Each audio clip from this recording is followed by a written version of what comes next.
the Lord. Praise the Lord. Hallelujah. Hallelujah. Hallelujah. Hallelujah. ദൈവത്തിന്റെ മഹത്വം. ದೇವರಿಗೆ ಮಹಿಮೆ കടന്നു ಉಂಟಾಗಲಿ. വന്ന എല്ലാവർക്കും കർത്താവായ യേശുവിന്റെ നാമത്തിൽ ഞങ്ങളുടെ സ്നേഹവന്ദനങ്ങളെ അറിയിക്കുന്നു. ಇಲ್ಲಿರುವ ಎಲ್ಲರನ್ನೂ ಯೇಸು ಕ್ರಿಸ್ತ ನಾಮದಲ್ಲಿ ವಂದಿಸ್ತಾ ಇದ್ದೇನೆ. വീണ്ടും ഒരിക്കൽ കൂടെ നിങ്ങളുടെ മധ്യത്തിൽ ഇരിപ്പാൻ കടന്നു വരുന്ന ശുശ്രൂഷിപ്പാൻ ദൈവം ഒരുക്കിയ സാവകാശത്തിനായി ഞാൻ ദൈവത്തിന് ഒരിക്കൽ കൂടെ നന്ദിയും സ്തോത്രവും അർപ്പിക്കുകയാണ്. ಇನ್ನೊಂದು ಆವರ್ತಿ ನಿಮ್ಮೊಂದಿಗೆ ಇದ್ದುಕೊಂಡು ಕರ್ತನ ನಾಮವನ್ನು ಮೇಲಕ್ಕೆತ್ತುವುದಕ್ಕೆ ದೇವರು ಅವಕಾಶವನ್ನು ಕಲ್ಪಿಸಿಕೊಟ್ಟದಕ್ಕಾಗಿ ದೇವರಿಗೆ ಸ್ತೋತ್ರ ಸಲ್ಲಿಸುತ್ತೇನೆ. ചിന്തയ്ക്കായി ഒരു വേദവാക്യം വായിക്കാം. ലൂക്കോസിന്റെ സുവിശേഷം 8-ാം അധ്യായം അതിന്റെ 40 മുതൽ 42 വരെയുള്ള വാക്യങ്ങൾ. ಲೂಕನ ಸುವಾರ್ತೆ 8ನೇ ಅಧ್ಯಾಯ ಅದರ 40ರಿಂದ 42ನೇ ವಾಕ್ಯದವರೆಗೆ ನಾವು ಓದಿಕೊಳ್ಳುವ. ಯೇಸು ಹಿಂತಿರುಗಿ ಬಂದಾಗ ಜನರೆಲ್ಲರೂ ಆತನನ್ನು ಕಾದುಕೊಂಡಿದ್ದು ಸಂತೋಷದಿಂದ ಸ್ವೀಕರಿಸಿದರು. ಆಗ ಸಭಾಮಂದಿರದ ಅಧಿಕಾರಿಯಾದ ಯಾಯೀರನೆಂಬ ಒಬ್ಬ ಮನುಷ್ಯನು ಬಂದು ಯೇಸುವಿನ ಪಾದಗಳಿಗೆ ಬಿದ್ದನು. ಹೆಚ್ಚು ಕಡಿಮೆ 12 ವರ್ಷದವಳಾದ ಅವನ ಒಬ್ಬಳೇ ಮಗಳು ಸಾಯುವವಳಾಗಿದ್ದ ಕಾರಣ ಆತನು ತನ್ನ ಮನೆಗೆ ಬರಬೇಕೆಂದು ಬೇಡಿಕೊಂಡನು. ಆತನು ಹೋಗುತ್ತಿರುವಲ್ಲಿ ಜನರು ಗುಂಪು ಗುಂಪಾಗಿ ಆತನನ್ನು ಇರಿಕಿಸುತ್ತಿದ್ದರು. നമുക്ക് പ്രാർത്ഥിക്കാം. ನಾವು ಪ್ರಾರ್ಥನೆ ಮಾಡುವ. ಎಲ್ಲ ಕರಗಳು ಮುಚ್ಚಲ್ಪಟ್ಟವರಾಗಿ സന്നിധിയിൽ നമ്മളെ തന്നെ സമർപ്പിച്ചാട്ടെ. ಕರ್ತನ ಸನ್ನಿಧಾನದಲ್ಲಿ ನಮ್ಮನ್ನೇ ಒಪ್ಪಿಸಿಕೊಡುವ. ಓ ಜೀಸಸ್, ಹalleluya, hallelujah. ನನ್ನ ಕೃಪಾನಿಧಿಯೇ, ನನ್ನ ಪಾಲು ನೀವೇ, ನಾನು ಸಂಪತ್ತು ನೀವಲ್ಲವೇ, ನನ್ನ ದುರ್ಗ ನೀವೇ, ನನ್ನ ಕೋಟ ನೀವೇ, ಎನ್ಗೆಂದು ಆಶ್ರಯವೇ, ಎದೆಯಲ್ಲಿ ಒರಗಲು ಎಲ್ಲ ಹಗಲು, ನಂಬಿಗಸ್ತನು ಜಯಶಾಲಿಯಾದವನು, ಎದೆಯಲ್ಲಿ ಒರಗಲು ಎಲ್ಲ ಹಗಲು, ನಂಬಿಗಸ್ತನು ಜಯಶಾಲಿಯಾದವನು. ಹೋಸನಾ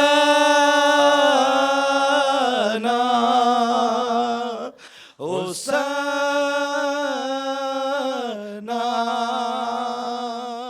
ಹೋಸನಾ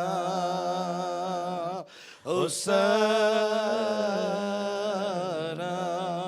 ನನ್ನ ಕೋಟೆ ನೀವೇ, ನನ್ನ ಶರಣ ನೀವೇ, ನನ್ನ ರಾಣಿ ನೀವಲ್ಲವೇ, ನನ್ನ ಬಾಂಧ ನೀವೇ, ನನ್ನ ಜೀವ ಜಲವೇ, ನನ್ನ ಬುಗ್ಗೆ ನೀವೇ, ಎದೆಯಲ್ಲಿ ಒರಗಲ್ಲು ಎಲ್ಲ ಹೇಳಲು, ನಂಬಿಗಸ್ತನು ಜಯಶಾಲಿಯಾದವನು, ಎದೆಯಲ್ಲಿ ಒರಗಲು ಎಲ್ಲ ಹೇಳಲು, ನಂಬಿಗಸ್ತನು ಜಯಶಾಲಿಯಾದವನು.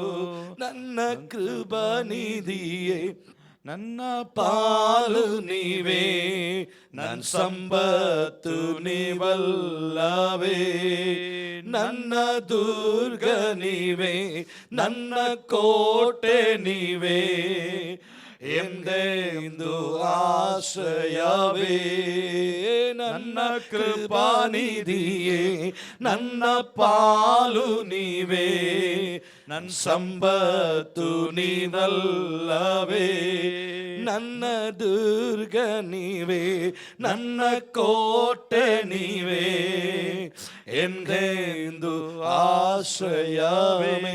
എല്ലാ കണ്ണുകളും അടച്ചൊന്ന് പ്രാർത്ഥിച്ചു. ಎಲ್ಲ ಕಣ್ಣುಗಳನ್ನು ಮುಚ್ಚಿ ಪ್ರಾರ್ಥಿಸು. മാർവിൽ ചാരിയിടാം, എല്ലാം പറഞ്ഞിടാം. ಎದೆಯಲ್ಲಿ ಹೊರಗಲು ಎಲ್ಲ ಹೇಳಲು. യേശുവിന്റെ മാറിലേക്ക് എല്ലാവരും ഒന്ന് ചാരിയാട്ടെ. ಯೇಸುವಿನ ಎದೆಗೆ ನಾವೆಲ್ಲರೂ ಹೊರಗಿಕೊಳ್ಳುವ. നമുക്ക് എന്തെങ്കിലും ഒന്ന് പറയാനുണ്ടെങ്കിൽ അത് യേശുവിനോട് മാത്രമേ ഉള്ളൂ. ಏನನ್ನಾದರೂ ಹೇಳುವುದಕ್ಕಿದ್ದರೆ ಅದು ಯೇಸುವಲ್ಲಿ ಮಾತ್ರ. ഹൃദയം തുറന്നൊന്ന് പറയാൻ യേശുവിനോട് മാത്രമേ ಹೃದಯವನ್ನು ಬಿಚ್ಚಿ ನಾವು ಹೇಳುವುದಕ್ಕೆ ಯೇಸು ಮಾತ್ರ ಇರುವುದು. മാത്രമേ ഉള്ളൂ. നമ്മുടെ രഹസ്യങ്ങൾ നമുക്ക് പറയുവാൻ ಯೇಸು ಮಾತ್ರ ನಮ್ಮ ರಹಸ್ಯವಾದ ವಿಷಯಗಳನ್ನು യേശു ಬಲ್ಲವನು. മാത്രമേ ഉള്ളൂ ഇന്ന് പകൽക്കാലം നമുക്ക് വേണ്ടി അത്ഭുതം ചെയ്യുവാൻ. ಯೇಸು ಮಾತ್ರವಿರುವುದು ನಮಗೋಸ್ಕರ ಅದ್ಭುತ അതുകൊണ്ടാണ് ಮಾಡುವುದಕ್ಕೆ. പാട്ടുകാരൻ അങ്ങനെ പാടിയത്. ಅದರಿಂದ ಹಾಡುಗಾರನು ಹೇಳುತ್ತಾ ಇದ್ದಾನೆ, എതിയല്ലി ഒരകല്ലു എലെ ഹലാലു എന്ന് പറഞ്ഞാൽ കർത്താവിന്റെ മാറിലേക്ക് ചാരി നമുക്ക് എന്തും പറയാമെന്നത്രേ. ಎದೆಯಲ್ಲಿ ಹೊರಗಿ ನಮಗೆ ಏನು ಅದನ್ನು ತಿಳಿಸಬಹುದು. ദൈവത്തിന്റെ മാറിൽ ചേർന്നിരുന്നു കൊണ്ട് നമുക്ക് ചിലത് പറയാം. ഇന്ന് ದೇವರ ಎದೆಯಲ್ಲಿ ಹೊರಗಿದ್ದುಕೊಂಡು ನಾವು ಎಲ್ಲವನ್ನು ಹೇಳುವ. കർത്താവ് ഇന്ന് പകൽ ഞങ്ങൾ അങ്ങയുടെ മാറിലേക്ക് ചാരുകയാണ്. ಈ ಹಗಲ ವೇಳೆಯಲ್ಲಿ ನಿನ್ನ ಎದೆಯಲ್ಲಿ ನಾವು ಹೊರಗುತ್ತಾ ಇದ್ದೇವೆ. യോഹന്നാൻ അങ്ങയുടെ മാറിൽ ചാരി ഇരുന്നത് പോലെ ಯೋಹಾನನು ನಿನ್ನ ಎದೆಗೆ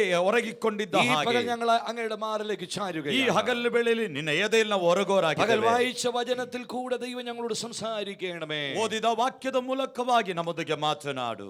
മകുതമെല്ലാം കർത്താവ് എടുക്കണം. ಮಹಿಮೆಲ್ಲ ಕರ್ತನಿಗೆ യേശുവിന്റെ നാമത്തിൽ തന്നെ. ಯೇಸು ಕ್ರಿಸ್ತನ ನಾಮದಲ್ಲಿ ತಂದೆ. വീണ്ടും ഒരു പകൽ നമുക്ക് ഒരുമിച്ചായിരിക്കാൻ ദൈവം ഇടയാക്കി. ಇನ್ನೊಂದು ಹಗಲಿನ ವೇಳೆಯಲ್ಲಿ ನಮ್ಮನ್ನು ಕರ್ತನ ಸನ್ನಿಧಿಯಲ್ಲಿ ಒಟ್ಟುಗೂಡಿಸಕ್ಕಾಗಿ ದೇವರಿಗೆ ಸ್ತೋತ್ರ ಮಾಡುತ್ತೇನೆ. സാറ്റർഡേ മുതൽ ഇന്ന് വരെ നിങ്ങളുടെ കൂടെ വീണ്ടും ഞാനായിരുന്നു. ಕಳೆದ ಶನಿವಾರದಿಂದ ಇವತ್ತಿನವರೆಗೂ ನಾನು ನಿಮ್ಮ ಜೊತೆಯಲ್ಲಿದ್ದೇನೆ. ഇന്ന് ആഫ്റ്റർനൂൺ ഞാൻ മടങ്ങി മറ്റൊരു സഭയിലേക്ക് പോകും. ಮಧ್ಯಾಹ್ನ ನಂತರ ಇನ್ನೊಂದು ಸಭೆಗೆ ಹೋಗುವುದಕ್ಕಿದೆ. തൊട്ടടുത്തുള്ള ഒരു IPCയുടെ സಭയിലേക്ക് ഇന്ന് ഉച്ച കഴിഞ്ഞ് ഞാൻ കടന്നു പോകും. ಸಮೀಪದಲ್ಲಿರುವ IPC ಸಭೆಗೆ ನನ್ನನ್ನು ಆಮಂತ್ರಿಸಿದ್ದಾರೆ. 3 ദിവസം എനിക്ക് അവിടാണ് മീറ്റിംഗ്. 3 ದಿನ ಅಲ್ಲಿ ಸೇವೆಯನ್ನು ಮಾಡುತ್ತೇನೆ. സൺഡേ ഈവനിങ് ആയിരിക്കും ഞാൻ മടങ്ങി വീട്ടിലേക്ക് പോകും. ಭಾನುವಾರ ಸಾಯಂಕಾಲ ನಾನು ಮನೆಗೆ ಹೋಗುತ್ತೇನೆ. നിങ്ങളുടെ പ്രാർത്ഥന ഞാൻ ചോദിക്കുന്നു. ನಿಮ್ಮ ಪ್ರಾರ್ಥನೆ ನಾನು ಕೇಳಿಕೊಳ್ತಾ ಇದ್ದೇನೆ. നിങ്ങളുടെ ആയിരിക്കുന്നത് വളരെ സന്തോഷമാണ്. ನಿಮ್ಮೊಂದಿಗಿರುವುದು ಬಹಳ ಸಂತೋಷವಾಗಿದೆ. ഞങ്ങളുടെ നാട്ടിലുള്ളവരെക്കാൾ നല്ല ആത്മാർത്ഥതയുള്ളവരാണ് നിങ്ങൾ. ಊರಲ್ಲಿರುವವರಿಗಿಂತಲೂ ತುಂಬಾ ಯಥಾರ್ಥರು, ಆಪ್ತರು ನೀವು. നല്ല പ്രാർത്ഥനാ മനുഷ്യരാണ് നിങ്ങൾ. ತುಂಬಾ ಪ್ರಾರ್ಥಿಸುವವರು ನೀವು. സൺഡേയിലൊക്കെ ഞാൻ ആരാധനയിൽ കാണുന്നു. ಭಾನುವಾರದಲ್ಲಿ ನಾನು ಆರಾಧನೆಯಲ್ಲಿ ಗಮನಿಸಿದೆ, കുഞ്ഞുങ്ങളും വലിയവരും ഒക്കെ മുഴങ്കാലിലിരുന്ന് ദൈവത്തെ സ്തുതിക്കുന്നത്. ಚಿಕ್ಕವರು ಮೊದಲುಗೊಂಡು ಎಲ್ಲರೂ ಮೊಣಕಾಲೂರಿ ಪ್ರಾರ್ಥಿಸುವುದು. ഞാനത് ചെന്ന് എന്റെ സഭയിൽ പറഞ്ഞു. ನಾನು ನನ್ನ ಸಭೆಯಲ್ಲಿ ನಾನು ಹೇಳಿದ್ದೇನೆ. ഞാൻ ആ കുഞ്ഞുങ്ങളുടെ വീഡിയോ ഒക്കെ അവിടെ കൊണ്ട് കാണിച്ചു. ಮಕ್ಕಳ ಚಿತ್ರಣವನ್ನು ನಾನು ತೋರಿಸಿದ್ದೆ. ഞങ്ങളുടെ ഇവിടെ ഉള്ളവരൊന്നും അങ്ങനെ മുഴങ്കാലിൽ ഇരിക്കാറില്ല. ನಮ್ಮಲ್ಲಿರುವವರು ಯಾರು ಹಾಗೆ ಮೊಣಕಾಲಲ್ಲಿ ಕುಳಿತುಕೊಳ್ಳುವುದಿಲ್ಲ. അവരെല്ലാം വേല പഠിച്ചു പോയി. ಅವರೆಲ್ಲ ಅವರು ಉಪಾಯ ಕಲಿತುಕೊಂಡವರು. അവർ കസേരയിൽ നിന്ന് ദൈവത്തെ സ്തുതിക്കും. ಅವರು ಕುರ್ಚಿಗಳಲ್ಲಿ ಕೂತು ಆರಾಧಿಸುತ್ತಾರೆ. പക്ഷെ നിങ്ങളുടെ ആരാധന എനിക്ക് വലിയ അനുഗ്രഹമായിരുന്നു. ಆದರೆ ನಿಮ್ಮ ಆರಾಧನೆ ನನ್ನನ್ನು ಪ್ರಚೋದನೆ ಉಂಟು ಮಾಡಿ, എനിക്കും അതൊരു പ്രചോദനമായിരുന്നു. ಅದು ನನಗೂ ಪ್ರಚೋದನೆ. അനുകരിക്കുവാൻ ദൈവം എന്നെ സഹായിച്ചു. ಅದನ್ನು ಅನುಸರಿಸುವುದಕ್ಕೆ ದೇವರು ನನ್ನ ಸಹಾಯ ಮಾಡಿದನು. ഹല്ലേലൂയ. ಹಲ್ಲೆಲೂಯಾ. അതുകൊണ്ട് നിങ്ങളോട് ഞാൻ നന്ദിയും കടപ്പാടും പറയുന്നു. ನಿಮ್ಮೊಂದಿಗೆ ಎಲ್ಲ ಪ್ರೀತಿಯನ್ನು എന്നെ ഈ ತಿಳಿಸುವವನಾಗಿದ್ದೇನೆ. മീറ്റിംഗിന് ക്ഷണിച്ച കർത്തൃദാസൻ സുനിൽ പാസ്റ്റർ കുടുംബത്തോട് നന്ദിയെ ಸೇವೆಗಾಗಿ ಸೇವಕರನ್ನು ಕರೆದ ದೈವ ಸೇವಕರಿಗೆ ಕೃತಜ್ಞತೆ. എനിക്ക് വേണ്ടി ട്രാൻസ്ലേറ്റ് ചെയ്ത കർത്തൃദാസനും നന്ദി പറയുന്നു. ಭಾಷಾಂತರ ಮಾಡುವ ಸೇವಕರಿಗೂ ವಂದನೆಗಳು. എല്ലാവർക്കും നന്ദിയും ಎಲ್ಲರಿಗೂ ವಂದನೆಗಳು. വായിച്ച വചനത്തിലേക്ക് നമുക്ക് ಓದಿದ പ്രവേശിക്കാം. ವಾಕ್ಯಕ್ಕೆ ನಾವು ಗಮನ ಹರಿಸುವ. ആ വാക്യത്തിൽ നമ്മൾ ഇങ്ങനെ കണ്ടു. ಆ ವಾಕ್ಯದಲ್ಲಿ ಈ ರೀತಿಯಾಗಿ ಓದಿದೆವು. യേശു മടങ്ങി വന്നപ്പോൾ ಯೇಸು ಹಿಂತಿರುಗಿ ಬರುವಾಗ പുരുഷാരം അവനെ സന്തോഷത്തോടെ കൈക്കൊണ്ടു. ಜನರೆಲ್ಲೂ ಆತನನ್ನು ಕಾದುಕೊಂಡು ಸಂತೋಷದ ಸ್ವೀಕರಿಸಿದರು. അവരെല്ലാം അവനായിട്ട് കാത്തിരിക്കുകയായിരുന്നു. ಅವರೆಲ್ಲರೂ ಅವರಿಗೋಸ್ಕರ ಕಾದಿದ್ದರು. പുരുഷാരം ಜನಸಮೂಹವು യേശുവിനെ കാത്തിരുന്നു. ಯೇಸುವನ್ನು ಕಾದುಕೊಂಡಿದ್ದರು. അങ്ങനെയെങ്കിൽ യേശു ഇപ്പോൾ അവിടെ ഇല്ലായിരുന്നു. ಆಗಿರುವುದಾದರೆ ಯೇಸು ಆ ಸಮಯದಲ್ಲಿ ಅಲ್ಲಿ ಇರಲಿಲ್ಲ, മറ്റെവിടെയോ പോയിരിക്കുകയായിരുന്നു. ಬೇರೆ ಎಲ್ಲಿಯೋ ಆತನಿದ್ದನು. പക്ഷെ പുരുഷാരം എന്ത് ചെയ്തു? ಆದರೆ ಜನರು ಏನು ಮಾಡಿದರು? കർത്താവിന് വേണ്ടി കാത്തിരുന്നു. ಕರ್ತನಿಗೋಸ್ಕರವಾಗಿ ಕಾದುಕೊಂಡಿದ್ದರು. ഹല്ലേലൂയ. ಹಲ್ಲೆಲೂಯಾ. ചില സാഹചര്യങ്ങളിൽ ദൈവത്തിന് വേണ്ടി ദൈവസന്നിധിയിൽ കാത്തിരിക്കുന്നത് വലിയ വിടുതലുകൾ ഉണ്ടാകും. ಕೆಲವು ಸನ್ನಿವೇಶಗಳಲ್ಲಿ ದೇವರನ್ನು ಕಾಯುವುದರಿಂದ ನಮಗೆ ದೊಡ್ಡ ಬಿಡುಗಡೆ നമ്മൾ ಉಂಟಾಗುತ್ತದೆ. ഈ ദിവസങ്ങളിൽ ദൈവസന്നിധിയിൽ കാത്തിരിക്കുകയാണ്. ಈ ದಿನಗಳಲ್ಲಿ ನಾವು ಆತನಲ್ಲಿ ಕಾದುಕೊಂಡಿದ್ದೇವೆ. കാത്തിരുന്നാൽ നിശ്ചയമായി ദൈവത്തിൽ നിന്ന് ചിലത് പ്രാപിച്ചെടുക്കുവാൻ ಆತನಲ್ಲಿ കഴിയും. ಕಾದುಕೊಂಡಿರುವುದಾದರೆ ನಿಶ್ಚಯವಾದ ಬಿಡುಗಡೆಯನ್ನು ನಾವು ಅನುಭವಿಸುತ್ತೇವೆ. യെശയ്യാ പ്രവാചകന്റെ പുസ്തകത്തിൽ ഒരു വാക്യമുണ്ട്. ಯೆಶಾಯ ಪ್ರವಾದನೆ ಗ್ರಂಥದಲ್ಲಿ ಈ ರೀತಿಯಾಗಿ ಓದ್ತೇವೆ. 40-ാം അധ്യായം 30-ാമത്തെ വാക്യം. 40ನೇ ಅಧ್ಯಾಯದ 30ನೇ ವಾಕ್ಯ. യഹോവയെ കാത്തിരിക്കുന്നവൻ ಯೆಹೋವನು ನಿರೀಕ್ಷಿಸುವವರು അവർ ശക്തിയെ പുതുക്കും. ಅವರು ಹೊಸ ಬಲವನ್ನು ಹೊಂದುವರು. അവർ കഴുകന്മാരെ പോലെ ചിറകടിച്ചു ഉയരും. ಹತ್ತುಗಳಂತೆ ರೆಕ್ಕೆಗಳನ್ನು ಚಾಚಿಕೊಂಡು. അവിടെ എഴുതിയിരിക്കുന്നു ബാല്യക്കാരും യൗവനക്കാരും ഒക്കെ ഇടറി വീഴും. ಅಲ್ಲಿ ನೋಡ್ತೇವೆ ಯೌವನಸ್ಥರು ಮುಗ್ಗರಿಸುವರು ಎಂಬುದಾಗಿ. യഹോവയെ കാത്തിരിക്കുന്നവൻ എന്ത് ചെയ്യും? ശക്തി പ്രാപിക്കും. ಆದರೆ ಯೆಹೋವನನ್ನೇ ಆಮೇಲೆ ನಿರೀಕ್ಷಿಸುವವರು ಬಲವನ್ನು ಹೊಂದುವರು. ബാല്യക്കാർക്ക് നല്ല ആരോഗ്യമുണ്ട്. ಯೌವನಸ್ಥರು ಆಮೇಲೆ ಉತ್ತಮ ಆರೋಗ್ಯವಿರುವವರು. അവരൊക്കെ വീണു പോയാലും ಅವರೆಲ್ಲರೂ ಬಳಲಿ ಹೋದರು. ദൈവസന്നിധിയിൽ കാത്തിരിക്കുന്ന വ്യക്തി, ದೇವರಲ್ಲಿ ನಿರೀಕ್ಷೆ ಇಟ್ಟ ವ್ಯಕ್ತಿ, വചനം പറയുന്നു കഴുകനെ പോലെ അവൻ പറന്നുയരും. ಆತನು ಹದ್ದಿನಂತೆ ಹಾರಿ ಏರುವನು. നിങ്ങൾ കഴുകനെ കണ്ടിട്ടുണ്ടോ? ನೀವು ಹದ್ದುಗಳನ್ನು ನೋಡಿದ್ದೀರಾ? കഴുകൻ ഉന്നതങ്ങളിൽ ഉയരങ്ങളിൽ പറക്കുന്ന പക്ഷിയാണ്. ಅದು ಅತ್ಯಂತ ಉನ್ನತ ಆಕಾಶದಲ್ಲಿ ಅದು ಹಾರುವಂತದಾಗಿದೆ. അവൻ ആകാശ മേഘങ്ങൾക്കിടയിലാണ് അവൻ പറക്കുന്നത്. ಆಕಾಶ ಮೇಘಗಳಲ್ಲಿ ಅದು ಹಾರುತ್ತದೆ. അങ്ങനെ ഉയരങ്ങളിൽ പറക്കുന്ന ഈ പക്ഷി, ಈ ಇಷ್ಟು ಉನ್ನತವಾಗಿ ಹಾರುವಂತ ಪಕ್ಷಿ കുറച്ച് സമയങ്ങൾക്ക് കഴിയുമ്പോൾ, ಕೆಲವು സമಯಗಳ ನಂತರ, കുറച്ച് വയസ്സം കൊണ്ട് പോകുമ്പോൾ, ಕೆಲವು ಪ್ರಾಯದ ನಂತರ അതിന്റെ തൂവലെല്ലാം പൊഴിഞ്ഞു പോകും. ಅದರ ಬೊಕ್ಕೆಗಳೆಲ್ಲ ಬೀಳುತ್ತದೆ. ഈ സമയത്ത് ಈ ಸಮಯದಲ್ಲಿ ഏതെങ്കിലും മരത്തിന്റെ പൊത്തിലോ ಯಾವುದಾದರೂ ಮರದ ಇದರ ರೆಂಬೆಯಲ್ಲಿಯೋ പാറയുടെ വിടവിലോ ഒക്കെ ಆ ಬಂಡೆಯ ಬಿರುಕಿನಲ್ಲಿಯೋ ഈ കഴുകൻ വന്ന് ഇരിക്കും. ಈ ಹದ್ದು ಬಂದು ಆಶ್ರಯಿಸುತ್ತದೆ. അതിന്റെ ചിറക് മുഴുവൻ പൊഴിഞ്ഞു പോയിട്ടുണ്ടാവും. ಅದರ ರೆಕ್ಕೆ ಎಲ್ಲ ಅದರಿಂದ ಬಿಟ್ಟು ಚರ್ಮವನ್ನು ಬಿರಿದಿರುತ್ತದೆ. അത് ചില ദിവസം അവിടെ കാത്തിരിക്കും. ಅದು ಸ್ವಲ್ಪ ಸಮಯದಲ್ಲಿ ಕಾದು ಕುಳಿತದೆ. അപ്പോൾ അതിലെ വരുന്ന ചില കാക്കകൾ, ಅಲ್ಲಿ ಬರುವಂತ ಕೆಲವು ಕಾಗೆಗಳು ഈ കഴുകനെ നോക്കിയിട്ട് കമന്റ് വിടും. ಈ ಹದ್ದನ್ನು ನೋಡಿ ಹೀಗೆ ಹೇಳುತ್ತದೆ, നീ വലിയ ഉയരത്തിൽ പറഞ്ഞയാളല്ലേ, ನೀನು ತುಂಬಾ ಉನ್ನತವಾಗಿ ಹಾರಿದ ಪಕ್ಷಿ ಅಲ್ಲವೇ, നീ എന്താ താന്നിരിക്കുന്നേ? ಇವಾಗ ನೀನು ಯಾಕೆ അങ്ങനെ ತಗ್ಗಿಸಿಕೊಂಡಿದ್ದೀ? ഈ കഴുകനെ ഈ കാക്ക കമന്റ് അടിക്കാറുണ്ട്. ಹೀಗೆ ಹಲವು ಹಾಸ್ಯಾಸ್ಪದ ಮಾತುಗಳನ್ನು ಈ ಕಾಗೆ മറ്റു ಹೇಳುತ್ತದೆ. പക്ഷികളെല്ലാം വന്ന് കഴുകനെ കമന്റ് ചെയ്യും. ಇತರ ಪಕ್ಷಿಗಳೆಲ್ಲ ಇವನಿಗೆ ಅವಹೇಳನ ಮಾಡುತ್ತದೆ. പക്ഷെ കഴുകൻ ഒരു കാര്യം അറിയാം. ಆದರೆ ಹದ್ದಿಗೆ ಒಂದು ಸಂಗತಿ ഇന്ന് ಗೊತ್ತುಂಟು. എനിക്ക് തൂവലില്ലെങ്കിലും ಇವತ್ತು ನನಗೆ ಗರಿಗಳಿಲ್ಲದಿದ್ದರೂ എന്റെ ശരീരത്തിനകത്ത് തൂവൽ മുളച്ചു വരും. ನನ್ನ ಚರ್ಮದಲ್ಲಿ ಗರಿಗಳು ಉಂಟಾಗುತ್ತದೆ. വീണ്ടും ഞാൻ ഉയരത്തിൽ പറക്കും. ಮತ್ತೆ ನಾನು ಉನ್ನತವಾದ ಆಕಾಶದಲ್ಲಿ ಹಾರುವೆನು. അതേ ആശയം എടുത്തിട്ടാണ് വചനം പറയുന്നത്. ಈ ಒಂದು ಸಾಮ್ಯವನ್ನು ತೆಗೆದುಕೊಂಡು ವಾಕ್ಯ ಹೇಳುತ್ತದೆ, യഹോവയെ കാത്തിരിക്കുന്നവൻ കഴുകനെ പോലെ പറന്നുയരും. ಯೆಹೋವನು ನಿರೀಕ್ಷಿಸುವವರು ಹದ್ದಿನಂತೆ ಹಾರಿ ಹೋಗುವರು. ഇന്ന് പകൽ ഈ സന്ദേശം കേൾക്കുമ്പോൾ ഒരു പക്ഷേ നിങ്ങൾ ಈ ಸಂದೇಶವನ್ನು ಕೇಳುತ್ತಿರುವ ನಿಮ್ಮಲ್ಲಿ ഒരു കഴുകനെ പോലെ തൂവലൊക്കെ പൊഴിഞ്ഞ, ಒಂದು ಹದ್ದಿನ ಓಪಾದಿಯಲ್ಲಿ ಗರಿಗಳೆಲ್ಲ ಬಿಚ್ಚಿ, ബിസിനസ് ഒക്കെ തകർന്ന്, ವ್ಯಾಪಾರಗಳೆಲ್ಲ ಒಡೆದು ಹೋಗಿ, ജോലി ചെയ്യാൻ ആരോഗ്യമില്ലാതെ, ಕೆಲಸ ಮಾಡುವುದಕ್ಕೆ ಆರೋಗ್ಯವಿಲ್ಲ, രോഗമൊക്കെ പിടിച്ച്, ರೋಗವೆಲ್ಲ ಹಿಡಿದು, കടമൊക്കെ കയറി, ಸಾಲವೆಲ್ಲ ಹಿಡಿದು, നിങ്ങൾ ഒരു ചിലപ്പോൾ താന്നിരിക്കുന്ന വ്യക്തിയായിരിക്കും. ಒಂದು ವೇಳೆ ಮುಂದೆ ಹೋಗುವುದಕ್ಕೆ ಸಾಧ್ಯವಿಲ್ಲದ പക്ഷേ ವ್ಯಕ್ತಿಯಾಗಿರಬಹುದು. ഇന്ന് പകൽ ഞാൻ നിങ്ങളോട് പറയാം, ಆದರೆ ಇವತ್ತು ದೇವರಾತ್ಮನಿಂದ ഒരു ಹೇಳುತ್ತೇನೆ, കഴുകനെ പോലെ നിങ്ങൾ കാത്തിരിക്കുമെങ്കിൽ, ಒಂದು ಹದ್ದಿನಂತೆ ಕಾದಿರುವುದಾದರೆ, യേശുവിനെ നിങ്ങൾ കാത്തിരിക്കുമെങ്കിൽ, ಯೇಸುವನ್ನು ಕಾದಿರುವುದಾದರೆ, വീണ്ടും ഉന്നതങ്ങളിൽ പറക്കുവാൻ ദൈവം നിങ്ങളെ സഹായിക്കും. ಮತ್ತೆ ಉನ್ನತಕ್ಕೆ ಹಾರುವುದಕ್ಕೆ ದೇವರು ನಿಮ್ಮನ್ನು ಸಹಾಯ അങ്ങനെയെങ്കിൽ ಮಾಡುತ್ತಾನೆ. ഈ പ്രാർത്ഥന കഴിയുമ്പോ ಈ ಪ್ರಾರ್ಥನೆ ಮುಗಿಯುವಾಗ ചിലർക്ക് ചിറകുകൾ മുറിച്ച് അവർ ഉയരാൻ പോവുകയാ. ಕೆಲವರಿಗೆ ರೆಕ್ಕೆಗಳಲ್ಲಿ ಗರಿ ಉಂಟಾಗಿ ಹಾರುವಂತವರಾಗಿರುತ್ತೀರಿ. ഇന്നൊരു പക്ഷെ നിന്നെ നോക്കി പലരും പറയും, ಇವತ್ತು ಅನೇಕರು ನಿನ್ನ ನೋಡಿ ಹೇಳುತ್ತಾರೆ, നീ പണ്ട് വലിയ ഉയർച്ചയിലായിരുന്നല്ലോ, ನಿನಗೆ ಮೊದಲು ನಿನಗೆ ಉನ್ನತ ಸ್ಥಿತಿ ಇತ್ತು, നിനക്ക് സമ്പത്തുണ്ടായിരുന്നു, ನಿನಗೆ ಸಂಪತ್ತಿತ್ತು, എന്താ നീ ഇന്ന് താന്നു പോയത്? ಆದರೆ ಇವತ್ತು ನಿನ್ನ ಸ್ಥಿತಿ ಏನು? എന്താ നീ ഇന്ന് ഒന്നുമില്ലാതെ പോയത്? ಇವತ್ತು ಏನು ಇಲ್ಲದವಲಾಗಿದೆಯಲ್ಲ. പലരും നിന്നെ കളിയാക്കിയെന്നിരിക്കാം, ಅನೇಕರು ನಿನ್ನ ಗೇಲಿ പലരും ಮಾಡಬಹುದು, നിന്നെ അപമാനിച്ചെന്നിരിക്കാം. ಅನೇಕರು ನಿನಗೆ ಅಪಮಾನಗೈಯಬಹುದು. പക്ഷേ ഇന്ന് പകൽ ഞാൻ നിങ്ങളോട് പറയാം, ಆದರೆ ಇವತ್ತು ನಾನು ಹೇಳುತ್ತೇನೆ, ഈ അവസ്ഥയിലും ಈ ಸ್ಥಿತಿಯಲ್ಲಿಯೂ നിങ്ങൾ യേശുവിനെ കാത്തിരിക്കുമെങ്കിൽ, ಯೇಸುವಲ್ಲಿ നിങ്ങൾ ಕಾದಿರುವುದಾದರೆ, യേശുവിന്റെ പാദപീഠത്തിൽ ഇരിക്കുമെങ്കിൽ, ಯೇಸುವಿನ ಪಾದಗಳ ಬಳಿಯಲ್ಲಿರುವುದಾದರೆ, നിശ്ചയമായി അവൻ നിങ്ങളെ ഉയർത്തുന്ന യേശുവാണ്. ಆತನು ಉನ್ನತವಾಗಿ ನಿನ್ನನ್ನು ಮೇಲಕ್ಕೆ ತರುತ್ತಾನೆ. വചനം ഇങ്ങനെ വായിക്കുന്നു, ವಾಕ್ಯ ಹೇಳುತ್ತದೆ, അവൻ കുനിഞ്ഞിരിക്കുന്നവരെ ഉയർത്തുന്ന ദൈവമാണ്. ಅವನು ಬಾಗಿರುವವರನ್ನು ತಲೆ ಎತ್ತುವವನಾಗಿದ್ದಾನೆ. അവൻ ചേറ്റിലിരിക്കുന്നവനെ ഉയർത്തുന്ന ദൈവമാണ്. ಕೆಸರಿನಲ್ಲಿ ಬಿದ್ದವರನ್ನು ಮೇಲಕ್ಕೆತ್ತುತ್ತಾನೆ. അവൻ പ്രഭുക്കന്മാരുടെ കൂടെ ഇരുത്തുന്ന ദൈവമാണ്. ಪ್ರಭುಗಳೊಂದಿಗೆ ಕೂಡಿರಿಸುತ್ತಾನೆ. നാശകരമായ കുഴിയിൽ നിന്നു, ನಾಶನದ ಮಡುವಿನಿಂದ, കുഴഞ്ഞ ചേറ്റിൽ നിന്നു ಕೆಸರಿನಿಂದ അവൻ നമ്മെ ഉയർത്തുന്ന ദൈവമാണ്. ನಮ್ಮನ್ನು ಮೇಲಕ್ಕೆ ತರುವವನಾದ അതുകൊണ്ട് ഇന്ന് പകൽ ഞാൻ ದೇವರಾಗಿದ್ದಾನೆ. നിങ്ങളോട് പറയാം, ಆದ್ದರಿಂದ ನಾನು ಹೇಳುತ್ತೇನೆ, നിങ്ങൾ യേശുവിനെ കാത്തിരിക്കുക, ನೀವು ಯೇಸುವನ್ನು ನಿರೀಕ್ಷಿಸಿರಿ, വിടുതലിന് വേണ്ടി കാത്തിരിക്കുക. ಬಿಡುಗಡೆಗೋಸ್ಕರ ಕಾದಿರಿ. ചിലപ്പോൾ ഒരു സൗഖ്യം കിട്ടിയില്ലായിരിക്കാം, ಕೆಲವು ವೇಳೆ ನಿನಗೆ ಸ್ವಸ್ಥತೆ ಲಭಿಸದೇ ഒരു ಇರಬಹುದು, വിടുതൽ നിങ്ങളുടെ മേൽ കണ്ടെന്നില്ലായിരിക്കാം. ಯಾರು ನಿಮ್ಮನ್ನು ಕಾಣದೇ ಇರಬಹುದು. പക്ഷെ ഞാൻ ഇന്ന് പകൽ നിങ്ങളോട് പറയുന്നു, ಆದರೆ ಇವತ್ತು ನಾನು ಹೇಳುತ್ತೇನೆ, കാത്തിരിക്കുക, ಕಾದಿರುವವರಿ, വെയിറ്റ് ചെയ്യുക, ಕಾದುಕೊಂಡಿರಿ, വെയിറ്റ് ചെയ്യുക. ಕಾದುಕೊಂಡಿರಿ. നിശ്ചയം ദൈവം നിന്റെ ഫയൽ കയ്യിലെടുക്കുന്ന ഒരു ദിവസമുണ്ട്. ಖಂಡಿತವಾಗಿಯೂ ನಿನ್ನನ್ನು ಮೇಲಕ್ಕೆತ್ತುವ ದಿನವಿದೆ.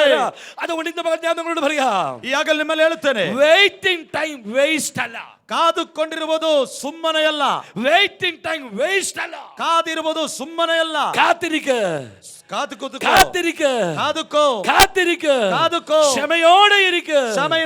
ദൈവം പിന്നെ ഉയർത്തുന്ന ഒരു ദിവസമുണ്ട്. ದೇವರು ಮೇಲಕ್ಕೆತ್ತರುವ ಒಂದು ದಿನವಿದೆ. ദൈവം നിന്നെ ഉയർത്തുന്ന ഒരു ദിവസമുണ്ട്. ದೇವರು ಮೇಲಕ್ಕೆತ್ತರುವ ದಿನವಿದೆ. അവൻ ശത്രുക്കളുടെ മുമ്പിൽ മേശ ഒരുക്കുന്ന ദൈവമാണ്. ಆತನು ವೈರಿಗಳ ಮುಂದೆ ಆ ಉತ್ತರವನ್ನು ಸಿದ್ಧಪಡಿಸುವ ದೇವರಾಗಿದ್ದಾನೆ. നിശ്ചയമായി ദൈവം നിങ്ങളെ ഉയർത്തുക തന്നെ ചെയ്യും. ನಿಶ್ಚಯವಾಗಿಯೂ ಆತನು ನಿಮ್ಮನ್ನು ಮೇಲಕ್ಕೆತ್ತರುವನು.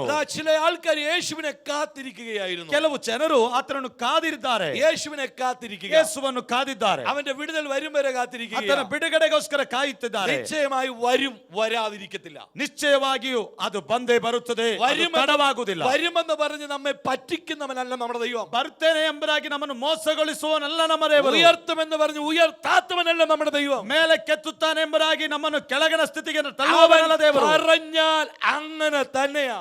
ಆತನು ಪ್ರಸ್ತಾಪಿಸಿದರೆ ಅದು ಹಾಗೆಯೇ ಸಂಭವಿಸುತ್ತದೆ. അതുകൊണ്ട് കാത്തിരിക്കുക. ಆದ್ದರಿಂದ ಕಾದಿರಿ. വെയിറ്റിംഗ് ടൈം ഒരിക്കലും വേസ്റ്റ് അല്ല. ಕಾಯುವಂತ ಸಮಯವು ವ್ಯರ್ಥವಲ್ಲ. ദൈവസന്നിധിയിൽ അനേകർ കാത്തിരുന്നതായി കാണാൻ കഴിയും. ದೇವರ ಸನ್ನಿಧಾನದಲ್ಲಿ ಅನೇಕರು ಕಾಯುತ್ತಿದ್ದದನ್ನು ನಾವು ನೋಡುತ್ತೇವೆ. ഒരിക്കൽ ഏലിയാവ് കർമ്മേലിന്റെ മലയിൽ കാത്തിരുന്നു. ಒಮ್ಮೆ ಏಲಿಯನು ಕರ್ಮೇಲ್ ಬೆಟ್ಟದಲ್ಲಿ ಕಾದಿದ್ದ. അവിടെ ബാലിന്റെ പ്രവാചകന്മാരുമായി ഒരു മത്സരം നടക്കുകയാണ്. ಬಾಲ್ ಪ್ರವಾದಿಗಳೊಂದಿಗೆ ಒಂದು ಹೋರಾಟ ನಡೀತಾ ಇದೆ. ബാലിന്റെ പ്രവാചകന്മാർ ഉച്ചവരെ അവർ യാഗം കഴിച്ചു. ಬಾಲ್ ಪ್ರವಾದಿಗಳು ಮಧ್ಯಾಹ್ನದವರೆಗೆ ಯಜ್ಞವನ್ನು ಅರ್ಪಿಸಿದರು. ഒരു മത്സരം പോലെ നടക്കുകയാണ് അവിടെ. ಒಂದು ಹೋರಾಟದಲ್ಲಿದ್ದಾನೆ. ബാലിന്റെ പ്രവാചകനും ദൈവത്തിന്റെ പ്രവാചകനും തമ്മിലുള്ള മത്സരം. ಬಾಲ್ ಮತ್ತು ದೇವರ ಪ್ರವಾದಿಗಳ ನಡುವೆ ಇರುವಂತ ಒಂದು ಹೋರಾಟ. അവർ യാഗം കഴിക്കുമ്പോൾ, ಅವರು ಯಜ್ಞ ಸಮರ್ಪಿಸುವಾಗ സ്വർഗ്ഗത്തിൽ നിന്ന് തീ ഇറക്കി യാഗവസ്തുവിനെ ആര് ദഹിപ്പിക്കുമോ അതാണ് ദൈവം. ಪರಲೋಕದಿಂದ ಬೆಂಕಿ ಕಳುಹಿಸಿ ಆ ಯಜ್ಞವೇದಿಯನ್ನು ಯಜ್ಞ ವಸ್ತುವನ್ನು ದಹಿಸಿ ಬಿಡುತ್ತದೋ ಅದೇ ನಿಜವಾದ ದೇವರು. ബാലിന്റെ 400 പ്രവാചകനും ഏലിയ ഒറ്റയ്ക്കും മത്സരത്തിന് തയ്യാറായി. ಬಾಲನ 400 ಪ್ರವಾದಿಗಳು, ಏಲಿಯನು ಒಬ್ಬನೇ ಅವರು ಹೋರಾಟಕ್ಕೆ ತಯಾರಾದರು. ബാലിന്റെ പ്രവാചകന്മാർ ഉച്ചവരെ യാഗം കഴിക്കാൻ ശ്രമിച്ചു. ಬಾಲ್ ಪ್ರವಾದಿಗಳು ಮಧ್ಯಾಹ್ನದವರೆಗೆ ಯಜ್ಞವನ್ನು ಅರ್ಪಿಸಿದರು. എന്തുകൊണ്ടാണ് ബാലിന്റെ പ്രവാചകന്മാർ ഈ വെല്ലുവിളി സ്വീകരിച്ചത്? ಯಾಕಾಗಿದೆ ಈ ಸವಾಲನ್ನು ಬಾಲ್ ಪ್ರವಾದಿಗಳು ಸ್ವೀಕರಿಸಿದ್ದು? ആ പ്രവാചകന്മാർക്കും അറിയാം, ಈ ಪ್ರವಾದಿಗಳಿಗೆ ಚೆನ್ನಾಗಿ ಗೊತ್ತಿದೆ, ഞങ്ങൾ പ്രാർത്ഥിച്ചാലും ബാല് തീ ഇറക്കുമെന്ന്. ನಾವು ಪ್ರಾರ್ಥಿಸಿದರೂ ಬಾಳನು ಬೆಂಕಿಯನ್ನು ಇಳಿಸ್ತಾನೆ ಎಂಬುದಾಗಿ. അങ്ങനെ ഇല്ലായിരുന്നെങ്കിൽ അവർ ആ വെല്ലുവിളി ഏറ്റെടുക്കത്തില്ലായിരുന്നു. ಹಾಗೆ ಇರದಿದ್ದರೆ ಅವರ ಸವಾಲನ್ನು ತೆಗೆದುಕೊಳ್ಳುತ್ತಿರಲಿಲ್ಲ. അന്ധകാര ശക്തിക്കും തീ കത്തിക്കാൻ കഴിയും. ಹಾಗಿರುವುದಾದರೆ ಅಂಧಕಾರದ ಶಕ್ತಿಗೂ ಬೆಂಕಿಯನ್ನು ಇಡುವುದಕ್ಕೆ ಸಾಧ್ಯ ಉಂಟು. അവർ ഉച്ചവരെ ആമേൻ യാഗവസ്തു വെച്ച് ബാലിനെ വിളിക്കാൻ തുടങ്ങി. ಮಧ್ಯಾಹ್ನದವರೆಗೆ ಯಜ್ಞ ವಸ್ತುವನ್ನು ಇಟ್ಟು ಅವರು ಆ ದೇವರಲ್ಲಿ ಭಿನ್ನವಿಸ್ತಾರೆ. ബാലേ വരിക, ബാലേ വരിക എന്ന് അവർ വിളിച്ചു. ಬಾಳನೆ ಬರಬೇಕೆಂಬುದಾಗಿ ಭಿನ್ನವಿಸಿದರು. കുറെ നേരെയായിട്ട് ബാലിനെ കാണുന്നില്ല.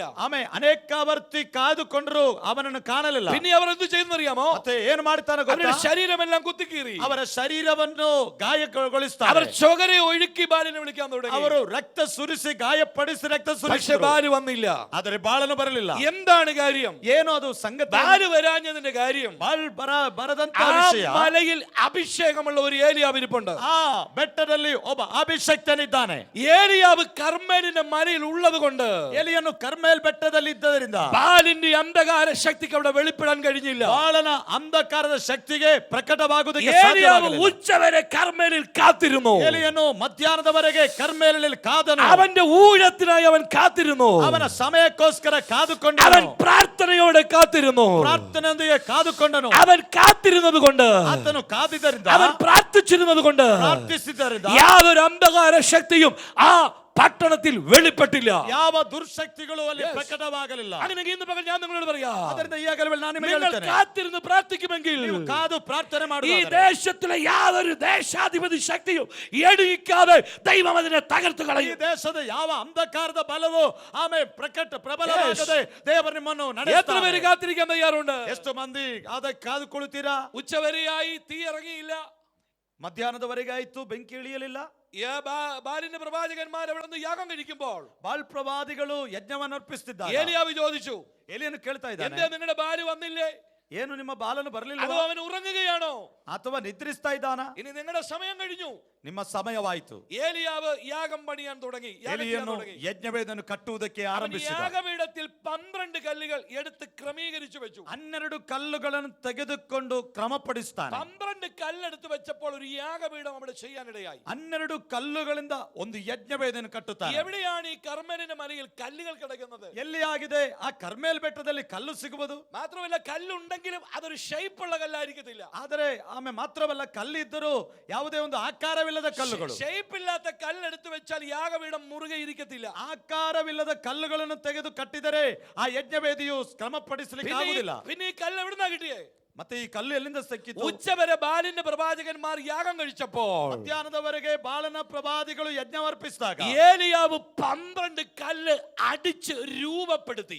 ಏಲಿಯನು 12 ಕಲ್ಲುಗಳನ್ನು ಆಕಾರಕ್ಕೆ ತಂದನು. എന്ന് പറഞ്ഞാൽ യാഗം കഴിക്കാനുള്ള കല്ല് അവൻ ക്രമീകരിച്ചു ಅಂತ ಹೇಳಿದರೆ ಅರ್ಥ, ಯಜ್ಞಕ್ಕೋಸ್ಕರವಾಗಿ ಕಲ್ಲನ್ನು ಆಕಾರಗೊಳಿಸಿ ತೆಗೆದಿಡ್ತಾನೆ. അങ്ങനെ ക്രമീകരിച്ച കല്ലെടുത്തിട്ട് അവൻ യാഗപീഠം പണിതു. ಈ ಆಕಾರಗೊಳಿಸಿದಂತ ಕಲ್ಲನ್ನು ತೆಗೆದು ಯಜ್ಞವೇದಿಯನ್ನು ಕಟ್ಟಲು അതിനകത്ത് യാഗവസ്തു വെച്ചു. ಇಲ್ಲಿ ಯಜ್ಞ ವಸ್ತುವನ್ನಿಟ್ಟನು. ചുറ്റിനും ഒരു തോടുണ്ടാക്കി. ಆಮೇಲೆ ಸುತ್ತಲೂ ಆ ಮಣ್ಣನ್ನು ಅಗೆದನು. വിറകെല്ലാം അടുക്കി വെച്ചു. ಕಟ್ಟಿಗೆಯನ್ನು ಒಟ್ಟುಗೂಡಿಸಿದನು. എന്നിട്ട് അവൻ വെള്ളമെടുത്ത് അതിൽ ഒഴിച്ചു. ಆಮೇಲೆ ನೀರನ್ನು ಒಯ್ದನು. ഒരിക്കലും തീ കത്താൻ ആരും വെള്ളം ഒഴിക്കത്തില്ല. ಯಾರು ಬೆಂಕಿ ಉರಿಯುವುದಕ್ಕೆ ಯಾರು ನೀರ ಒಯ್ಯುವುದಿಲ್ಲ. നമ്മളൊക്കെ രാവിലെ അടുപ്പിൽ തീ കത്തിക്കുമ്പോൾ ನಾವೆಲ್ಲ ಒಲೆಯಲ್ಲಿ ಬೆಂಕಿ ಹಚ್ಚುವಾಗ വെള്ളമല്ല ഒഴിക്കുന്നത്, മണ്ണെണ്ണയാ ഒഴിക്കുന്നത്. ನಾವು ನೀರನ್ನೆಲ್ಲ ಸೀಮೆಎಣ್ಣೆ ಸುರಿತೇವೆ. ഏലിയാവ് തീ കത്താൻ വേണ്ടി മണ്ണെണ്ണയല്ല വെള്ളമാ ഒഴിച്ചത്. ಆದರೆ ಎಲಿಯನ್ನು ಬೆಂಕಿ ಹತ್ತುವುದಕ್ಕೋಸ್ಕರವಾಗಿ ഒരു ಸೀಮೆಎಣ್ಣೆ ಅಲ್ಲ, ನೀರನ್ನು ഒരു സാധ്യതയുമില്ലാത്ത വസ്തു അവൻ ആ വിറകിന്റെ മുകളിൽ ഒഴിച്ചു. ಯಾವ ಸಾಧ್ಯತೆಗಳಿಲ್ಲದ ವಸ್ತುವನ್ನು ಆತನು ಕಟ್ಟಿಗೆಯ ಮೇಲೆ ಸುರಿಯುತ್ತಾನೆ. എന്തിനാ ഏലിയാവ് അത് ഒഴിച്ചേ? ಯಾಕೆ ಎಲಿಯನ್ನು ಸುರಿಯುತ್ತಾನೆ? ഇനി അവിടെ നിൽക്കുന്നവർ തർക്കിക്കാൻ ചിലപ്പോ ಅಲ್ಲಿ ಇರುವವರಿಗೆ ಹೇಳಿಕೊಳ್ಳಬಹುದು, ഈ വിറകിനകത്ത് തീ ഉണ്ടെന്ന് ചിലപ്പോ പറയൂവര്. ಈ ಬೆಂಕಿಯಲ್ಲಿ ಈ ಕಟ್ಟಿಗೆಯಲ್ಲಿ ಬೆಂಕಿ ಇರಬಹುದು ಎಂಬುದಾಗಿ ಹೇಳಬಹುದು. അവര് പറയാതിരിക്കാൻ ಹಾಗೆ ಹೇಳಲಿಕ್ಕೆ ಸಾಧ್ಯತೆ ಇದ್ದರೆ സകലരും ಹೇಳದಿರುವುದಕ್ಕೆ വെള്ളം ഒഴിച്ച് കെടുത്തി ಅವನು ನೀರನ್ನಾಕಿ ಅದನ್ನು ನಂದಿಸಿ ಬಿಡ್ತಾನೆ. അവൻ നനഞ്ഞിരിക്കുന്ന വിറക് വെച്ച് അവൻ കരമുയർത്തി പ്രാർത്ഥിച്ചു. ಒತ್ತೆಯಾಗಿರುವಂತ ಈ ಕಟ್ಟಿಗೆಯ ಮುಂದೆ ಕರ ಮೇಲಕ್ಕೆತ್ತಿ ಪ್ರಾರ್ಥಿಸ್ತಾನೆ. ഒന്നുകൂടെ പറഞ്ഞ പരിശുദ്ധാത്മാവാകുന്ന വെള്ളം അവൻ ആ വിറകിന്റെ പുറത്തൊഴിച്ചു. ಅರ್ಥ, ಪವಿತ್ರಾತ್ಮನೆಂಬ ಬೆಂಕಿ ಆಮೇಲೆ ನೀರನ್ನು ಅದರ ಮೇಲೆ അവൻ ಒಯ್ದನು. കരമുയർത്തി പ്രാർത്ഥിച്ചു. ಅವನು ಕರ ಎತ್ತಿ ಪ್ರಾರ್ಥಿಸ್ತಾನೆ. ഇസ്രായേലിന്റെ ദൈവമെന്ന് ಇಸ್ರಾಯೇಲ್ ದೇವರಾಗಿರುವ നീ തെളിയിക്കേണ്ടതിന് ನೀನೇ ದೇವರೆಂಬರಾಗಿ ഈ ജനം കാണുക അത്ഭുതം ചെയ്യാൻ അവൻ പ്രാർത്ഥിച്ചു. ಈ ಜನರ ಮುಂದೆ ಅದ್ಭುತವನ್ನು ಮಾಡು ಎಂಬುದಾಗಿ ഉടനെ ಪ್ರಾರ್ಥಿಸಿದನು. ആകാശത്തുനിന്ന് തീ ഇറങ്ങി വിറകും തീ വെള്ളവും അവൻ യാഗവസ്തുവും ദഹിപ്പിച്ചു കളഞ്ഞു. ಹಾಗೆ ಯಜ್ಞವೇದಿಗೆ ಬೆಂಕಿ ಇಳಿದು ಯಜ್ಞ ವಸ್ತುವನ್ನು ಕಟ್ಟಿಗೆಯನ್ನು ಆ ವೇದಿಯನ್ನು ದಹಿಸಿ ಬಿಟ್ಟಿತು. തീ ഇറങ്ങിയപ്പോൾ ಆಮೇಲೆ ಬೆಂಕಿ ಇಳಿದಾಗ യാഗവസ്തു മാത്രമല്ല ദഹിച്ചത്, ಯಜ್ಞ ವಸ್ತು ಮಾತ್ರವಲ್ಲ ದಹಿಸಿತು, നനഞ്ഞ വിറക് ദഹിച്ചു. ಆಮೇಲೆ ಒದ್ದೆಯಾದ ಕಟ್ಟಿಗೆಯು ದಹಿಸಿತು. തോടിനകത്ത് കിടന്ന വെള്ളവും പറ്റിപ്പോയി. ಆಮೇಲೆ ಅಲ್ಲಿ ಆಗದಂತ ಗುಂಡಿಯಲ್ಲಿದ್ದ ನೀರು ಕೂಡ ಖಾಲಿಯಾಯಿತು. ഹല്ലേലൂയ. ಹಲ್ಲೆಲೂಯ. ദൈവത്തെ അവിടെ തെളിയിച്ചു കാണിച്ചു ദേശത്ത്. ದೇವರು ತನ್ನ ಮಹತ್ವವನ್ನು ಅಲ್ಲಿ ಪ್ರಕಟಿಸಿದನು. അങ്ങനെ ഇന്ന് പകൽ ഞാൻ വിളിച്ചു പറയുന്നു, ನಾನು ಇವತ್ತು ಹೇಳ್ತಾ ಇದ್ದೇನೆ, ദൈവം തന്റെ മഹത്വം പട്ടണത്തിൽ വെളിപ്പെടുത്താൻ പോവുകയാണ്. ದೇವರು ತನ್ನ ಮಹಿಮೆಯನ್ನು ಪಟ್ಟಣದಲ್ಲಿ ആര് ഇന്ന് ಪ್ರಕಟಿಸಿದ್ದಾನೆ. പകൽ കാത്തിരിക്കും ദൈവത്തെ? ಯಾರು ಆತನಿಗೋಸ್ಕರ ಕಾದಿರುತ್ತಾರೆ? നിന്നോട് പലരും ചോദിച്ചു, നിന്റെ ദൈവം എവിടെ? ನಿಮ್ಮಲ್ಲಿ ಅನೇಕರು ಕೇಳಿದರು, ನಿನ್ನ ದೇವರು ഈ ಎಲ್ಲಿ? യേശു ആരാണ് നിന്നോട് പലരും ചോദിച്ചു. ನಿನ್ನ ಯೇಸು ಯಾರೆಂಬುದಾಗಿ ಕೇಳಿದರು. പട്ടണത്തിൽ യേശു തന്റെ മഹത്വം വെളിപ്പെടുത്താൻ പോവുകയാണ്. ಪಟ್ಟಣದಲ್ಲಿ ಯೇಸು ನಿನ್ನ ಮೂಲಕ ಮಹಿಮೆ ചില ತೋರ್ಪಡಿಸ್ತಾನೆ. അന്ധകാര ശക്തികൾ കാണുക, ಕೆಲವು ಅಂಧಕಾರ ಶಕ್ತಿಗಳ ಮುಂದೆ യേശു തന്റെ മഹത്വം വെളിപ്പെടുത്താൻ പോവുകയാണ്. ದೇವರು ತನ್ನ ಮಹಿಮೆಯನ್ನು ತೋರಿಸ್ತಾನೆ. യാഗപീഠത്തിൽ തീ ഇറങ്ങിയപ്പോൾ ಯಜ್ಞವೇದಿಯಲ್ಲಿ ಬೆಂಕಿ ಇಳಿದಾಗ ബാലിന്റെ പ്രവാചകന്മാർ കർമ്മേലിന്റെ മല വിട്ട് അവർ ഓടിപ്പോയി. ಬಾಳ್ ಪ್ರವಾದಿಗಳು ಆ ಗುಡ್ಡವನ್ನು ಬಿಟ್ಟು ಓಡಿ ಹೋದರು. ഏലിയാവ് ഓടിച്ചെന്ന് 400 പേരെയും വെട്ടിക്കൊന്നു. ಏಲಿಯನು ಓಡಿ ಹೋಗಿ 400 ಪ್ರವಾದಿಗಳನ್ನು ಹತ ಮಾಡಿದನು. എന്നിട്ട് അവൻ കർമ്മേലിന്റെ മലയുടെ മുകളിൽ കയറി വന്നു. ಆಮೇಲೆ ಕರ್ಮೇಲ್ ಬೆಟ್ಟಕ್ಕೆ ಏರಿ ಬಂದು ആഗാബിനെ നോക്കിയിട്ട് പറഞ്ഞു, ಆಗಾಬನ್ ನೋಡಿ ಹೇಳ್ತಾ ಇದ್ದಾನೆ, മഴയുടെ മുഴക്കം ഞാൻ കേൾക്കുന്നു. ಒಂದು ಮಳೆಯ ಧ್ವನಿ ಕೇಳ್ತಾ ಇದೆ. നീ പോയി ഭക്ഷണം പാനം ചെയ്തു കൊള്ളാൻ പറഞ്ഞു. ನೀನು ಆಹಾರ ಪಾನೀಯಗಳನ್ನು ಸರಿ ಮಾಡು, ആഗാബ് ಸಜ್ಜು ಮಾಡು. ഭക്ഷണം ഉണ്ടാക്കാൻ വേണ്ടി പോയി. ಆಹಾಬನು ಆಹಾರ ಸಜ್ಜು ಮಾಡೋದಕ್ಕೋಸ್ಕರ ഏലിയാവ് കർമ്മേലിന്റെ മലയുടെ മുകളിൽ കയറിയിരുന്നു. ಏಲಿಯನ್ನು ಆಮೇಲೆ ಕರ್ಮೇಲ್ ಬೆಟ್ಟದ ತುದಿಯಲ್ಲಿ ಹತ್ತಿ ಕುಳಿತನು. തന്റെ മുഖം മുട്ടിനിടയിൽ വെച്ച് ತನ್ನ ಮುಖವನ್ನು ತೊಡೆಯ ಮೇಲೆ ಇಟ್ಟು അവൻ പ്രാർത്ഥിക്കാൻ തുടങ്ങി. ಅವನು ಪ್ರಾರ್ಥಿಸಲಿಕ್ಕೆ ಆರಂಭಿಸಿದನು. മഴയ്ക്ക് വേണ്ടി അവൻ കാത്തിരിക്കാൻ തുടങ്ങി. ಮಳೆಗೋಸ್ಕರ ಆತನು ദേശത്ത് മഴയില്ലായിരുന്നു. ದೇಶದಲ್ಲಿ ಮಳೆ ಇರಲಿಲ್ಲ. 3 ആണ്ട് മഴ പെയ്തിരുന്നില്ല. 3.5 ವರ್ಷ ಮಳೆ ಇರಲಿಲ್ಲ. എന്നാൽ ഏലിയാവ് ദൈവസന്നിധിയിൽ കാത്തിരുന്നപ്പോൾ ಎಲಿಯನು ದೇವರಲ್ಲಿ ಕಾದು ಕುಳಿತಾಗ 7 പ്രാവശ്യം അവൻ പ്രാർത്ഥിച്ചു. 7 ಸಾರಿ ಪ್ರಾರ್ಥಿಸ್ತಾನೆ. 7ാമത്തെ പ്രാവശ്യം അവൻ ചെന്ന് നോക്കുമ്പോൾ 7ನೆಯ ಸಾರಿ ಆತನು ಎದ್ದು ಹೊರಟು ഇതാ ನೋಡಿದಾಗ കൈപ്പത്തി പോലെ ഒരു മേഘം അവർ അങ്ങ് കടലിൽ കാണാനിടയായി. ಒಂದು ಅಂಗೈಯಷ್ಟು ಮೇಘವನ್ನು ಆತ ನೋಡುತ್ತಾನೆ. അങ്ങനെയെങ്കിൽ ഇന്ന് പകൽ വിളിച്ചു പറയാം, ನಾನಿವತ್ತು ಕೂಗಿ ദൈവസന്നിധി നീ കാത്തിരുന്നാൽ ನೀನು ಕಾದಿರುವುದಾದರೆ നിശ്ചയമായി ദൈവത്തിന്റെ കരം നിങ്ങൾക്ക് കാണാൻ കഴിയും. ಆತನ ಹಸ್ತವು ನಿನಗೆ അതൊരു അനുകൂലത്തിന്റെ കരമാ, ಅದು ನಿನಗೆ ಅನುಕೂಲವಾದ അത് വിടുതലിന്റെ കരമാ, ಅದು ಬಿಡುಗಡೆಯ ಹಸ್ತ, അത് സൗഖ്യത്തിന്റെ കരമാ, ಅದು ಸ್ವಸ್ಥತೆ ಕೊಡುವ അത് നിന്നെ ഉയർത്തുന്ന കരമാ. ಅದು ನಿನ್ನನ್ನು ಮೇಲಕ್ಕೆ ഇന്ന് പകൽ എത്ര പേർ ദൈവത്തെ കാത്തിരിക്കും? ಅದಕ್ಕೋಸ್ಕರ ಎಷ್ಟು ಮಂದಿ ದೇವರನ್ನು ഹല്ലേലൂയ. ಹಲ್ಲೆಲೂಯಾ. അവരെല്ലാം യേശുവിനെ കാത്തിരിക്കുകയായിരുന്നു. ಯೇಸುವನ್ನು ಅವರೆಲ್ಲರೂ അവർ ಕಾದಿದ್ದರು. ഒരുമിച്ച് യേശുവിനെ കാത്തിരുന്നു. ಅವರು ಒಟ್ಟಾಗಿ ಯೇಸುವನ್ನು ಕಾದಿದ್ದರು. അവരെല്ലാം ഗലീലിയ കടലിന്റെ ഇങ്ങക്കരയില കാത്തു നിൽക്കുന്നത്. ಅವರು ಗಲಿಲಾ ಸಮುದ್ರದ ಈಚೆ ದಡದಲ್ಲಿ ಕಾದುಕೊಂಡಿದ್ದರು. നമ്മൾ വായിച്ച വാക്യം വായിക്കുമ്പോൾ ನಾವು ಓದಿದ ವಾಕ್ಯದಲ್ಲಿ ಓದುವಾಗ യേശു മടങ്ങി വന്നപ്പോഴാണ് പുരുഷാരം അവനെ സന്തോഷത്തോടെ കൈക്കൊണ്ടത്. ಯೇಸು ಹಿಂತಿರುಗಿ ಬಂದಾಗ ಆ ಜನರೆಲ್ಲರೂ ಸಂತೋಷದಿಂದ അപ്പൊ ಸ್ವೀಕರಿಸಿದರು. യേശു അവിടെ ഇല്ലായിരുന്നു. ಹಾಗಿರೋದಾದ್ರೆ ಯೇಸು ಅಲ್ಲಿ ಇರಲಿಲ್ಲ. യേശു മറ്റൊരിടത്ത് പോയിരിക്കുകയായിരുന്നു. ಯೇಸು ಇನ್ನೊಂದು ಸ್ಥಳಕ್ಕೆ ಹೋಗಿದ್ದರು. യേശു എവിടെ പോയെന്ന് ചോദിച്ചാൽ 8ാം അധ്യായം തന്നെ 20ാമത്തെ വാക്യം വായിക്കുമ്പോൾ കാണാൻ കഴിയും. ಯೇಸು ಎಲ್ಲಿ ಹೋದನೆಂಬುದಾಗಿ ನೋಡಿದರೆ 8ನೇ ಅಧ್ಯಾಯದ 20ನೇ ವಾಕ್ಯದಲ್ಲಿ ನೋಡುತ್ತೇವೆ. 22ನೇ ವಾಕ್ಯ. ಒಂದಾನೊಂದು ದಿನದಲ್ಲಿ ಆತನು ತನ್ನ ಶಿಷ್ಯರ ಸಂಗಡ ಒಂದು ದೋಣಿಯನ್ನತ್ತಿ ಕೆರೆಯ ಆಚೆ ದಡಕ್ಕೆ ಹೋಗೋಣ. 22ാമത്തെ വാക്യം വായിക്കുമ്പോൾ 22ನೇ ವಾಕ್ಯ ಓದುವಾಗ യേശു തന്റെ ശിഷ്യന്മാരോട് പറഞ്ഞു, ಯೇಸು ತನ್ನ ಶಿಷ್ಯರಿಗೆ ಹೇಳ್ತಾ ಇದ್ದಾನೆ, നാം തടാകത്തിന്റെ അക്കരെ പോകുക എന്ന് പറയാം. ಕೆರೆಯ ಆಚೆ ದಡಕ್ಕೆ ಹೋಗೋಣ ಎಂಬುದಾಗಿ. ആ ഗന്നസരേത്ത് തടാകം എന്നും ആ തടാകത്തിന് പേരുണ്ട്. ಗೆನ್ನಜರೇತ್ ದಡ ಎಂಬುದಾಗಿ ಅದಕ್ಕೆ ಇನ್ನೊಂದು ಹೆಸರಿದೆ. ಗಲೀಲಿಯ ಕಡಲ್ ಎന്നും ಆ ಕಡಲಿന് പേരുണ്ട്. ಗಲಿಲಾಯ ದಡ ಎಂಬುದಾಗಿ ಕೂಡ ಇನ್ನೊಂದು ಹೆಸರಿದೆ. യേശു തന്റെ ശിഷ്യന്മാരോട് പറഞ്ഞു, ಯೇಸು ತನ್ನ ಶಿಷ್ಯರಿಗೆ ಹೇಳ್ತಾ ಇದ್ದಾನೆ, നമുക്ക് ഈ കടലിന്റെ അങ്ങക്കരയിൽ പോകാമെന്ന് പറഞ്ഞു. ನಮಗೆ ಈ ಕೆರೆಯ ಆಚೆ ದಡಕ್ಕೆ ಹೋಗುವ, അക്കരെ പോകാമെന്ന് പറഞ്ഞു. ಆಚೆ ದಡಕ್ಕೆ ಪ್ರಯಾಣ ಮಾಡುವ. യേശു തന്റെ 12 ശിഷ്യന്മാരുമായി ഒരു ബോട്ടിൽ അവർ യാത്ര ചെയ്തു. ಯೇಸು ತನ್ನ ಶಿಷ್ಯರೊಂದಿಗೆ ದೋಣಿಯಲ್ಲಿ ಪ್ರಯಾಣ ಬೆಳೆಸಿದರು. അവർ പോകുന്ന ബോട്ടിൽ വലിയ കാറ്റും തിരമാലയും അടിച്ചു. ಅವರು ಹೋಗುತ್ತಿದ್ದಂತ ದೋಣಿಗೆ ವಿರುದ್ಧವಾಗಿ ಬಿರುಗಾಳಿ ಎದ್ದಿತು. യേശു പടകിൽ അമരത്ത് തലവെച്ച് കിടക്കുകയായിരുന്നു. ಯೇಸು ದೋಣಿಯೊಳಗೆ ಆತನು ಹಿಂಭಾಗದಲ್ಲಿ ತಲೆ ಇಟ್ಟು ಮಲಗಿದ್ದ. തിരുവെടുത്ത് വായിക്കുമ്പോൾ ഇങ്ങനെ കാണാൻ കഴിയും, ಅಲ್ಲಿ ಹೀಗೆ ನಾವು ಓದ್ತೇವೆ, വെള്ളം പടകിൽ കേറത്തക്ക നിലയിൽ അത് മുങ്ങുമാറായി എന്ന് എഴുതിയിരിക്കുന്നു. ನೀರು ದೋಣಿಯೊಳಗೆ ಹತ್ತುವ ಹಾಗೆ ದೋಣಿ ಮುಳುಗುವ ಸ್ಥಿತಿಗೆ ಬಂತು ಎಂಬುದಾಗಿ. മുങ്ങുമാറായതേ ഉള്ളൂ, മുങ്ങത്തില്ല. ಮುಳುಗುವ ಸ್ಥಿತಿ ಬಂದದೇ ಹೊರತು ಮುಳುಗಲಿಲ್ಲ. മുങ്ങുന്ന അനുഭവങ്ങൾ ഉണ്ടായെന്നിരിക്കാം, ಮುಳುಗುವ ಸ್ಥಿತಿ ಒಂದು ವೇಳೆ ಬಂದಿರಬಹುದು, തകരുന്ന അനുഭവം ഉണ്ടായെന്നിരിക്കാം. ಆಮೇಲೆ ಒಡೆಯಲ್ಪಡುವ ಸ್ಥಿತಿ ಬಂದಿರಬಹುದು. പക്ഷെ തകരുവാൻ ദൈവം അനുവദിക്കത്തില്ല. ಆದರೆ ಒಡೆಯುವುದಕ್ಕೆ ದೇವರು ಅನುಮತಿ യേശുവുള്ള ಕೊಡುವುದಿಲ್ಲ. പടക് തകരുകയില്ല. ಯೇಸು ಇರುವ ದೋಣಿಯು ಒಡೆಯಲ್ಪಡುವುದಿಲ್ಲ. നിന്റെ വീട്ടിൽ യേശു ഉണ്ടെങ്കിൽ, ನಿನ್ನ ಮನೆಯಲ್ಲಿ ಯೇಸು ಇರುವುದಾದರೆ മുങ്ങുമാറ് ചില വിഷയങ്ങൾ ഉണ്ടായെന്നിരിക്കാം, ಮುಳುಗುವಂತ ವಿಷಯಗಳು ಬಂದಿರಬಹುದು, തകരുമാറ് ചില വിഷയം ഉണ്ടായെന്നിരിക്കാം. ಆಮೇಲೆ ಒಡೆಯಲ್ಪಡುವಂತ ವಿಷಯಗಳು ಬಂದಿರಬಹುದು. പക്ഷെ തകരുവാൻ ദൈവം സമ്മതിക്കത്തില്ല. ಆದರೆ ಒಡೆದು ಹೋಗೋದಕ್ಕೆ ದೇವರು ಅನುಮತಿ ആ ಕೊಡುವುದಿಲ್ಲ. പടകിലിരുന്ന് ശിഷ്യന്മാർ തണ്ടു വലിച്ചു വളഞ്ഞു.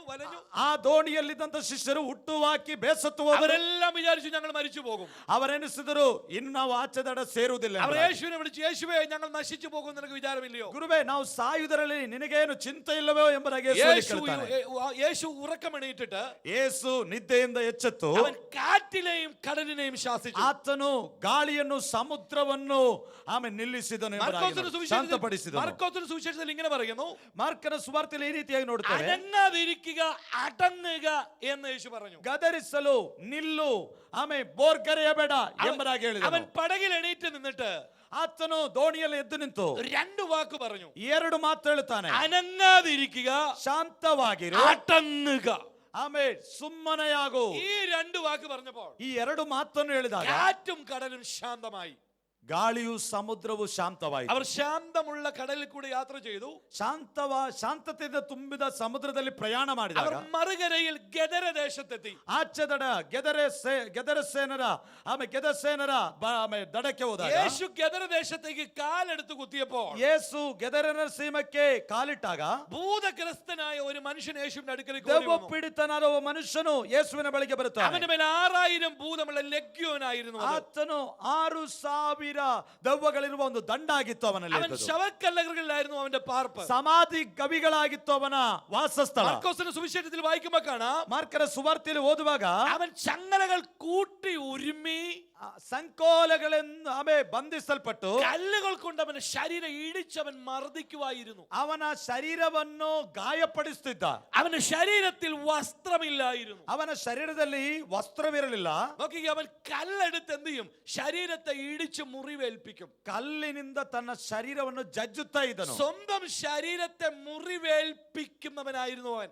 ಸ್ವಂತ ಶರೀರವನ್ನು ಗಾಯಪಡಿಸುವ ವ್ಯಕ್ತಿಯಾಗಿದ್ದನು ಅವನು. നാം നമ്മുടെ ശരീരത്തെ മുറിവേൽപ്പിക്കാറുണ്ടോ? ನಾವು ನಮ್ಮ ಶರೀರವನ್ನು ಗಾಯಪಡಿಸ್ತೇವೋ? നാം നമ്മുടെ ശരീരത്തെ വേദനിപ്പിക്കാറുണ്ടോ? ನಾವು ನಮ್ಮ ಶರೀರವನ್ನು ವೇದನೆಗೊಳಪಡಿಸ್ತೇವೋ? ചിലരൊക്കെ ഉണ്ട്, വീട്ടിൽ ഭർത്താവും ഭാര്യയായിട്ട് വഴക്ക് പിടിക്കുമ്പോ ಕೆಲವರೆಲ್ಲ ಇದ್ದಾರೆ, ಗಂಡ ಹೆಂಡತಿ ಜಗಳವಾಗುವಾಗ അവരെന്ത് ചെയ്യും? എനിക്കിനി ജീവിക്കണം എന്ന് പറഞ്ഞ് നെഞ്ചത്തടിക്കും. ನನಗಿನ್ನು ಜೀವಿಸ್ತು ಬೇಡ ಎಂಬುದಾಗಿ ಎದೆಗೆ ಬಡಿಯುತ್ತಾರೆ. ചിലരെയൊന്ന് തല കൊണ്ട് ഭിത്തിയിലിടിപ്പിക്കും. ಕೆಲವರು ತಲೆಯನ್ನು ಗೋಡೆಗೆ ಬಡಿಯುತ್ತಾರೆ. നിങ്ങളുടെ ശരീരം നിങ്ങൾ വേദനിപ്പിക്കുന്ന മനുഷ്യനാണെങ്കിൽ ನಿಮ್ಮ ಶರೀರವನ್ನು ಗಾಯಪಡಿಸುವ നിങ്ങളുടെ ವ್ಯಕ್ತಿಯಾದರೆ മേലൊരു സാത്താനുണ്ട്. ನಿಮ್ಮಲ್ಲಿ ಒಂದು ದೆವ್ವ ಇದೆ. നിങ്ങൾ ദൈവത്തിന്റെ മന്ദിരമാ. ನೀವು ದೇವರ ಮಂದಿರವಾಗಿದ್ದೀರಿ. ദൈവത്തിന്റെ മന്ദിരത്തെ നിങ്ങൾ നശിപ്പിക്കാൻ പാടില്ല. ದೇವರ ಆಲಯವನ್ನು ನೀವು ಕೆಡಿಸಬಾರದು. ಸತ್ಯವೇದ ತಿಳಿಸುತ್ತದೆ, 6000 ಭೂತವುള്ള ಮನುഷ്യന് വസ്ത്രമില്ലായിരുന്നു. 6000 ದೆವ್ವಗಳನ್ನು ಒಳಗೊಂಡ ಮನುಷ್ಯನಿಗೆ ವಸ್ತ್ರವಿರಲಿಲ್ಲ. അങ്ങനെയാണ് നമ്മുടെ ഇന്ത്യയിൽ എത്ര ഭൂതങ്ങളുണ്ട്? ನಮ್ಮ ಭಾರತ ದೇಶದಲ್ಲಿ ಎಷ್ಟು ದೆವ್ವಗಳಿದೆ. ഹല്ലേലൂയ. ಹಲ್ಲೆಲೂಯ. ഈ മനുഷ്യൻ വിവസ്ത്രനായിരുന്നു. ಈ ಮನುಷ್ಯ ವಸ್ತ್ರವಿಲ್ಲದವನಾಗಿದ್ದನು. പാർപ്പ് കല്ലറകളിലായിരുന്നു. ಈತನ ವಾಸಸ್ಥಳ ಸಮಾಧಿಯ ಗವಿಗಳು. ആരെങ്കിലും സമാധി സ്ഥലത്ത് പോയി കിടക്കുമോ? ಯಾರೆಲ್ಲೂ ಸಮಾಧಿಯಲ್ಲಿ ಹೋಗಿ ಮಲಗ್ತಾರ? ആരെങ്കിലും അങ്ങനെ പോയി കിടക്കാറുണ്ടോ? ಹಾಗೆ ಯಾರಾದರೂ ಮಲಗಲಿಕ್ಕೆ ಪ್ರಯತ್ನ ಮಾಡಿದ್ದೀರಾ? അങ്ങനെ കിടക്കുന്നവർ ആരെങ്കിലും ഉണ്ടെങ്കിൽ ಹಾಗೆ ಅಂತವರಿದ್ದರೆ അവന്റെ മേ ഭൂതമുണ്ട്. ಅವರ ಮೇಲೆ ದೆವ್ವ ಇದೆ. 6000 ಭೂതമുണ്ട്. 6000 ದೆವ್ವ. ഹല്ലേലൂയ. ಹಲ್ಲೆಲೂಯ. ഈ ഭൂതമുള്ള മനുഷ്യൻ, ಈ ದೆವ್ವ ಪೀಡಿತ ವ್ಯಕ್ತಿ യേശു ഗദരദേശം വന്നപ്പോ തന്നെ ಯೇಸು ಗೆದರನ ಸೀಮೆಗೆ ಬಂದಾಗ അവനോട് യേശുവിന്റെ അടുക്കിലേക്ക് വന്നു. ಆತನು ಓಡಿ ಯೇಸುವಿನ ಬಳಿಗೆ ಬರುತ್ತಾನೆ. ആ സമയത്തിന് മുമ്പ് ഞങ്ങളെ ദണ്ഡിപ്പിക്കുന്നത് എന്ത്? ಸಮಯಕ್ಕೆ ಮೊದಲು ನಮ್ಮನ್ನು ಕಾಡುವುದೇನು? അവിടെ എഴുതിയിരിക്കുന്നു. ಅಲ್ಲಿ ಹೀಗೆ ಬರೀತದೆ. ആ മർക്കോസിന്റെ സുവിശേഷം നിങ്ങൾ ശ്രദ്ധയോടെ വായിക്കുമ്പോൾ കാണാൻ കഴിയും. ಮಾರ್ಕನ ಸುವಾರ್ತೆಯನ್ನು ಓದುವಾಗ ನಮಗೆ ಚೆನ್ನಾಗಿ ತಿಳ್ಕೊಳ್ಳಿಕ್ಕೆ ಸಾಧ್ಯ. മർക്കോസ് 5 ಈ ವಿಷಯ കാണുന്നത്. ಆಮೇಲೆ ಮಾರ್ಕ 5ನೇ ಅಧ್ಯಾಯದಲ್ಲಿ ನಾವು ನೋಡುತ್ತೇವೆ, യേശു ആ ഭൂതത്തെ ശാസിച്ചിരുന്നു എന്നൊരു ವಾಕ್ അവിടെ എഴുതിയിട്ടുണ്ട്. ಯೇಸು ಆ ದೆವ್ವಗಳನ್ನು ಗದರಿಸಿದ್ದನು ಎಂಬುದಾಗಿ നിങ്ങൾ വീട്ടിൽ ನೋಡುತ್ತೇವೆ. പോയി വായിച്ചാൽ മതി. അത് ನೀವು ಮನೆಯಲ್ಲಿ ಹೋಗಿ ಓದಿದರೆ ಸಾಕು. അവിടെ എഴുതിയിരിക്കുന്നു, യേശു ಆ ಭೂതത്തെ ശാസിച്ചിരുന്നു. ಯೇಸು ಆ ದೆವ್ವವನ್ನು ಗದರಿಸಿದ್ದನು. നിങ്ങൾ മർക്കോസിന്റെ സുവിശേഷം 5 അധ്യായം മൊത്തം വായിക്കണം.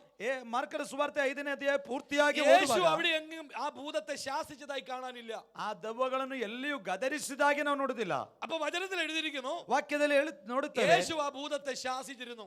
ಆ ದೆವ್ವವನ್ನು ಗದರಿಸಿದ್ದನು. യേശു എപ്പോഴാണ് ಆ ಭೂതത്തെ ശാസിച്ചത്? ಯೇಸು ಯಾವಾಗ ಅದನ್ನು ಗದರಿಸಿದ್ದಾನೆ? 5 ಅಧ್ಯಾಯത്തിൽ ശാസിച്ചില്ല.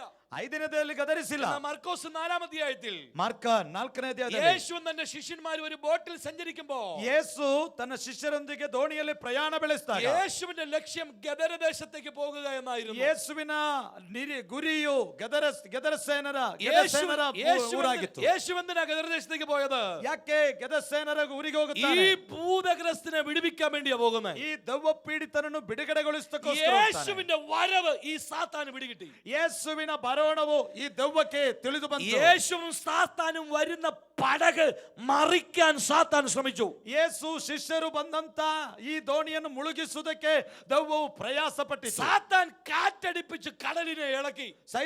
ದೆವ್ವವು ಗಾಳಿಯನ್ನು ತಂದಾಕಿ ಈ ಸಮುದ್ರವನ್ನು ಅಲ್ಲೋಲಕಲ್ಲೋಲ ಮಾಡಿತು. അപ്പൊ നിങ്ങൾ ഓർക്കും, സാത്താന് പ്രകൃതിയുടെ മേൽ അവകാശമുണ്ടോ? ಹಾಗಿದ್ರೆ ನೀವು ಕೇಳಬಹುದು, ದೆವ್ವಗಳಿಗೆ ಪರಿಸರದ ಮೇಲೆ, ಪ್ರಕೃತಿಯ ಮೇಲೆ ಅಧಿಕಾರವಿದೆಯೋ? ഇയ്യോബിന്റെ പുസ്തകം വായിക്കുമ്പോൾ ಯೋಬನ ಪುಸ್ತಕ ಓದುವಾಗ ദൈവം ഇയ്യോബിനെ തകർക്കുവാൻ സാത്താനെ ഏൽപ്പിച്ചു.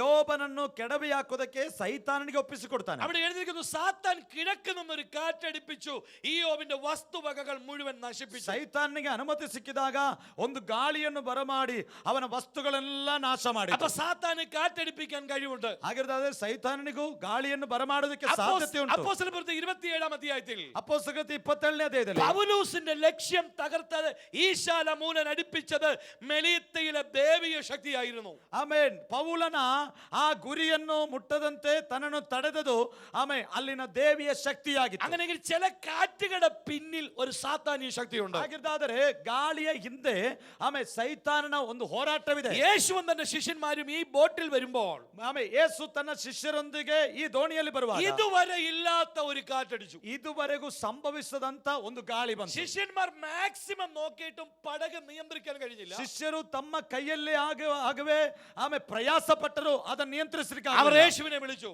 ಯೇಸುವನ್ನು ಕೂಗಿದರು. യേശു 2 വചനം പറഞ്ഞു. ಯೇಸು 2 ಮಾತನ್ನು ಮಾಡುತ್ತಾರೆ. അതാണ് ഞാൻ മുമ്പേ പറഞ്ഞത്. ಅದಾಗಿದೆ ನಾನು ಮೊದಲು ತಿಳಿಸಿದ್ದು. അനങ്ങാതിരിക്കുക, അടങ്ങുക. ಬೋರ್ಗರೆಯಬೇಡ, ನಿಲ್ಲು, ಶಾಂತವಾಗು ಎಂಬುದಾಗಿ. അങ്ങനെയെങ്കിൽ യേശു ആ 2 വാക്ക് പറഞ്ഞത് 2 ಮಾತು ಹೇಳಿರುವುದು കാറ്റിനെയും കടലിനെയും നോക്കിയല്ല, ಗಾಳಿಯನ್ನು ಸಮುದ್ರವನ್ನು ನೋಡಿ ಅಲ್ಲ, ഇതിന്റെ പിറകിൽ നിന്ന് പ്രവർത്തിക്കുന്ന ഒരു സാത്താനുണ്ട്. ಅದರ ಹಿಂದೆ ಕಾರ್ಯ ಮಾಡುವಂತ ಒಂದು ದೆವ್ವ ಇದೆ. ആ സാത്താനെ നോക്കി ദൈവം പറഞ്ഞു, ಆ ವಿರೋಧಿಯನ್ನು ನೋಡಿ ಯೇಸು ಹೇಳ್ತಾನೆ, അനങ്ങാതിരിക്കുക, അടങ്ങുക, ഞാൻ അങ്ങോട്ടാ വരുന്നത്. ಬೋರ್ಗರೆಯಬೇಡ, ಶಾಂತವಾಗು, ನಾನು ಅಲ್ಲಿಗೆ ಬರ್ತಾ ಇದ್ದೇನೆ ಎಂಬುದಾಗಿ. കാറ്റിന്റെയും കടലിന്റെയും പിറകിൽ നിന്ന് വ്യാപരിച്ച സാത്താനെ യേശു ശാസിച്ചു. ಗಾಳಿ ಮತ್ತು ಸಮುದ್ರದ ಹಿಂದೆ ಕಾರ್ಯ ಮಾಡುವ ಶಕ್ತಿಯನ್ನು ಯೇಸು ಗದರಿಸ್ತಾನೆ. അങ്ങനെ ഇന്ന് പകൽ ഞാൻ നിങ്ങളോട് പറയുന്നു, ಅದರದೇ ಈ ಬೆಳಗಿನ ಜಾವದಲ್ಲಿ ചില ನಿಮ್ಮಲ್ಲಿ ಹೇಳುತ್ತೇನೆ, കാറ്റുകളുടെ പിറകിൽ ಕೆಲವು ಸಮಸ್ಯೆಗಳ ಹಿಂದೆ ഒരു വ്യാപാര ശക്തിയുണ്ട്.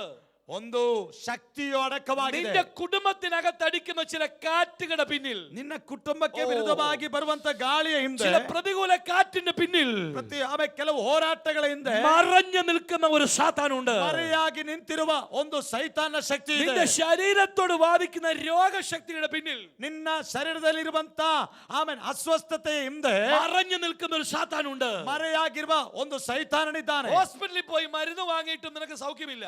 ಆಸ್ಪತ್ರೆಗಳಿಗೆ ಹೋಗಿ ಚಿಕಿತ್ಸೆ ಪಡೆದರೂ ಯಾವ ಗುಣವಿಲ್ಲ. ഏതൊക്കെ മരുന്ന് വാങ്ങി, ಯಾವೆಲ್ಲ ಔಷಧಿ ചില അസുഖത്തിന് സൗഖ്യമില്ല. ಕೆಲವು ರೋಗಕ್ಕೆ ಬಿಡುಗಡೆ ಇಲ್ಲ. ഫിനാൻസ് മേഖലയിൽ തകർച്ച, ಯಾವಾಗಲೂ ಆರ್ಥಿಕ ಸಂಗತಿಯಲ್ಲಿ ಮುಗ್ಗಟ್ಟುಗಳು, വീടിനകത്ത് സ്വസ്ഥതയില്ലായ്മ, ಯಾವಾಗಲೂ ಮನೆಯಲ್ಲಿ ಅಸಮಾಧಾನ, എന്നും കുടുംബത്തിനകത്ത് വഴക്ക്, ಯಾವಾಗಲೂ ಕುಟುಂಬದಲ್ಲಿ ಅಸಮಾಧಾನ, എന്നും ചില രോഗങ്ങൾ നിന്നെ പിടിക്കുന്നു, ಯಾವಾಗಲೂ ರೋಗಗಳು ನಿನ್ನನ್ನು ಹಿಂಬಾಲಿಸುವುದು. ഞാൻ വിളിച്ചു പറയുന്നു, ನಾನು ಹೇಳುತ್ತೇನೆ, അതിന്റെ പിന്നിൽ ഒരു സാത്താനുണ്ട്. ಅದರ ಹಿಂದೆ ಒಂದು ದೆವ್ವದ ಕಾಟ ಇದೆ. രോഗത്തെ അല്ല ശാസിക്കേണ്ടത്, ರೋಗವನ್ನೆಲ್ಲ ಗದರಿಸಬೇಕು. രോഗത്തിന്റെ പിറകെ നിൽക്കുന്ന സാത്താനെ, ರೋಗವನ್ನು ತಂದಾಕುವಂತ ಸೈತಾನನನ್ನು. ഹല്ലേലൂയ. ಹಲ್ಲೆಲೂಯಾ. നമ്മൾ എന്ത് ചെയ്യുന്നറിയാമോ? ನಾವೇನ್ ಮಾಡ್ತೇವೆ ಗೊತ್ತಾ? വഴക്ക് പിടിക്കുന്ന ഭർത്താവിനെ വഴക്ക് പറയും. ಕಲಹ ಮಾಡುವಂತ ಗಂಡನನ್ನು ನಾವು ಗದರಿಸ್ತೇವೆ. നമ്മെ ചീത്ത പറയുന്ന അയൽവക്കക്കാരെ നമ്മൾ ചീത്ത പറയും. ಕೆಟ್ಟ ಮಾತು ಹೇಳುವಂತ ನೆರೆಯವರನ್ನು ನಾವು ಗದರಿಸ್ತೇವೆ. നമ്മുടെ പ്രശ്നങ്ങളെ നോക്കി നാം പഴിക്കും. ನಮ್ಮ ಸಮಸ್ಯೆಗಳು ನೋಡಿ ಅನೇಕ ವೇಳೆ ನಾವು ದುಃಖಿಸ್ತೇವೆ. പക്ഷെ വചനം പറയുന്നു, ಆದರೆ നമ്മുടെ അയൽവക്കക്കാരോടല്ല നമുക്ക് പോരാട്ടം, ನಮ್ಮ ನೆರೆಯವರೊಂದಿಗೆಲ್ಲ ನಮ್ಮ ಹೋರಾಟ. അവരുടെ പിറകെ നിൽക്കുന്ന സാത്താൻ, ಅದರ ಹಿಂದೆ ಕಾರ್ಯ ಮಾಡುವಂತ ವೈರಿ. നിന്റെ കുടുംബത്തിനകത്ത് വഴക്കുണ്ടാക്കുന്ന വ്യക്തിയോടല്ല നിനക്ക് പ്രശ്നം, ನಿನ್ನ ಕುಟುಂಬದಲ್ಲಿ ಗಲಭೆ ಎಬ್ಬಿಸುವ ವ್ಯಕ್ತಿಯಲ್ಲ അതിന്റെ പിറകെ നിൽക്കുന്ന സാത്താൻ, ಅವರ ಹಿಂದೆ ಇರುವಂತ ವೈರಿ. ഇന്ന് പകൽ അത് തിരിച്ചറിഞ്ഞാൽ നിങ്ങൾ രക്ഷപ്പെട്ടു. ಇದು ನೀವು ತಿಳ್ಕೊಂಡಿದ್ದರೆ ನೀವು ಬಿಡುಗಡೆ ಹೊಂದುತ್ತೀರಿ. പല വിഷയങ്ങളുടെ പിന്നിലും ഒരു സാത്താനി ശക്തിയുണ്ട്. ಎಲ್ಲಾ ವಿಷಯಗಳ ಹಿಂದೆ ಒಂದು ಸೈತಾನ್ನ ಹಸ್ತವಿದೆ. വീണ്ടെടുക്കപ്പെട്ട ദൈവമക്കളുടെ ജീവിതത്തിൽ ಬಿಡುಗಡೆ ಹೊಂದಿದ ದೇವರ ಮಕ್ಕಳಿಗೆ സമാധാനം തരാതെ, ಸಮಾಧಾನ ಕೊಡದೆ ശത്രു എപ്പോഴും പ്രശ്നങ്ങൾ ഇടാൻ ശ്രമിക്കും. ಸೈತಾನು ಎಲ್ಲಾ ವಿಷಯಗಳಲ್ಲಿ ವಿಷಯಗಳನ್ನು ತಂದಾಕಿದರೆ, ചിലപ്പോൾ ഭർത്താവിൽ നിന്നായിരിക്കാം, ഭാര്യയിൽ നിന്നാവാം, ಗಂಡನಿಂದ ಆಗಿರಬಹುದು, ಹೆಂಡತಿಯಿಂದ ചിലപ്പോൾ ಆಗಿರಬಹುದು, മക്കളിൽ നിന്നാകാം, പപ്പയിൽ നിന്നും മമ്മിയിൽ നിന്നും ആവാം. ಮಕ್ಕಳಿಂದ ಆಗಿರಬಹುದು, ತಂದೆ ತಾಯಿಗಳಿಂದ ಇರಬಹುದು. അത് ഏത് വ്യക്തി ഏത് വിഷയമാണേലും ಅದು ಯಾವ ആ ವಿಷಯವಾದರೂ വിഷയത്തിന് പിറകിൽ ഒരു സാത്താനുണ്ട്. ಆ ವಿಷಯದ ಹಿಂದೆ ಒಂದು ವೈರಿ ಇದ್ದಾನೆ. അത് ചിലപ്പോൾ പപ്പയായിരിക്കും, മമ്മിയായിരിക്കാം. ಅದು ಒಂದು ವೇಳೆ ತಂದೆ ತಾಯಿ ಇರಬಹುದು. വചനം പറയുന്നു, നമുക്ക് പോരാട്ടമുള്ളത് ജഡരക്തങ്ങളോടല്ല. ನಮಗೆ ಹೋರಾಟವಿರುವುದು ಮನುಷ್ಯ ಮಾತ್ರದವರ ಸಂಗಡ നിന്റെ ಅಲ್ಲ. മനസ്സിനെ ഉലയ്ക്കാൻ ഒരു സാത്താൻ അതിന്റെ പിന്നിലുണ്ട്. ನಮ್ಮ ಮನಸ್ಸನ್ನು ಚಂಚಲಪಡಿಸುವಂತ ವೈರಿ ಒಬ್ಬ ಇದ್ದಾನೆ. അതിന്റെ പിറകിലുള്ള സാത്താനോട് നമുക്ക് ഫൈറ്റ്. ಅದರ ಹಿಂದೆ ಕಾರ್ಯ ಮಾಡುವಂತ ವೈರಿಯೊಂದಿಗೆ ನಮ್ಮ ಹೋರಾಟ. യേശു കടലിൽ നിന്നുകൊണ്ട്, ಯೇಸು ಸಮುದ್ರದಲ್ಲಿ ನಿಂತುಕೊಂಡು തിരമാലയും കാറ്റിനെ അല്ല കണ്ടത്, ಗಾಳಿಯನ್ನು ಸಮುದ್ರವನ್ನೆಲ್ಲ അതിന്റെ പിറകെ നിൽക്കുന്ന സാത്താനെ കണ്ടു. ಅದರ ಹಿಂದೆ ಕಾರ್ಯ ಮಾಡುವ ದೆವ್ವವನ್ನು ನೋಡಿದನು. ഇന്ന് പകൽ ഞാൻ നിന്നോട് വിളിച്ചു പറയാ, ಈ ಈಗಾಗಲೇ ನಿಮ್ಮಲ್ಲಿ ಹೇಳುತ್ತೇನೆ, നിന്റെ വിഷയങ്ങളുടെ പിന്നിൽ ഒരു സാത്താനുണ്ട്. ನಿನ್ನ ಸಮಸ್ಯೆ ಹಿಂದೆ ಒಂದು ಸೈತಾನ നിന്റെ പ്രതികൂലത്തിന് പിന്നിൽ ഒരു സാത്താനുണ്ട്. ನಿನ್ನ ವಿರೋಧದ ಹಿಂದೆ ಒಂದು ವೈರಿ ಇದ್ದಾನೆ. യേശു പറഞ്ഞതുപോലെ ഇന്ന് പകൽ പറയാൻ പറ്റുമോ? ಯೇಸು ಹೇಳಿದ ಹಾಗೆ ನಿನಗೆ ಹೇಳಲಿಕ್ಕೆ ಸಾಧ್ಯ? അടങ്ങാതിരിക്കുക, അടങ്ങുക, ಮೊರೆಯಬೇಡ, ಆಮೇಲೆ ಶಾಂತವಾಗಬೇಕೆಂಬುದಾಗಿ ಹೇಳಲಿಕ್ಕೆ ಸಾಧ್ಯ. വാക്ക് പറഞ്ഞപ്പോ ಹಾಗೆ ಎರಡು ಮಾತನ್ನು ಹೇಳಿದಾಗ കാറ്റടിപ്പിച്ച സാത്താൻ അടങ്ങി. ಗಾಳಿ ತಂದಂತ ದವ್ವವು ಸುಮ್ಮನಾದನು. അപ്പോഴേ സാത്താന് പിടികിട്ടി, ಆಗಲೇ ದವ್ವಕ್ಕೆ ಒಂದು എന്നെ ಸಂಗತಿ ಅರ್ಥವಾಯಿತು. പൂട്ടാൻ അധികാരമുള്ളവൻ വരുന്നുണ്ടെന്ന്. ನನ್ನನ್ನು ಕಟ್ಟಿ ಹಾಕುವುದಕ್ಕೆ ಅಧಿಕಾರವಿರುವ ಒಬ್ಬನು ಬರ್ತಾ അവൻ ಇದ್ದಾನೆ. ഗദരദേശത്ത് വെയിറ്റ് ചെയ്തിരിക്കുക. ಆತನು ಗೆದರೇನ ಸೀಮೆಯಲ್ಲಿ ಆತನು ಕಾಯ್ತಾ ಇದ್ದಾನೆ. യേശു വന്നപ്പോ തന്നെ ಯೇಸು ಭೇಟಿಯಾಗುವಾಗಲೇ ഓടി ചെന്ന് പറഞ്ഞു, ಓಡಿ ಹೋಗಿ ಹೇಳ್ತಾ ಇದ್ದಾನೆ, ഞങ്ങളെ നശിപ്പിക്കരുത്, ನಮ್ಮನ್ನು ಕಾಡಬೇಡ, ഞങ്ങളെ ആ പന്നിക്കൂട്ടത്തിൽ ഇട്ടേക്കണം. ನಮ್ಮನ್ನು ಆ ಹಂದಿಯ ಹಿಂಡಿಗೆ ಕಳುಹಿಸು. യേശു പറഞ്ഞു പൊക്കോളാൻ പറഞ്ഞു. ಯೇಸು ಹೇಳ್ತಾನೆ ಹೋಗು ಎಂಬುದಾಗಿ. ആ സാത്താൻ പന്നിക്കൂട്ടത്തിലേക്ക് ഓടി ചെന്നു. ಆ ದವ್ವವು ಹಂದಿಗಳ ಮೇಲೆ ആ ಹೋಗಿತ್ತು. പന്നികളെല്ലാം ഓടി ആ കടലിൽ തന്നെ വീണ് മരിച്ചു. ಹಂದಿಗಳೆಲ್ಲ ಓಡಿ ಹೋಗಿ ಆ ಸಮುದ್ರಕ್ಕೆ ಬಿದ್ದು ಸತ್ತು. യേശുവിനെയും തന്റെ ശിഷ്യന്മാരെയും എവിടെ വീഴിക്കാൻ സാത്താൻ നോക്കിയോ അവിടെ തന്നെ ആ സാത്താൻ വീണു. ಯೇಸುವನ್ನು ತನ್ನ ಶಿಷ್ಯರನ್ನು ಎಲ್ಲಿ ನಾಶ ಮಾಡುವುದಕ್ಕೆ ವೈರಿಯು ಪ್ರಯತ್ನ ಪಟ್ಟಿತ್ತು, ಅಲ್ಲಿಗೆ ಹೋಗಿದ್ದವು ಬಿದ್ದು ಹೋಯಿತು. അങ്ങനെയെങ്കിൽ ഇന്ന് പകൽ വിളിച്ചു പറയാം, ಹಾಗಿರೋದು ನಾನು ಹೇಳ್ತಾ ಇದ್ದೇನೆ, നിന്നെ തകർക്കാൻ നോക്കുന്ന ആ വിഷയത്തിൽ തന്നെ ನಿಮ್ಮನ್ನು ಕೆಡವಿ ಹಾಕುವುದಕ್ಕೆ ನೋಡು ಆ ಸಮಸ್ಯೆ, ശത്രു വീഴാൻ പോവാ. ನಿನ್ನ ವೈರಿಯು ಅಪಜಯವಂತಾನೆ. വിശ്വസിക്കുന്നവരാമേ പറയട്ടെ. ಎಷ್ಟು ಮಂದಿ ನಂಬುತ್ತೀರಾ? ദാവീദ് ഇങ്ങനെ വിളിച്ചു പറഞ്ഞു, ದಾವೀದನು ಹೀಗೆ ಹೇಳ್ತಾನೆ, എനിക്കെതിരായി ശത്രു കുഴികുത്തി, ನನಗೆ ವಿರುದ್ಧವಾಗಿ ವೈರಿಯು ಒಳಸಂಚನ್ನು ಕಲ್ಪಿಸಿದ, ശത്രു തന്നെ അതിൽ വീണു. ಆದರೆ ಆ ಒಳಸಂಚನಲ್ಲಿ ಆತನೇ ಬಿದ್ದು ಹೋದ, ഞാൻ അതിൽ വീണില്ല. ನಾನು ಬಿದ್ದಿಲ್ಲ. അങ്ങനെ വിളിച്ചു പറയാം, ಈ ಬೆಳಗಿನ ಹೀಗೆ ಹೇಳಬೇಕು, നീ വീഴുവാൻ, ನೀನು ಬೀಳುವುದಕ್ಕೆ, നിന്റെ കുടുംബം തകരുവാൻ, ನಿನ್ನ ಕುಟುಂಬ ತಾಮೇ നിന്റെ ಕೆಡವುವುದಕ್ಕೆ, തലമുറ ഇല്ലാതാകുവാൻ ನಿನಗೆ ಸಂತತಿ ಇಲ್ಲದಾಗುವುದಕ್ಕೆ ശ്രമിച്ച മനുഷ്യൻ തന്നെ, ಪ್ರಯಾಸಪಟ್ಟ ಮನುಷ್ಯನೇ അവൻ തന്നെ ആ കുഴി വീഴാൻ പോവാ. ಅವನೇ ಆ ಮಡುವಿಗೆ ಬೀಳುತ್ತಾನೆ. വിശ്വസിക്കുന്നവൻ ആമേൻ പറയട്ടെ. ನಂಬೋರು ಆಮೇನ್ ಹೇಳಿ. നീ ദൈവത്തിനെ കാത്തിരുന്നാ മതി. ನೀನು ಆತನನ್ನು നീ ನಿರೀಕ್ಷಿಸಿಕೊಂಡು യേശുവിനെ ആശ്രയിച്ചാൽ മതി. ಆತನನ್ನು ಆಶ್ರಯಿಸಿದರೆ ಸಾಕು. യേശു ഗദരദേശത്ത് ചെന്നപ്പോൾ ഭൂതം അവന്റെ നേരെ എതിരേറ്റു. ಯೇಸು ಗದರಿನ ಸೀಮೆಗೆ ಮುಟ್ಟಿದಾಗ ಆ ದೆವ್ವವು ಆತನನ್ನು ಎದುರುಗೊಂಡಿತು. പന്നികളുടെ കൂട്ടത്തിലേക്ക് ആ ഭൂതങ്ങൾ പോയി അതെല്ലാം കടലിൽ വീണ് ചത്തു. ಹಂದಿಗಳಿಗೆ ಹೋಗಿ ಅದೆಲ್ಲ ಸತ್ತು ಹೋದವು. അപ്പോൾ ഇതിന് ഉടമസ്ഥന്മാർ ഓടി വന്നിട്ട്, യേശുവേ നീ ഇവിടുന്ന് വേഗം വിട്ടു പോകണം. ಇದರ ಯಜಮಾನರು ಓಡಿ ಬಂದು ಹೇಳ್ತಾ ಇದ್ದಾನೆ, ಯೇಸುವೇ ನಮ್ಮನ್ನು ಬಿಟ್ಟು ಹೋಗಬೇಕು. യേശു ഇവിടുന്ന് തിരിച്ചു പോന്നു എന്ന വചനത്തിൽ എഴുതിയിരിക്കുന്നു. ಯೇಸು ಹಿಂತಿರುಗಿ ಬಂದನು ಎಂಬುದಾಗಿ ಆ ವಾಕ್ಯದಲ್ಲಿ യേശു ನೋಡ್ತೇವೆ. ആ പന്നിക്കൂട്ടത്തിന് ഉടമസ്ഥനെ കണ്ട് പേടിച്ചിട്ടാണോ തിരിച്ചു പോകുന്നത്? ಯೇಸು ಆ ಹಂದಿಗಳ ಯಜಮಾನನ್ನು ನೋಡಿ ಎದರಿ ತಿರುಗಿ ಬರ್ತಾನ? നമ്മളെല്ലാം കരുതി അവര് വഴക്ക് പറഞ്ഞപ്പോ യേശു പോയതാണ്. ನಾವೆಲ್ಲ ಎನಿಸಿದ್ದು ಅವರೆಲ್ಲ ಬೈದಾಗ ಯೇಸು ಹಿಂದೆ ಬಂದ. യേശു കേവലം മനുഷ്യനെ പേടിച്ച് പോകുന്നവനല്ല. ಯೇಸು ಮನುಷ್ಯನನ್ನು ಎದರಿ ಓಡುವವನಲ್ಲ. ഒരിക്കലും ഹെരോദാവ് യേശുവിനെ പിടിപ്പാൻ വേണ്ടി രണ്ടുപേരെ പറഞ്ഞു വിട്ടു. ಒಮ್ಮೆ ಹೆರೋದನು ಯೇಸುವನ್ನು ಹಿಡಿಯೋದಕ್ಕೋಸ್ಕರ ಇಬ್ಬರನ್ನು ಕಳಿಸ್ತಾನೆ. രണ്ട് പടയാളികളാ വന്നേ, ಇಬ್ಬರು ಸೈನ್ಯದ ಮುಖ್ಯಸ್ಥರು. ഹെരോദാവ് പറഞ്ഞു യേശുവിനെ അറസ്റ്റ് ചെയ്തുകൊണ്ട് വരണം. ಯೇಸುವನ್ನು ಅರೆಸ್ಟ್ ಮಾಡಿ ತರಬೇಕು. ഉടനെ രണ്ട് പടയാളികൾ കുന്തമൊക്കെ വെച്ച് വലിയ ആള് കളിച്ച് മുണ്ടൊക്കെ പൊക്കി കുത്തി വരിക. ಅವರು ಈಟಿ ಬರ್ಜಿಗಳಿಂದ ಯೇಸುವನ್ನು ಹಿಡಿಯೋದಕ್ಕೂ ಸೆರೆ യേശുവിനെ അറസ്റ്റ് ചെയ്യാനാ വന്നേ. ಯೇಸುವನ್ನು ಸೆರೆ ಮಾಡುವುದಕ್ಕೋಸ್ಕರ ಬಂದರು. എന്റെ നാട്ടിലെ സ്റ്റൈലിൽ ഞാൻ പറയുന്നത്, ನನ್ನ ಊರಿನ ಸ್ಟೈಲ್ അവര് മുണ്ടൊക്കെ മടക്കി കുത്തി, ಪಂಚೆ ಎಲ್ಲ ಉಟ್ಟು, മീശയൊക്കെ പിരിച്ച്, ಮೀಸೆನೆಲ್ಲ ತಿರುಗಿಸಿ, കുന്തമൊക്കെ വെച്ച് യേശുവിനെ പിടിക്കാൻ വരിക. ದೊಡ್ಡ ಈಟಿ ಬರ್ಜಿಗಳು ಬರ್ತಾರೆ. അപ്പൊ യേശു ഒരിടത്ത് പ്രസംഗിച്ചോണ്ട് നിൽക്കുക. ಆಗ ಯೇಸು ಒಂದು ಕಡೆ ಪ್ರಸಂಗ ಮಾಡ್ತಾ ಇದ್ದಾರೆ. ദൂരത്ത് വെച്ച് യേശുവിനെ ഇവർ കണ്ടു. ದೂರದಿಂದಲೇ ಯೇಸುವನ್ನು ಇವರು ನೋಡ್ತಾರೆ. യേശുവിനെ കണ്ടപ്പോ തന്നെ കുന്തം നിലത്ത് കുത്തി. ಯೇಸುವನ್ನು ನೋಡಿದಾಗಲೇ ಈಟಿಯನ್ನು ಕೆಳಗಾಕಿದರು. മീശയൊക്കെ താത്തു, ಮೀಸೆ ಎಲ್ಲ ಕೆಳಗೆ ಮಾಡಿ, മുണ്ടെല്ലാം അഴിച്ചിട്ടു, ಅವರ ಪಂಚೆ ಎಲ್ಲ ಬಿಚ್ಚಿದರು. അറിയാതെ ഒരു ബഹുമാനം, ಸುಮ್ಮನೆ ಗೊತ್ತಿಲ್ಲದೆ ಒಂದು ಸನ್ಮಾನ. എന്നിട്ട് യേശുവിന്റെ അടുക്ക ചെന്നിട്ട് ಯೇಸುವಿನ ಬಳಿಗೆ ಹೋಗಿ തലയൊക്കെ ചൊറിഞ്ഞ് നിൽക്കുക. ತಲೆಯೆಲ್ಲ ತುರಿಸ್ತಾ യേശു വെച്ച് എന്താ വന്നേ? ಯೇಸು ಹೇಳಿದೆ, ಏನು ಬಂದದು? യജമാനൻ അങ്ങോട്ടൊന്ന് വരാൻ പറഞ്ഞെന്ന് പറഞ്ഞു. ಯಜಮಾನನು ಅಲ್ಲಿಗೆ ಬರ್ಬೇಕೆಂಬುದಾಗಿ ಹೇಳಿದ್ರು. മാര് വന്നപ്പോ എന്നാ പറഞ്ഞെന്ന് അറിയാവോ? ಬಂದಾಗ ಏನ್ ಹೇಳಿದ್ರು ಗೊತ್ತಾ? യേശുവിനെ ഇപ്പൊ അറസ്റ്റ് ചെയ്ത് പറഞ്ഞ വന്നേ. ಯೇಸುವನ್ನು ಈಗ ಬಂಧನಕ್ಕೊಳಪಡಿಸಿ യേശുവിന്റെ മുഖത്തോട്ട് നോക്കിയപ്പോ ಯೇಸುವಿನ ಮುಖವನ್ನು ನೋಡಿದಾಗ അവനെ തൊടാൻ കഴിഞ്ഞില്ല. ಅವನು ಮುಟ್ಟುವುದಕ್ಕೆ ಸಾಧ್ಯವಾಗಲಿಲ್ಲ. ഉടനെ യേശുവിന്റെ മറുപടി, ಕೂಡಲೇ ಯೇಸುವಿನ ആ ಪ್ರತ್ಯುತ್ತರ, കുറുക്കനോട് എന്ന് പറ, ഞാൻ 3 ദിവസം ഇവിടെ കാണും. ಆ ನರಿಗೆ ಹೇಳು, ನಾನು ಇಲ್ಲೇ ಇದ್ದೇನೆ ಎಂಬುದಾಗಿ. യേശു ഹെരോദാവിനെ വിളിച്ച ആ കുറുക്കനെന്ന്. ಹೆರೋದನಿಗೆ ಕರೆದಂತ ಹೆಸರು ಆಮೇನ್ ನರಿ ಎಂಬುದಾಗಿ. ഹല്ലേലൂയ. ಹಲ್ಲೆಲೂಯ. ഈ യരോദാവിനെ പോലും പേടിയില്ലാത്ത യേശു ಹೆರೋದನನ್ನು ಕೂಡ ಭಯಪಡದ ಯೇಸು ഈ പന്തിക്കൂട്ടത്തിന്റെ ഉടമസ്ഥന്മാരെ പേടിച്ച് തിരിച്ചു വരുവോ? ಈ ಅಂದಿಯ ಯಜಮಾನನ್ನು ಹೆದರಿ ಓಡಿ ಬರಬೇಕಾ? അപ്പൊ യേശു അവരെ പേടിച്ചല്ല പോന്നെ. ಯೇಸು ಅವರನ್ನು ಹೆದರಿ ಬಂದದಲ್ಲ. യേശു ഇത്രയും ദൂരം യാത്ര ചെയ്തു വന്നത് ಯೇಸು ಇಷ್ಟು ದೂರ ಪ್ರಯಾಣ ಬೆಳೆಸಿ ಬಂದದ್ದು ഗദരദേശം സുവിശേഷം പറഞ്ഞ് സുവിശേഷീകരിക്കാനാ വന്നേ. ಗೆದರೇನ ಸೀಮೆಯನ್ನು ಸುವಾರ್ತೆ ಆಮೇಲೆ ಹಂಚುವುದಕ್ಕೋಸ್ಕರ. പക്ഷെ യേശു ഗദരദേശത്ത് വന്നപ്പോ ಯೇಸು ಗೆದರನ ಸೀಮೆಗೆ ಬಂದಾಗ ഭൂതഗ്രസ്തനെ സൗഖ്യമാക്കിക്കൊണ്ടിരിക്കുമ്പോ ದೆವ್ವ ಪೀಡಿತರನ್ನು ಬಿಡುಗಡೆಗೊಳಿಸುತ್ತಿರುವಾಗಲೇ അദൃശ്യനായ അരൂപിയായ നമ്മുടെ ക്രിസ്തു, ಅದೃಶ್ಯನಾದ ದೇವರು അരൂപിയായ ക്രിസ്തു ಆಮೇನ್ ಆತ್ಮ ಸ್ವರೂಪನಾದ ಕ್ರಿಸ್ತನು കരയുടെ അങ്ങക്കരയിലേക്കൊന്ന് നോക്കി, പടകിന്റെ ಈ ಕೆರೆಯ ಆಚೆ ದಡಕ್ಕೆ ದೃಷ್ಟಿಸ್ತಾ ಇದ್ದಾನೆ. അങ്ങക്കരയിലേക്ക് നോക്കിയപ്പോൾ ಆ ಕಡೆ ದೃಷ್ಟಿಸ್ತಾ ಇರುವಾಗ ചിലരവിടെ കാത്തു നിൽക്കുക യേശുവിനെ. ಇವರು ಅಲ್ಲಿರುವವರು ಯೇಸುವನ್ನು ಕಾದುಕೊಂಡಿದ್ದಾರೆ. അതിനകത്ത് കുരുടരുണ്ട്, മുടന്തരുണ്ട്, കുഷ്ഠരോഗികളുണ്ട്. ಅಲ್ಲಿ ಕುರುಡರು, ಕುಂಟರು, ಕುಷ್ಠರೋಗಿಗಳಿದ್ದಾರೆ.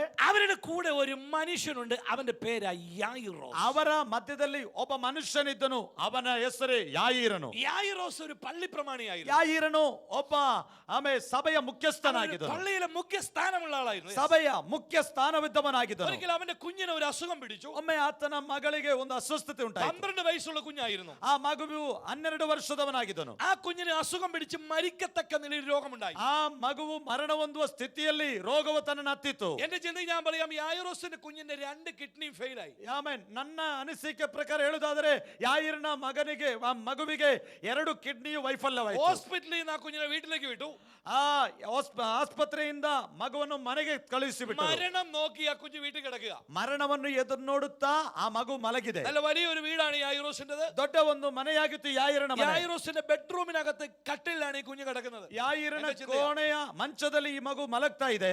ആ കുഞ്ഞ് മരിക്കാൻ കിടക്കുന്ന സമയം ಸಾಯುವ ಸ್ಥಿತಿಯಲ್ಲಿದ್ದ ಮಗು. യായിറോസ് വീട്ടിലുണ്ട്, ಯಾಯೀರನ ಮನೆಯಲ್ಲಿದ್ದಾನೆ. യായിറോയുടെ വൈഫും വീട്ടിലുണ്ട്. ಯಾಯೀರನ ಹೆಂಡತಿಯು ಮನೆಯಲ್ಲಿದ್ದಾನೆ. അവർ രണ്ടുപേരും കുഞ്ഞിന്റെ അടുക്കൽ വളരെ സങ്കടപ്പെട്ടിരിക്കുക. ಆ ಬಹಳ ಬೇಸರದಿಂದ ಅವರಿಬ್ಬರು ಕುಳಿತುಕೊಂಡಿದ್ದಾರೆ ಈ ಮಗುವಿನ ಮುಂದೆ. മരിക്കാൻ അന്ത്യശ്വാസം ഈ കുഞ്ഞ് വലിച്ചുകൊണ്ടിരിക്കുക. ಆಮೇಲೆ ಕೊನೆಯ ಉಸಿರು ಇಳಿತಾ ಈ ಮಗು ಇಲ್ಲಿ ಮಲಗಿರುವಾಗ ആ സമയത്ത് ಆ ಸಮಯದಲ್ಲಿ പെട്ടെന്ന് യായിറോസ് ആ നിലത്തുനിന്ന് എണീറ്റു. ಆಮೇಲೆ ಬೇಗನೆ ಅಲ್ಲಿಂದ ಎದ್ದು ನಿಂತನು. അവൻ വേഗം അലമാരിക്കകത്തുനിന്ന് ഷർട്ടും പാന്റും ഒക്കെ എടുത്തിട്ടു. ಆತನು ಕಪಾಟಿನಿಂದ ತನ್ನ ವಸ್ತ್ರವನ್ನು ತೆಗೆದು ഒരു ടോർച്ചും കയ്യിലെടുത്തു. ಒಂದು ಟಾರ್ಚ್ ಅನ್ನು ಕೈಗೆ ತೆಗೆದು പെട്ടെന്ന് അവൻ ബെഡ്റൂമിൽ നിന്ന് താഴോട്ട് ഇറങ്ങി. ಆಮೇಲೆ ಮತ್ತೆ ತನ್ನ ಕೋಣೆಯೊಳಗಿಂದ ಕೆಳಗಿಳಿದನು. ഉടനെ വൈഫ് വിളിച്ചു, അച്ചായൻ എവിടെ പോവാ? ಕೂಡಲೇ ಹೆಂಡತಿ ಕೇಳ್ತಾ ಇದ್ದಾನೆ, ನೀವು ಎಲ್ಲಿ ಹೋಗ್ತಾ ಇದ್ದೀರಿ? ഉടനെ യായിറോസിന് മറുപടി, ಯಾಯೀರನ ಪ್ರತ್ಯುತ್ತರ, ഞാൻ ആ യേശുവിന്റെ അടുക്ക വരെ പോവാ. ನಾನು ಆ ಯೇಸುವಿನ ಬಳಿವರೆಗೆ ಹೋಗ್ತಾ ಇದ್ದೇನೆ. ഉടനെ യായിറോസിന്റെ ഭാര്യ ಕೂಡಲೇ ಯಾಯೀರನ ಹೆಂಡತಿ ഇങ്ങനെ പറഞ്ഞു കാണും, ಹೀಗೆ ಹೇಳಿರ್ಬೋದು, കൊച്ചു മരിക്കാൻ കിടക്കുമ്പോഴാണോ നിങ്ങൾ പ്രാർത്ഥനയ്ക്ക് പോകുന്നത്? ಮಗು ಸಾಯುವ ಸ್ಥಿತಿಯಲ್ಲಿರುವಾಗ ನೀನು ಪ್ರಾರ್ಥನೆಗೆ ಹೋಗ್ತಾ ಇದೀಯಾ? നിങ്ങൾ കുറച്ച് ദിവസമായി പെന്തക്കോസ്തുകാരുടെ പ്രാർത്ഥനയ്ക്ക് പോകുന്നു. ಕೆಲವು ದಿನಗಳು ಆಯ್ತು ನೀನು ಪೆಂತೆಕೋಸ್ತ್ ಅವರೊಂದಿಗೆ ಹೋಗ್ತಾ ಇದ್ದೀ. ഈ കൊച്ചു ചാകാൻ കിടക്കുമ്പോഴേക്കും നിങ്ങൾക്ക് ഇവിടെ ഇരിക്കാൻ മേലെ. ಈಗ ಮಗುವ ಸಾಯುವ ಸ್ಥಿತಿಯಲ್ಲಿರುವಾಗ ನಿಮಗೆ ಎಲ್ಲಿರಬಾರ್ದ യായിറോസിന്റെ ഭാര്യ പറഞ്ഞിട്ടുണ്ടാവാം ಎಂಬುದಾಗಿ ಯಾಯೀರನ ಹೆಂಡತಿ ಪ್ರತ್ಯುತ್ತರಿಸಬಹುದು. യായിറോസ് മറുപടി ഒന്നും പറഞ്ഞില്ല. ಆದರೆ ಯಾಯೀರನ ಪ್ರತ್ಯುತ್ತರವೇನೂ ಇಲ್ಲ. അവൻ വെളിയിലോട്ട് ഇറങ്ങി. ಆತನು ಹೊರಗಡೆ ಬರುತ್ತಾನೆ. ഈ സ്റ്റേജിൽ കിടക്കുന്ന ഒരു കുഞ്ഞിനെ ഇട്ടിട്ട് ಈ ಸ್ಥಿತಿಯಲ್ಲಿದ್ದಂತ ಮಗುವನ್ನು ಬಿಟ್ಟು ആ മനുഷ്യൻ യേശുവിന്റെ അടുക്കൽ ഒരു പ്രയറിന് പോയി. ಆ ವ್ಯಕ್ತಿ ಯೇಸುವಿನ ಬಳಿಗೆ ಒಂದು ಪ್ರಾರ್ಥನಾ ಕೂಟಕ್ಕೆ ഇങ്ങനെ ಹೋಗುತ್ತಾನೆ. ഒരു സ്റ്റേജ് നമ്മുടെ ജീവിതത്തിലാണെങ്കിൽ ಈ ಸ್ಥಿತಿ ನಮ್ಮಲ್ಲಿ ನಾವು ಅನುಭವಿಸುವುದಾದರೆ നമ്മൾ പ്രയറിന് പോകുമോ അതോ ഹോസ്പിറ്റലിലേക്ക് പോവോ? ನಾವು ಪ್ರಾರ್ಥನೆಗೆ ಹೋಗುತ್ತೇವೋ ಅಥವಾ ಆಸ್ಪತ್ರೆಗೆ ಹೋಗುತ್ತೇವೋ? ഹോസ്പിറ്റൽ. ಆಸ್ಪತ್ರೆಗೆ. നമ്മൾ ഉടനെ ആംബുലൻസ് വിളിച്ച് ಕೂಡಲೇ ಆಂಬ್ಯುಲೆನ್ಸ್ ಕರೆದು നേരെ അടുത്ത ഐസിയുലേക്ക് കുഞ്ഞിനെ മാറ്റും. ಆಮೇಲೆ ಹತ್ತಿರದ ತುರ್ತು ನಿಗಾ ಘಟ್ಟಕ್ಕೆ ನಾವು പക്ഷേ ಮಗುವನ್ನು ಕರ್ಕೊಂಡು ഒരു ಹೋಗ್ತೇವೆ. പള്ളി പ്രമാണിയായ മനുഷ്യൻ, ಆದರೆ ಆ ಸಭೆಯ ಮುಖ್ಯಸ್ಥನಾದ ಈ ಮನುಷ್ಯ, സമ്പത്തുള്ള മനുഷ്യൻ, ಆಮೇಲೆ ಸಂಪತ್ತಿರುವ ಮನುಷ್ಯ, അവൻ ഹോസ്പിറ്റലിൽ പോകാതെ ಅವನ ಆಸ್ಪತ್ರೆಗೆ ಭೇಟಿ അവൻ ನೀಡಿ യേശുവിന്റെ അടുക്കലേക്ക് തിരിഞ്ഞു. ಯೇಸುವನ್ನು ಭೇಟಿಯಾಗುತ್ತಾನೆ. അവൻ ബെഡ്റൂം വിട്ട് ഹാളിലേക്ക് വന്നു. ಆತನು ಮಂಚವನ್ನು ಬಿಟ್ಟು ಆ ಕೋಣೆಯನ್ನು ಬಿಟ್ಟು ಬೆಡ್ ಆಮೇಲೆ ಹಾಲಿಗೆ ಬರ್ತಾನೆ. ഹാളിനകത്ത് ഒത്തിരി പേര് ഇരിപ്പുണ്ട്. ಆಮೇಲೆ ಹಾಲ್ ನಲ್ಲಿ ತುಂಬಾ ಜನರು ಕುಳಿತುಕೊಂಡಿದ್ದಾರೆ. ആരൊക്കെയാണെന്നറിയാമോ? ಯಾರೆಲ್ಲ ಗೊತ್ತಾ? അവനൊരു പള്ളിപ്രമാണി ആയതുകൊണ്ട് ಆತನೊಬ್ಬ ಸಭೆಯ ಮುಖ್ಯಸ್ಥನಾಗಿರುವುದರಿಂದ പള്ളിയിലെ ഫാദറുകൾ വന്നിട്ടുണ്ട്, ಸಭೆಯ ಪಾದರಿ ಬಂದಿದ್ದಾರೆ, പള്ളിയിലെ സെക്രട്ടറി വന്നിട്ടുണ്ട്, ಆ ಸಭೆಯ ಕಾರ್ಯನಿರ್ವಾಹಕರು ಬಂದಿದ್ದಾರೆ, കമ്മിറ്റിക്കാരെല്ലാം വന്നിട്ടുണ്ട്. ಕಮಿಟಿಯವರೆಲ್ಲರೂ ಬಂದಿದ್ದಾರೆ. അവരെന്തിനാ വന്നെന്നറിയാമോ? ಯಾಕೆ ಬಂದಿರೋದು ಗೊತ್ತಾ? ഈ കുഞ്ഞിന് അന്ത്യ കുർബാന കൊടുക്കാൻ വന്ന. ಈ ಮಗುವಿಗೆ ಕೊನೆಯ ಪ್ರಾರ್ಥನೆಯನ್ನು അവൻ ಸಲ್ಲಿಸಲು, മരിച്ചു പോകുക ചില നിമിഷത്തിനകം ಸತ್ತು ಹೋಗೋದಕ್ಕಿಂತ ಮೊದಲೇ ലാസ്റ്റ് കുർബാന കൊടുക്കാൻ വരിക. അപ്പൊ ಕೊನೆಯ ಪ್ರಾರ್ಥನೆ ಸಲ್ಲಿಸೋದಕ್ಕೋಸ್ಕರ ಬರುತ್ತಾನೆ. അതിനുവേണ്ടി അച്ഛൻ വന്നിരിക്കുന്നത്, ಅದಕ್ಕೋಸ್ಕರ ಪಾದರಿ ಬಂದಿದ್ದಾರೆ. അതെ സെക്രട്ടറി എല്ലാം അതിനു വേണ്ടി വന്നിരിക്കുന്നത്. ಸಭೆಯ ಮುಖ್ಯಸ್ಥರೆಲ್ಲ ಅದಕ್ಕೋಸ್ಕರ ಬಂದಿದ್ದಾರೆ. സെക്രട്ടറി വന്നതിന് വേറെ ലക്ഷ്യം കൂടി ഉണ്ട്. ಆಮೇಲೆ ಸಭೆಯ ಅಧ್ಯಕ್ಷ ಬಂದಿರುವ ಮತ್ತೊಂದು ಗುರಿ ಇದೆ. പള്ളിയിലെ കണക്കൊരു അല്പം യായിറോസ് തീർക്കാനുണ്ട്. ಸಭೆಯ ಕೆಲವು ಲೆಕ್ಕಾಚಾರಗಳು ಯಾಯರನ್ನು ಮುಗಿಸಲಿಕ್ಕೆ ಇದ್ದಾನೆ. ഈ കണക്ക് തീർത്തെങ്കിൽ മാത്രമേ ഉള്ളൂ ಇದು ಮುಗಿಸಿದರೆ ಮಾತ್ರ നാളെ ഈ കുഞ്ഞ് മരിച്ചാൽ സെമിട്രിയിൽ അടക്കാൻ പറ്റത്തുള്ളൂ. ನಾಳೆ ಈ ಮಗುವನ್ನು ಸಮಾಧಿ ಮಾಡ್ಲಿಕ್ಕೆ ಸಾಧ್ಯ. അപ്പൊ കമ്മിറ്റിക്കാർ വന്നിരിപ്പുണ്ട്, ಈ ಕಮಿಟಿಯವರು ಬಂದಿರುವುದು, അച്ഛൻ ഇരിപ്പുണ്ട്, ಈ ಪಾದರಿ ಇರುವುದು, കയ്യിലെ കപ്പിയാരും എല്ലാരും ഇരിപ്പുണ്ട്. ಎಲ್ಲರಲ್ಲಿ ಇದ್ದಾರೆ. അവരെല്ലാം ഇരിക്കുമ്പോ ಅದೇ ಅವರೆಲ್ಲರೂ ಕುಳಿತುಕೊಂಡಿರುವ യായിറോസ് അവരുടെ ഇടയിൽ കൂടെ നടന്ന് വെളിയിലോട്ട് ഇറങ്ങി. ಯಾಯಿರನು ಅವರ ಮಧ್ಯದಿಂದ ಹೊರಗೆ ಬಂದನು. ഉടനെ അച്ഛൻ വിളിച്ചു യായിറോസിനെ, ಕೂಡಲೇ ಪಾದರಿ ಕರೀತಾ ಇದ್ದಾರೆ. നീ എവിടെ പോവാ? ನೀನ್ ಎಲ್ಲಿ ಹೋಗ್ತಾ ಇದ್ದೀ? ഉടനെ യായിറോസിന് മറുപടി, ಕೂಡಲೇ ಯಾಯಿರನ ಪ್ರತ್ಯುತ್ತರ, ഞാൻ ആ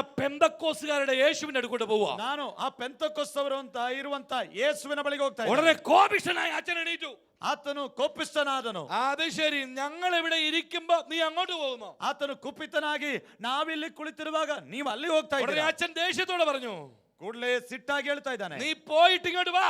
ನೀನು ಹೋಗಿ ಈಚೆ ಬಾ. നിന്റെ കൊച്ചു മരിച്ചാൽ ನಿನ್ನ ಮಗು ಸತ್ತರೆ ഞങ്ങൾ സെമിട്രിയിൽ അടക്കത്തില്ലെന്ന് പറഞ്ഞു. ನಮ್ಮ ಸಮಾಧಿಯಲ್ಲಿ ಆತನನ್ನು ಸಮಾಧಿ ಮಾಡುವುದಿಲ್ಲ. അതുവരെ ഒന്നും പറയാതിരുന്ന യായിറോസ് ಅದುವರೆಗೂ ಏನು ಹೇಳದಂತ ಯಾಯಿರನು തിരിഞ്ഞു നിന്ന് അച്ഛനോട് പറഞ്ഞു, ತಿರುಗಿ ಆತನು ಪಾದರಿಗೆ ಹೇಳ್ತಾ ಇದ್ದಾನೆ, എന്റെ കൊച്ചിനെ കൊല്ലാനല്ല പോകുന്നേ, അവനെ ഉയർപ്പിക്കാൻ കഴിവുള്ളവന്റെ അടുക്കലാ ഞാൻ പോകുന്നേ. ನನ್ನ ಮಗುವನ್ನು ಸಾಯಿಸಕ್ಕೆ ಹೋಗುದಿಲ್ಲ, ನನ್ನ ಮಗುವಿಗೆ ಪುನರುತ್ಥಾನವನ್ನು ಕೊಡುವಂತವನ ಬಳಿಗೆ ಹೋಗ್ತಾ ಇದ್ದಾನೆ. Hallelujah, hallelujah, hallelujah.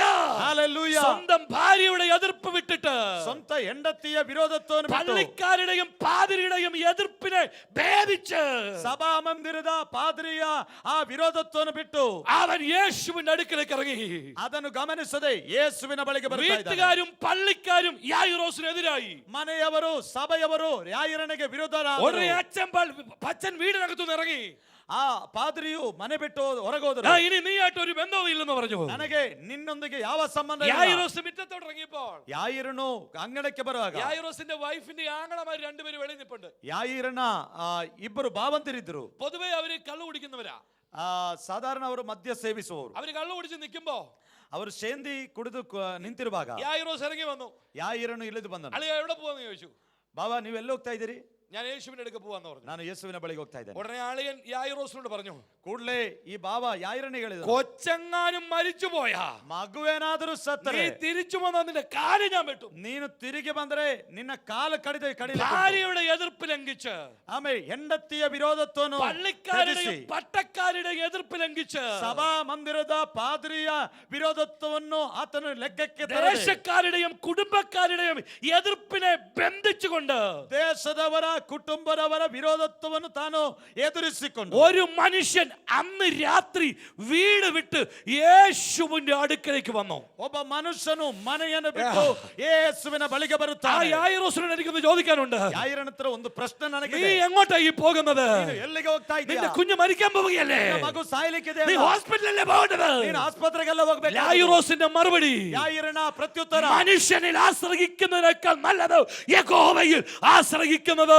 ಮನುಷ್ಯರಲ್ಲಿ ಭರವಸೆ ಬಿಡುವುದಕ್ಕಿಂತ ಯೆಹೋವನ ಆಶ್ರಯಿಸುವುದು ಒಳ್ಳೆಯದು. സഹായിപ്പാൻ കഴിവുള്ളവന്റെ അടുക്കലേക്ക് യായിറോസ് ഇറങ്ങിയത്. ಬಿಡುಗಡೆ ಕೊಡುವುದಕ್ಕೆ ಸಾಮರ್ಥ್ಯ ಇರುವವನ ಬಳಿಗೆ ಯಾಯಿರನು ಹೊರಡುತ್ತಾನೆ. ഇങ്ങനെ സകലരെയും ത്യജിച്ചിട്ട് ഒരു മനുഷ്യൻ യേശുവിനെ കാത്തു നിൽക്കുക.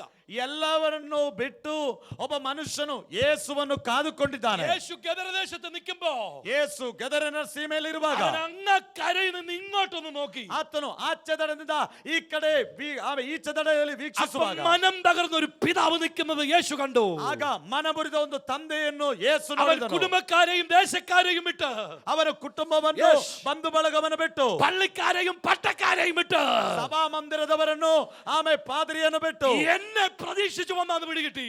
ನನ್ನನ್ನು ನಿರೀಕ್ಷಿಸಿ ಬಂದಿದ್ದಾನೆ ಯೇಸುವಿಗೆ ತಿಳಿದು ಬಂತು. യേശു ഉടനടി ഗദരദേശത്തെ മീറ്റിംഗ് ക്യാൻസൽ ചെയ്തു. ಆತನು ಗದರನ ಸೀಮೆಯ ಆ ಮೀಟಿಂಗ್ ಅನ್ನು ಕ್ಯಾನ್ಸಲ್ അവൻ ಮಾಡಿ അന്ന് രാത്രി മടങ്ങി വന്നു. ಅಂದು ರಾತ್ರಿ ಆತನು ಹಿಂತಿರುಗಿ അങ്ങനെ ಬಂದನು. ഇന്ന് പകൽ ഞാൻ നിന്നോട് വിളിച്ചു പറയാ, ಹಾಗಿದ್ದಾದರೆ ಇವತ್ತು ನಾನು ಹೇಳ್ತಾ ಇದ್ದೇನೆ, പള്ളിയും ക്ഷേത്രവും വിട്ട്, ಆಮೇ ಆಮೇ ಸಮಾಜವನ್ನು ಬಿಟ್ಟು, വീടുകാരെയും നാട്ടുകാരെയും വിട്ട്, ಒಂದು ಬಳಗವನ್ನು ಬಿಟ್ಟು യേശുവിന്റെ അടുക്ക വന്ന വ്യക്തിയാണോ നീ? ಯೇಸುವಿನ ಬಳಿಗೆ ಬಂದ ವ್ಯಕ್ತಿಯ ನೀನು. നിന്നെ അവൻ ഉപേക്ഷിക്കത്തില്ല, ನಿನ್ನನ್ನು ಆತನು ತಳ್ಳಿ ಬಿಡುವುದಿಲ್ಲ, നിന്നെ അവൻ കൈവിടുകയില്ല. ನಿನ್ನನ್ನು ಕೈ ಬಿಡುವುದಿಲ್ಲ. ആരൊക്കെ എതിർത്താലോ, ಯಾರೆಲ್ಲ ವಿರೋಧ ಬಂದರು, ആരൊക്കെ തള്ളിക്കളഞ്ഞാലോ, ಯಾರೆಲ್ಲ ತಳ್ಳಿ ಹಾಕಿದರು, ഇനി നിന്നെ പള്ളി കേറ്റത്തില്ലെന്ന് പറഞ്ഞാലോ, ಸಭಾ ಮಂದಿರದೊಳಗೆ ಇನ್ನು ನಿನಗೆ ಪ್ರವೇಶ ಮಾಡುವುದಕ್ಕೆ ಅನುಮತಿ ഇനി ಕೊಡದಿದ್ದರು, സെമിട്രി ഇല്ലെന്ന് പറഞ്ഞാലോ, ಇನ್ನು ಸಮಾಧಿ ಇಲ್ಲ ಎಂಬುದಾಗಿ ಹೇಳಿದರು. യേശു നിനക്കുണ്ട്, ಯೇಸು ನಿನಗಿದ್ದಾನೆ, യേശു നിന്റെ കൂടെയുണ്ട്. ಯೇಸು ನಿನ್ನ ಜೊತೆ ಇದ್ದಾನೆ. എത്ര പേര് യേശുവിനെ അനുഗമിക്കോ? ಎಷ್ಟು ಮಂದಿ ಯೇಸುವನ್ನು യായിറോസിനെ ಅನುಸರಿಸ್ತೀರಿ? പോലെ ഇറങ്ങി വന്ന ദൈവമക്കളെ ഓർത്ത് ഞാൻ സ്തുതിക്കുകയാണ്. ಯಾಯಿರನಾಗಿ ಇಳಿದು ಬಂದ ದೇವರ ಮಕ್ಕಳಿಗಾಗಿ ದೇವರಿಗೆ ಸ್ತೋತ್ರ ಮಾಡುತ್ತೇನೆ. നമ്മളൊക്കെ ഇതുപോലെ ഒരിക്കലായിരുന്നു. ನಾವೆಲ್ಲ ಈ ಸ್ಥಿತಿಯಲ್ಲಿದ್ದವರಾಗಿದ್ದೆವು, അതെല്ലാം വിട്ടിട്ടാ നാം ഇറങ്ങിയത്.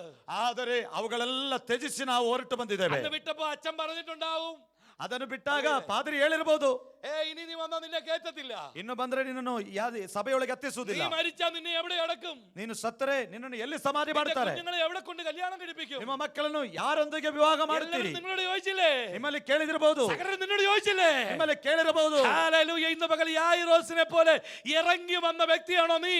ಇವತ್ತು ಯಾಯಿರನಾಗೆ ಇಳಿದು ಬಂದ ವ್ಯಕ್ತಿಯಾಗಿದೆಯೇ? സകല പ്രോഗ്രാമും ക്യാൻസൽ ചെയ്ത് ഇന്ന് പകൽ നിനക്ക് വേണ്ടി അവൻ ഇവിടെ വരും. ಎಲ್ಲಾ ವಿಷಯಗಳನ್ನು ಬದಿಗಿರಿಸಿ ಇವತ್ತು ಹಗಲು ವೇಳೆ ಆತನು ನಿನ್ನ ಬಳಿಗೆ ಬರುತ್ತಾನೆ. അന്ന് രാത്രിയിൽ ഗദരദേശത്തെ ക്രൂസൈഡ് ക്യാൻസൽ ചെയ്ത് യേശു മടങ്ങി വന്നു. ಅವತ್ತು ರಾತ್ರಿ ಗದರೇನ ಸೀಮೆಯ ಕೂಟವನ್ನು ಕ್ಯಾನ್ಸಲ್ ಮಾಡಿ ಈ ಸ್ಥಳಕ್ಕೆ ಬರುತ್ತಾನೆ. പുരുഷാരമെല്ലാം കാത്തു നിൽക്കുക. ಜನಸಮೂಹವು ಕಾದುಕೊಂಡಿದೆ. മനസ്സ് തകർന്ന് അവരുടെ കൂടെ ഒരു യായിറോസ്, ಮನ ಮುರಿಯಲ್ಪಟ್ಟ ಒಬ್ಬ ವ್ಯಕ್ತಿ ಅದರ ಮುಂದೆ തലേ ಮಧ್ಯದಲ್ಲಿ. രാത്രി വീട്ടിൽ നിന്ന് ഇറങ്ങിയതാ. ಮೊದಲ ರಾತ್ರಿ ಮನೆಯನ್ನು ಬಿಟ್ಟು ഒരു ಬಂದಿರುವುದು. രാത്രി മുഴുവൻ നടന്ന അവൻ ഇവിടെ ഗലീല കടപ്പുറത്ത് വന്നു. ಒಂದು ರಾತ್ರಿ ಎಲ್ಲ ಕಾಲ್ನಡಿಗೆಯಾಗಿ ಈ ದಡಕ್ಕೆ ಬರ್ತಾ ಇದ್ದಾನೆ. യായിറോസ് വീട്ടിൽ നിന്ന് ഇറങ്ങിയപ്പോ ಯಾಯಿರನು ಮನೆ ಬಿಟ್ಟಾಗ യേശു ഗലീലയിൽ നിന്ന് ഗദരദേശത്ത് പോയി. ಯೇಸು ಗಲೀಲಾಯವನ್ನು ಬಿಟ್ಟು ಗೆದರನ ಸೀಮೆಗೆ ಹೋದನು. യായിറോസ് ഗദരദേശത്ത് വന്നപ്പോ ಯಾಯಿರನು ಗೆದರ ಸೀಮೆಗೆ ಬಂದ. യേശു യായിറോസ് ഗലീല വന്നപ്പോ ಯಾಯಿರನು ಗಲೀಲಕ್ಕೆ ಬಂದಾಗ യേശു ഗദരദേശത്ത് നിൽക്കുക. ಯೇಸು ಗೆದರನ ಸೀಮೆಯಲ್ಲಿದ್ದಾನೆ. ഒരു ദിവസത്തെ യാത്രയുണ്ട് അങ്ങോട്ടും ഇങ്ങോട്ടും. ಒಂದು ದಿನದ ಪ್ರಯಾಣವಿದೆ ಆ ಕಡೆ ಈ ಕಡೆ. യേശു പിറ്റേ പ്രഭാതത്തിൽ അവിടുന്ന് വന്നു. ಮರುದಿನ ಯೇಸು ಗೆದರನ ಸೀಮೆಯನ್ನು ಬಿಟ್ಟು ಬಂದನು. ഇപ്പോൾ ഒരു ദിവസമായി യായിറോസ് വീട്ടിൽ നിന്ന് പോന്നിട്ട് ಈಗ ಒಂದು ದಿನ ಕಳೆಯಿತು ಯಾಯಿರನು ಮನೆ ഒരു ಬಿಟ್ಟು. രാത്രിയും ഒരു പകലുമായി. ಒಂದು ರಾತ್ರಿ ಒಂದು ಹಗಲು ಕಳೆದೋಯ್ತು. വീട്ടിലെ വിവരമൊന്നും അറിയത്തില്ല. ಮನೆಯ ಸಮಾಚಾರ ಏನು ಗೊತ್ತಿಲ್ಲ. അന്ന് മൊബൈൽ ഫോൺ ഇല്ല, ಅವತ್ತು ಮೊಬೈಲ್ ಇಲ್ಲ, യാതൊരു ബന്ധവും വീടുമായിട്ടില്ല. ಯಾಯಿರನಿಗೆ ಮನೆಯೊಂದಿಗೆ ಯಾವ ಸಂಪರ್ಕವಿಲ್ಲ. കുഞ്ഞ് അന്ത്യശ്വാസം വലിക്കുന്നത് കണ്ടിട്ട് ഇറങ്ങിപ്പോന്നെ. ಮಗುವು ಕೊನೆಯ ಉಸಿರು ಎಳೆಯುತ್ತಾ ಇರುವುದನ್ನು ನೋಡಿ ಆತನು ಬಿಟ್ಟು ಬರ್ತಾ ಇದ್ದಾನೆ. മരിച്ചോ ജീവനോടെ ഉണ്ടോ എന്ന് അറിയത്തില്ല. ಸತ್ತು ಹೋದನೋ ಜೀವದಿಂದ ಬದುಕಿದನೋ ಎಂಬುದು ಗೊತ್ತಿಲ್ಲ. എന്നിട്ടും യേശു വരും വരെ ഒരു ദിവസം അവന് വേണ്ടി കാത്തിരുന്നു. ಆದರೆ ಯೇಸು ಬರುವವರೆಗೆ ಒಂದು ದಿನ ಯೇಸುವಿಗೋಸ್ಕರ ಕಾಯ್ತಾ ಇದ್ದಾನೆ. നിങ്ങളാണ് അങ്ങനെ കാത്തിരിക്കുവോ? ನೀವಾದರೆ ಹಾಗೆ ಕಾಯ್ತೀರಿ. നിങ്ങൾ ഒരു പ്രത്യേക ആവശ്യത്തിന് ഓടി സഭയിലോട്ട് വരും. ಪ್ರತ್ಯೇಕ ಅವಶ್ಯಕ್ಕೋಸ್ಕರ ಸಭೆಗೆ ಬರ್ತೀರಿ, അല്ലെ യേശുവിന്റെ അടുക്കോട്ട് വരും. ಯೇಸುವಿನ ಬಳಿಗೆ ಬರ್ತೀರಿ. ഉടനെ കർത്താവ് എന്തെങ്കിലും ചെയ്യണം. ಕೂಡಲೇ ಯೇಸುವೆ ನನಗೆ ಏನಾದರೂ യേശു ಮಾಡಬೇಕು. അവിടെ ഇല്ലെങ്കിൽ നിങ്ങൾ അവിടെ ഒരു ദിവസം വെയിറ്റ് ചെയ്യുവോ? ಯೇಸು ಅಲ್ಲಿಲ್ಲದಿದ್ದರೆ ನೀವು ಒಂದು ದಿನ ಅಲ್ಲಿ ಕಾಯ್ತೀರಾ? കാര്യം 12 വയസ്സ് വരെ താലോലിച്ചു വളർത്തിയ ഒരു മകൾ മരിക്കാൻ കിടക്കുന്ന കണ്ടിട്ടാ വീട്ടിൽ നിന്ന് പോന്നെ. 12 ವರ್ಷ ಕೊಂಡಾಟ ಮಾಡಿ ಸಾಕಿದ ಮಗುವು ಕೊನೆಯ ಹೆಸರುಳಿದನ್ನು ನೋಡಿ ಆತನು ಮನೆ ಬಿಟ್ಟು ಬರ್ತಾನೆ. ഹൃദയം തകർന്ന മനുഷ്യൻ നിൽക്കുന്നേ. ಹೃದಯವು ಒಡೆಯಲ್ಪಟ್ಟ ಮನುಷ್ಯನ ನಿಂತಿದ್ದಾನೆ. ഭക്ഷണം കഴിച്ചിട്ടില്ല, വെള്ളം കുടിച്ചിട്ടില്ല, ಆಮೇಲೆ ಆಹಾರ ಪಾನೀಯಗಳನ್ನು ತೆಗೆದುಕೊಳ್ಳಲಿಲ್ಲ. അവൻ ആ കടലിലേക്ക് നോക്കി നിൽക്കുമ്പോ ಆ ಸಮುದ್ರವನ್ನೇ ನೋಡಿಕೊಂಡು യേശു അവന്റെ അടുക്കലേക്ക് വന്നു. ಯೇಸು ಅವನ ಬಳಿಗೆ ಬರ್ತಾನೆ. പുരുഷാരമെല്ലാം ഓടിച്ചെന്നു. ಜನರೆಲ್ಲೂ ಆತನ ಬಳಿಗೆ ಒಂದಾದರು. അതിനിടെ കൂടെ യായിറോസ് വന്ന് യേശുവിന്റെ കാലിൽ വീണു. ಆಗಿರುವುದಾದರೆ ಯಾಯಿರನು ಯೇಸುವಿನ ಕಾಲಿಗೆ ಬೀಳ್ತಾ ಇದ್ದಾನೆ. എന്നിട്ട് യേശുവിനോട് പറഞ്ഞു, ಯೇಸುವಿಗೆ ಹೇಳ್ತಾ ಇದ್ದಾನೆ, ഗുരുവേ വന്ന് എന്റെ മോടെ മേൽ കൈവച്ച് അവളെ സൗഖ്യമാക്കണം. ಗುರುವೇ ನೀನು ನನ್ನ ಮನೆಗೆ ಬಂದು ಮಗುವಿನ ಮೇಲೆ ಕೈ ಇಟ್ಟು ಅವನಿಗೆ ಸ್ವಸ್ಥತೆ ಕೊಡಬೇಕು. ഒരു എക്സ്ക്യൂസും യേശു പറഞ്ഞില്ല. ಯಾವ ನಿರಾಕರಣೆಯನ್ನು ತಾನು ഒരു ತೋರ್ಪಡಿಸಲಿಲ್ಲ. രാത്രിയും പകലും യാത്ര കഴിഞ്ഞിട്ടാ വരുന്നേ. ಆತನು ಒಂದು ಹಗಲು ಒಂದು ರಾತ್ರಿ ಪ್ರಯಾಣ ಬೆಳೆಸಿ ಆತನು ಬರ್ತಾ ಇದ್ದಾನೆ. ഉറങ്ങാൻ കഴിഞ്ഞിട്ടില്ല. ನಿದ್ದೆ ಮಾಡ್ಲಿಕ್ಕೆ ഭക്ഷണം ಸಾಧ್ಯವಾಗಲಿಲ್ಲ. കഴിച്ചിട്ടുണ്ടോ എന്ന് അറിയത്തില്ല. ಆತನು ಆಹಾರ ತೆಗೆದುಕೊಂಡ ಗೊತ್ತಿಲ್ಲ. ക്ഷീണിതനായിട്ട് യേശു നിൽക്കുന്നത്. ಬಹಳ ಕ್ಷೀಣಾವಸ್ಥೆಯಲ್ಲಿ ಯೇಸು പക്ഷേ ಇದ್ದಾನೆ. യായിറോസിന്റെ അവസ്ഥ കണ്ടപ്പോ ಆದರೆ ಯಾಯೀರನ ಸ್ಥಿತಿ ನೋಡಿದಾಗ അവന്റെ കൂടെ പോകാൻ തയ്യാറെടുത്തു. ಆತನ ಜೊತೆ ಹೋಗೋದಕ್ಕೆ ಆತನು ತೀರ್ಮಾನಿಸಿಕೊಂಡ. അവർ ഒരുമിച്ച് യായിറോസിന്റെ വീട്ടിലോട്ട് പോവാ. ಅವರು ಒಟ್ಟಾಗಿ ಯಾಯೀರನ ಮನೆಗೆ ಹೋಗ್ತಾ ಇದ್ದಾರೆ. അവർ ഒരുമിച്ച് യാത്ര ചെയ്ത് പോകുമ്പോ ಅವರು ಒಟ್ಟಾಗಿ ಪ್ರಯಾಣ ಬೆಳೆಸಿದಾಗ 12 വർഷം രോഗം പിടിച്ച ഒരു സ്ത്രീ, 12 ವರ್ಷ ರಕ್ತ ಕುಸುಮದ ರೋಗದಿಂದ ಬಳಲಿ ಹೋದಂತ ಒಂದು ರೋಗಿ യേശുവിന്റെ വസ്ത്രത്തെ തൊട്ടു. ಯೇಸುವಿನ ವಸ್ತ್ರವನ್ನು ಮುಟ್ಟಿದ. യേശു അവിടെ നിന്നു, ಯೇಸು ಅಲ್ಲಿ ನಿಂತನು, അവളോട് സംസാരിച്ചു, ಅವಳು ಮಾತಾಡಿದ, അവിടെ രോഗത്തെ സൗഖ്യമാക്കി. ಅವಳ ರೋಗವನ್ನು ಸ್ವಸ್ಥಗೊಳಿಸಿದ. ഇതെല്ലാം നടക്കുമ്പോഴും ಇದೆಲ್ಲ ಮಾಡುತ್ತಿರುವಾಗಲೂ ഒരു മനുഷ്യൻ അവിടെ നിൽക്കുക, ಒಬ್ಬ ಮನುಷ್ಯನಲ್ಲಿ ನಿಲ್ತಾನೆ, കയ്യും കൂപ്പി നിൽക്കുക. ಕೈ ಆಮೇಲೆ ಚಾಚಿ ನಿಲ್ತಾ ಇದ್ದಾನೆ. അവന്റെ പേരാ യായിറോസ്. ಆತನ ಹೆಸರೇ ಯಾಯೀರನು. അവന്റെ മനസ്സ് ഭയങ്കര കേട്ടോ. ಅವನ ಮನಸ್ಸು ಬಹಳ ವಿಶಾಲವಾದ. ഞാനാണെങ്കിൽ ആ രക്തസ്രാവക്കാരോട് പറഞ്ഞേനെ, ನಾನಾದರೆ ಆ ರಕ್ತ ಕುಸುಮ ರೋಗಿಗೆ ಹೇಳ್ತಿದ್ದೆ, നീ 12 വർഷമായിട്ട് രോഗിയല്ലേ, ನೀನು 12 ವರ್ಷದ ರೋಗಿ ಅಲ್ವಾ, നീ ഇപ്പൊ ഇടയ്ക്ക് വന്ന് കേറണമോ? ಈಗ ಈ ಮಧ್ಯದಲ್ಲಿ ಸೇರಬೇಕಾ? എന്റെ കൊച്ചു മരിക്കാൻ കിടക്കുക, ನನ್ನ ಮಗು ಸಾಯುವ ಸ್ಥಿತಿಯಲ್ಲಿದೆ. ഞാൻ ഒരു രാത്രി മുഴുവൻ കാത്തിരുന്നിട്ട് യേശുവിനെ കൊണ്ടുപോകും. ರಾತ್ರಿ ಎಲ್ಲ ಕಾದುಕೊಂಡು ಕುಳಿತು ಯೇಸುವನ್ನು ಕರೆತರುತ್ತಾ ಇದ್ದೆ. ഞാനാണ് പരാതി പറഞ്ഞേനെ, ನಾನಾದರೆ ದೂರು ಹೇಳ್ತಿದ್ದೆ, ഞാനാണ് ആവലാതി പറഞ്ഞേനെ. ನಾನಾದರೆ ದೂರು ಹೇಳ್ತಾ ಇದೆ. പക്ഷെ യായിറോസ് കാത്തു നിന്നു. ಆದರೆ ಯಾಯೀರನು ಅಲ್ಲಿಯೂ ಕ್ಷಮೆಯಿಂದ ഇന്ന് പകരം ಕಾಯುತ್ತಾನೆ. ആരാ ക്ഷമയോടെ കാത്തു നിൽക്കുന്നേ? ಯಾರು ಕ್ಷಮೆಯಿಂದ ಇಲ್ಲಿ ಕಾಯ್ತೀರಿ? ആരാ ക്ഷമയോടെ യേശുവിന്റെ അടുക്ക നിൽക്കുന്നേ? ಯಾರು ಕ್ಷಮೆಯಿಂದ ಯೇಸುವಿನ ಬಳಿಗೆ ഞാൻ നിങ്ങളോട് വിളിച്ചു പറയാം, ನಿಮ್ಮಲ್ಲಿ ಹೇಳ್ತೇನೆ, യേശു നിന്റെ വീട്ടിലോട്ടാ വരുന്നേ. ಯೇಸು ನಿನ್ನ ಮನೆಗೆ ಬರ್ತಾ ಇದ್ದಾನೆ. എത്ര സമയം പോയാലും ಎಷ್ಟೇ ವಿಳಂಬವಾದರೂ ഇന്ന് നിന്റെ വീട്ടിൽ അവൻ വന്നിരിക്കും. ಇವತ್ತು ನಿನ್ನ ಮನೆಗೆ ಆತನು ಬರುತ್ತಾನೆ. യായിറോസ് ചില നിമിഷങ്ങൾ അവിടെ നിൽക്കുമ്പോ, ಯಾಯೀರನು ಕೆಲವು ನಿಮಿಷಗಳಲ್ಲಿ ನಿಂತಾಗ 12 വർഷമുള്ള രോഗി സൗഖ്യമായി. 12 ವರ್ಷದಿಂದ ಆಮೇಲೆ ರೋಗ ಕಾಡುತ್ತಿದ್ದ ಆ ಸ್ತ್ರೀಯು ಸ್ವಸ್ಥತೆ ಹೊಂದಿದಳು. അവർ ഒരുമിച്ച് പോകാൻ തുടങ്ങിയപ്പോ ಅವರು ಒಟ್ಟಾಗಿ ಪ್ರಯಾಣ ಬೆಳೆಸುವಾಗ യായിറോസിന്റെ വീട്ടിൽ നിന്ന് ഒരു ബാല്യക്കാരൻ ഓടി വരിക. ಯಾಯೀರನ ಮನೆಯಿಂದ ಒಬ್ಬ ಯವನಸ್ಥನು ಓಡಿ ಬರ್ತಾ അവൻ ಇದ್ದಾನೆ. ഓടി വന്നിട്ട് ಆತನು ಓಡಿ ಬಂದು യായിറോസിനോട് പറഞ്ഞു, ಯಾಯೀರನಿಗೆ ಹೇಳ್ತಾ ಇದ್ದಾನೆ, ബാല മരിച്ചു, ಮಗು ಸತ್ತು ಹೋಯ್ತು, ഗുരുവിനെ ഇനി അസഖ്യപ്പെടുത്തണമെന്ന് പറഞ്ഞു. ಇನ್ನು ಗುರುವಿಗೆ ತೊಂದರೆ ಕೊಡಬೇಡ. അതിനർത്ഥം ಅಂದರೆ യായിറോസ് രാത്രി വീട്ടിൽ നിന്ന് ഇറങ്ങി ಯಾಯೀರನು ರಾತ್ರಿ ಮನೆಯಿಂದ ഒരു ಬಿಟ್ಟು ಹೋಗುತ್ತಾನೆ. രാത്രി മുഴുവൻ സഞ്ചരിച്ച് ರಾತ್ರಿ ಎಲ್ಲ ಪ್ರಯಾಣ ಮಾಡಿ അവൻ യേശുവിനെ വെയിറ്റ് ചെയ്തിരിക്കുമ്പോ ಯೇಸುವನ್ನು ಕಾದುಕೊಂಡಿದ್ದು അവൻ ഇറങ്ങി വന്നതിന് ചില നിമിഷം കഴിഞ്ഞപ്പോൾ അവിടെ മകള് മരിച്ചു. ಆತನು ಇಳಿದು ಬಂದು ಕೆಲವು ನಿಮಿಷ ಆದಾಗ ಮಗು ಸತ್ತು ಹೋಯ್ತು. മകള് മരിച്ചു കഴിഞ്ഞപ്പോ യായിറോസിന് വിവരം അറിയിക്കണം. ಮಗು ಸತ್ತು ಹೋದಾಗ ಯಾಯೀರನಿಗೆ ಸುದ್ದಿ ತಿಳಿಸಬೇಕು. ഫോൺ ഇല്ലാത്തതുകൊണ്ട് യായിറോസ് എവിടാന്ന് അറിയില്ല. ದೂರವಾಣಿ ಇಲ್ಲದ ಕಾರಣ ಯಾಯೀರನು ಎಲ್ಲಿದ್ದಾನೆ ಗೊತ್ತಿಲ್ಲ. ബാല്യക്കാർ 4 സ്ഥലത്തേക്ക് ഓടി. ಆಮೇಲೆ ಅವರ ಯವನಸ್ಥರು ಅನೇಕ ಕಡೆಯಲ್ಲಿ ഒരാൾ ഒരു രാത്രി മുഴുവൻ സഞ്ചരിച്ച് ഗലീല വന്നു. ಒಂದು ಇವನು ರಾತ್ರಿ ಎಲ್ಲ ಪ್ರಯಾಣ ಬೆಳೆಸಿ ಗಲಿಲಾಯ ದಡಕ್ಕೆ ಬರುತ್ತಾನೆ. യേശുവിനെ കണ്ടത്. ಆಗ ಯೇಸುವನ್ನು ನೋಡ್ತಾನೆ. അന്നേരം യായിറോസിനെ കണ്ടത്. ಆಗ ಯಾಯೀರನು ನೋಡ್ತಾರೆ. യായിറോട് വന്ന് പറഞ്ഞു, ಯಾಯೀರನಿಗೆ ಹೇಳ್ತಾ ಇದ್ದಾನೆ, മോള് മരിച്ചു, ಮಗಳು ಸತ್ತು ಹೋದಳು, ഇനി ഗുരുവിനെ അസംഖ്യപ്പെടുത്തണ്ട. ಇನ್ನು ಗುರುವಿಗೆ ತೊಂದರೆ ಕೊಡಬೇಡ. ആ സ്റ്റേജ് ഉണ്ടാകുന്ന സമയത്ത് ಆ ಸ್ಥಿತಿ ಬರುವ ಸಂದರ್ಭದಲ್ಲಿ യായിറോസ് അവിടെ മിണ്ടാതെ നിൽക്കുകയാണ്. ಯಾಯೀರನು ಅಲ್ಲಿ ಮೌನವಾದನು. എന്നിട്ടും ഈ മനുഷ്യൻ കൈകൂപ്പി നിൽക്കുക. ಆದರೂ ಕೈ ಮುಂದೆ ಚಾಚಿ ನಿಲ್ತಾ ಇದ್ದಾನೆ. യേശു യായിറോസിനെ നോക്കിയിട്ട് പറഞ്ഞു, ಆ ಯಾಯೀರನ್ನು ಯೇಸು ನೋಡಿ ಹೇಳ್ತಾ ಇದ್ದಾನೆ, വിശ്വസിക്കുക മാത്രം ചെയ്യുക. ನಂಬಿದರೆ ಮಾತ್ರ ಸಾಕು. അവിടെ മർക്കോസിന്റെ സുവിശേഷത്തിൽ ഇങ്ങനെ എഴുതിയിരിക്കുന്നു, ಮಾರ್ಕನ ಸುವಾರ್ತೆಯಲ್ಲಿ ಹೀಗೆ ಬರೆಯಲ್ಪಟ್ಟಿದೆ, യേശു ആ വാക്ക് കാര്യമാക്കാതെ ಯೇಸು ಆ ವಿಷಯವನ್ನು ಆಮೇಲೆ ವಿಚಾರವನ್ನು ತಲೆಗೆ ತನ್ನ ಮನಸ್ಸಿಗೆ ತರದೆ യായിറോസിന്റെ വീട്ടിലോട്ട് പോവാ. ಯಾಯೀರನ ಮನೆಗೆ ಹೋಗ್ತಾ ಇದ್ದಾನೆ. കുഞ്ഞു മരിച്ചു, ಮಗು ಸತ್ತು ಹೋಗಿದೆ. എന്നിട്ടും യേശുവിനെ വിട്ടുപോകാതെ ಯೇಸುವನ್ನು ಬಿಟ್ಟು ಹೋಗದೆ ഈ യായിറോസ് നിൽക്കുക. ಯಾಯೀರನು ನಿಲ್ತಾ ಇದ್ದಾನೆ. യേശു പറഞ്ഞു, വിശ്വസിക്കുക മാത്രം. ಯಾಯೀರನಿಗೆ ಯೇಸು ಹೇಳ್ತಾ ಇದ್ದಾನೆ, ನಂಬಿದರೆ ಸಾಕು. യേശു യായിറോസിനോട് പറഞ്ഞില്ല, ಯೇಸು ಯಾಯೀರನಿಗೆ ಹೇಳಿಲ್ಲ, ഞാൻ നിന്റെ വീട്ടിലോട്ട് വരും, ನಾನು ನಿನ್ನ ಮನೆಗೆ ಬರ್ತೇನೆ, ഞാൻ നിന്റെ കുഞ്ഞിനെ ഉയർപ്പിക്കുമെന്ന്. ನಾನು ನಿನ್ನ ಮಗುವಿಗೆ ಪುನರುತ್ಥಾನ ഒരു ಕೊಡುತ್ತೇನೆ. ദിവസം മുമ്പ് വീട്ടിൽ നിന്ന് ഇറങ്ങിയ യായിറോസിനോട് ಒಂದು ದಿನ ಮೊದಲು ಈ ಮನೆಯನ್ನು ಬಿಟ್ಟ ಯಾಯೀರನಿಗೆ കുഞ്ഞ് മരിച്ചെന്ന് അറിഞ്ഞിട്ടും ಮಗು ಸತ್ತು ಹೋಯ್ತೆಂಬುದಾಗಿ ತಿಳಿದು ಬಂದರು. യേശുവിന് വേണേ അവനോടൊന്ന് പറയായിരുന്നു, ಯೇಸುವಿಗೆ ಬೇಕಾದರೆ ಹೇಳ್ಬೋದಿತ್ತು, നീ പേടിക്കണ്ട, ನೀನು ಬೇಸರ ಪಡಬೇಡ, മരിച്ചാലും ഞാൻ വന്ന് കുഞ്ഞിനെ എണീപ്പിക്കാം. ಸತ್ತರೂ ನಾನು ಮಗುವಿಗೆ ಜೀವ ಕೊಡುತ್ತೇನೆ ഒരിക്കലും യായിറോസ് കരുതിയിരുന്നില്ല ಎಂಬುದಾಗಿ ಯಾಯೀರನ್ನು ಕೂಡ എന്റെ ನಿರೀಕ್ಷಿಸಲಿಲ್ಲ. കുഞ്ഞിനെ യേശു ജീവിപ്പിക്കുമെന്ന്. ಯೇಸುವ ಈ ಮಗುವಿಗೆ ಜೀವ ಕೊಡುತ್ತಾನೆ കുഞ്ഞ് ಎಂಬುದಾಗಿ. മരിച്ചെന്നറിഞ്ഞു, ಮಗು ಸತ್ತು ಹೋಯ್ತೆಂಬುದಾಗಿ ತಿಳಿದು ಬಂತು. എന്നിട്ടും അവൻ യേശുവിനെ വിട്ടു പോയില്ല. ಆದರೂ ಯೇಸುವನ್ನು ಬಿಟ್ಟು ಹೋಗಲಿಲ್ಲ. ഹല്ലേലൂയ. ಹಲ್ಲೆಲೂಯಾ. യേശു അവനോട് പറഞ്ഞില്ല, ഞാൻ വന്നാ നിന്റെ കുഞ്ഞിനെ ഉയർപ്പിക്കാന്ന്. ಯೇಸು ಅವನಲ್ಲಿ ಹೇಳಿಲ್ಲ, ನಾನು ನಿನ್ನ ಮಗುವಿಗೆ ಜೀವ ಕೊಡುತ್ತೇನೆ ಅಂತ. അവൻ കുഞ്ഞ് ജീവിക്കുന്ന യായിറോസിന് വിശ്വാസവുമില്ല. ಮಗು ಜೀವಿಸ್ತದೆ ಎಂಬುದಾಗಿ ಯಾಯೀರನಿಗೆ ನಂಬಿಕೆ ಇಲ್ಲ. എന്നിട്ടും യേശുവിനെ പറ്റി അവൻ നിന്നു. ಆದರೂ ಯೇಸುವನ್ನು ಬಿಡದೆ ಆತನ ಹತ್ತಿರದಲ್ಲೇ ಇದ್ದಾನೆ. ഇനി ഒരു വിടുതൽ നിന്റെ ജീവിതത്തിൽ ഇല്ലെന്ന്, ಇನ್ನು ಒಂದು ಬಿಡುಗಡೆ ನಿನ್ನ ಜೀವಿತದಲ್ಲಿ ಇಲ್ಲ ഇനി നീ ಎಂಬುದಾಗಿ, പ്രാർത്ഥിക്കാൻ പോകണ്ടെന്ന്, ನೀನು ಪ್ರಾರ್ಥಿಸುವುದಕ್ಕೆ ಹೋಗುದು ಬೇಡ ഇനി ಎಂಬುದಾಗಿ, യോഗത്തിന് പോകണ്ടെന്ന് ಕೂಟಕ್ಕೆ ಹೋಗುದು ಬೇಡ പലരും ಎಂಬುದಾಗಿ നിന്നോട് പറഞ്ഞില്ലേ? ಅನೇಕರು ನಿನ್ನನ್ನು ಹೇಳಿದ್ದಾರೆ. ബാല്യക്കാരൻ വന്ന് പറഞ്ഞു, ഇനി യേശുവിനെ കൊണ്ടുവരണ്ട, ಯವನಸ್ಥನು ಬಂದು ಹೇಳಿದನು, ಇನ್ನು ಯೇಸುವನ್ನು ഓ, ಕರೆತರಬೇಡ, ഇനി നീ പ്രാർത്ഥിച്ചിട്ട് കാര്യമില്ല, ಇನ್ನು ಪ್ರಾರ್ಥಿಸಿ ಫಲವಿಲ್ಲ, നിന്റെ കുഞ്ഞ് മരിച്ചു. ನಿನ್ನ ಮಗು ಸತ್ತು ಹೋಯ್ತು. എന്നിട്ടും അവൻ യേശുവിന്റെ അടുക്കം തന്നെ നിന്നു. ಆದರೂ ಆತನು ಯೇಸುವನ್ನು ಬಿಟ್ಟು ആ ಬಿಡಲಿಲ್ಲ. യായിറോസിനോട് എനിക്കൊന്ന് ചോദിക്കാനുണ്ട്. ಯಾಯರನೇ, ನನಗೆ ಒಂದು ಪ್ರಶ್ನೆ ಇದೆ. എടാ, നീ എന്തിനാ ഇനി നിൽക്കുന്നേ?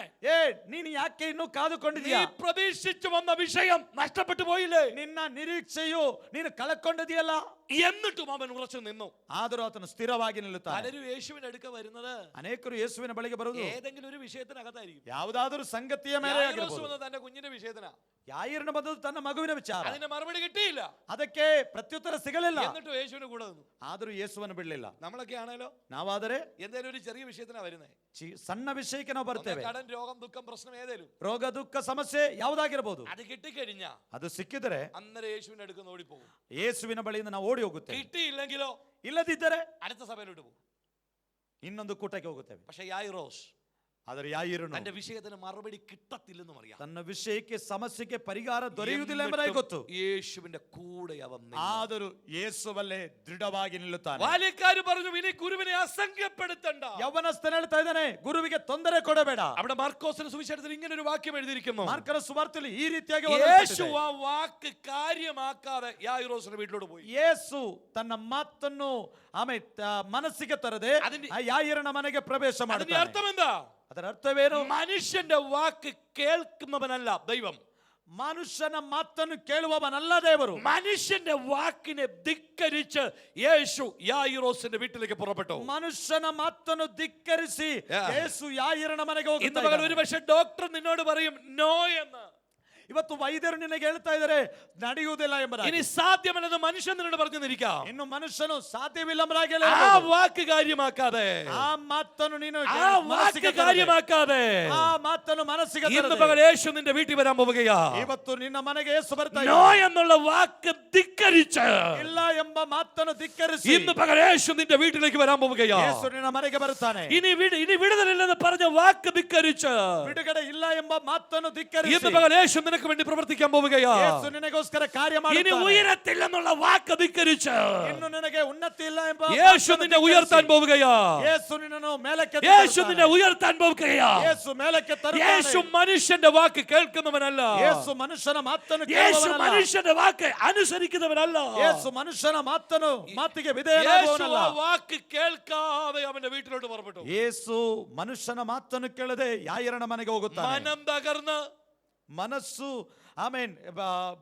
ಬಿಚ್ಚಿದವರಾಗಿ, കുഞ്ഞു മരിച്ച വിഷമത്താൽ ಮಗು ಸತ್ತ ಬೇಸರದಲ್ಲಿ യേശു യായിറോസിന്റെ വീട്ടിലോട്ട് വരികയാ. ಯೇಸು ಯಾಯಿರನ ಮನೆಗೆ ಬರ್ತಾ ಇದ್ದಾನೆ. യായിറോസും കൂടെ ഉണ്ട്, തകർന്ന മനുഷ്യനായി. ಯಾಯಿರನು ಜೊತೆಯಲ್ಲಿದ್ದಾನೆ, ಆತನ ಹೃದಯ ಒಡೆಯಲ್ಪಟ್ಟಿದೆ. അവർ ഒരു രാത്രിയും കൂടെ നടന്നാ വീട്ടിൽ വരുന്നത്. ಒಂದು ರಾತ್ರಿ ಕೂಡ ಪ್ರಯಾಣ ಮಾಡಿ ಯೇಸು ಮನೆಗೆ ಬರ್ತಾ ഇപ്പൊ ಇದ್ದಾನೆ. കുഞ്ഞു മരിച്ചിട്ട് 2 ദിവസമായി.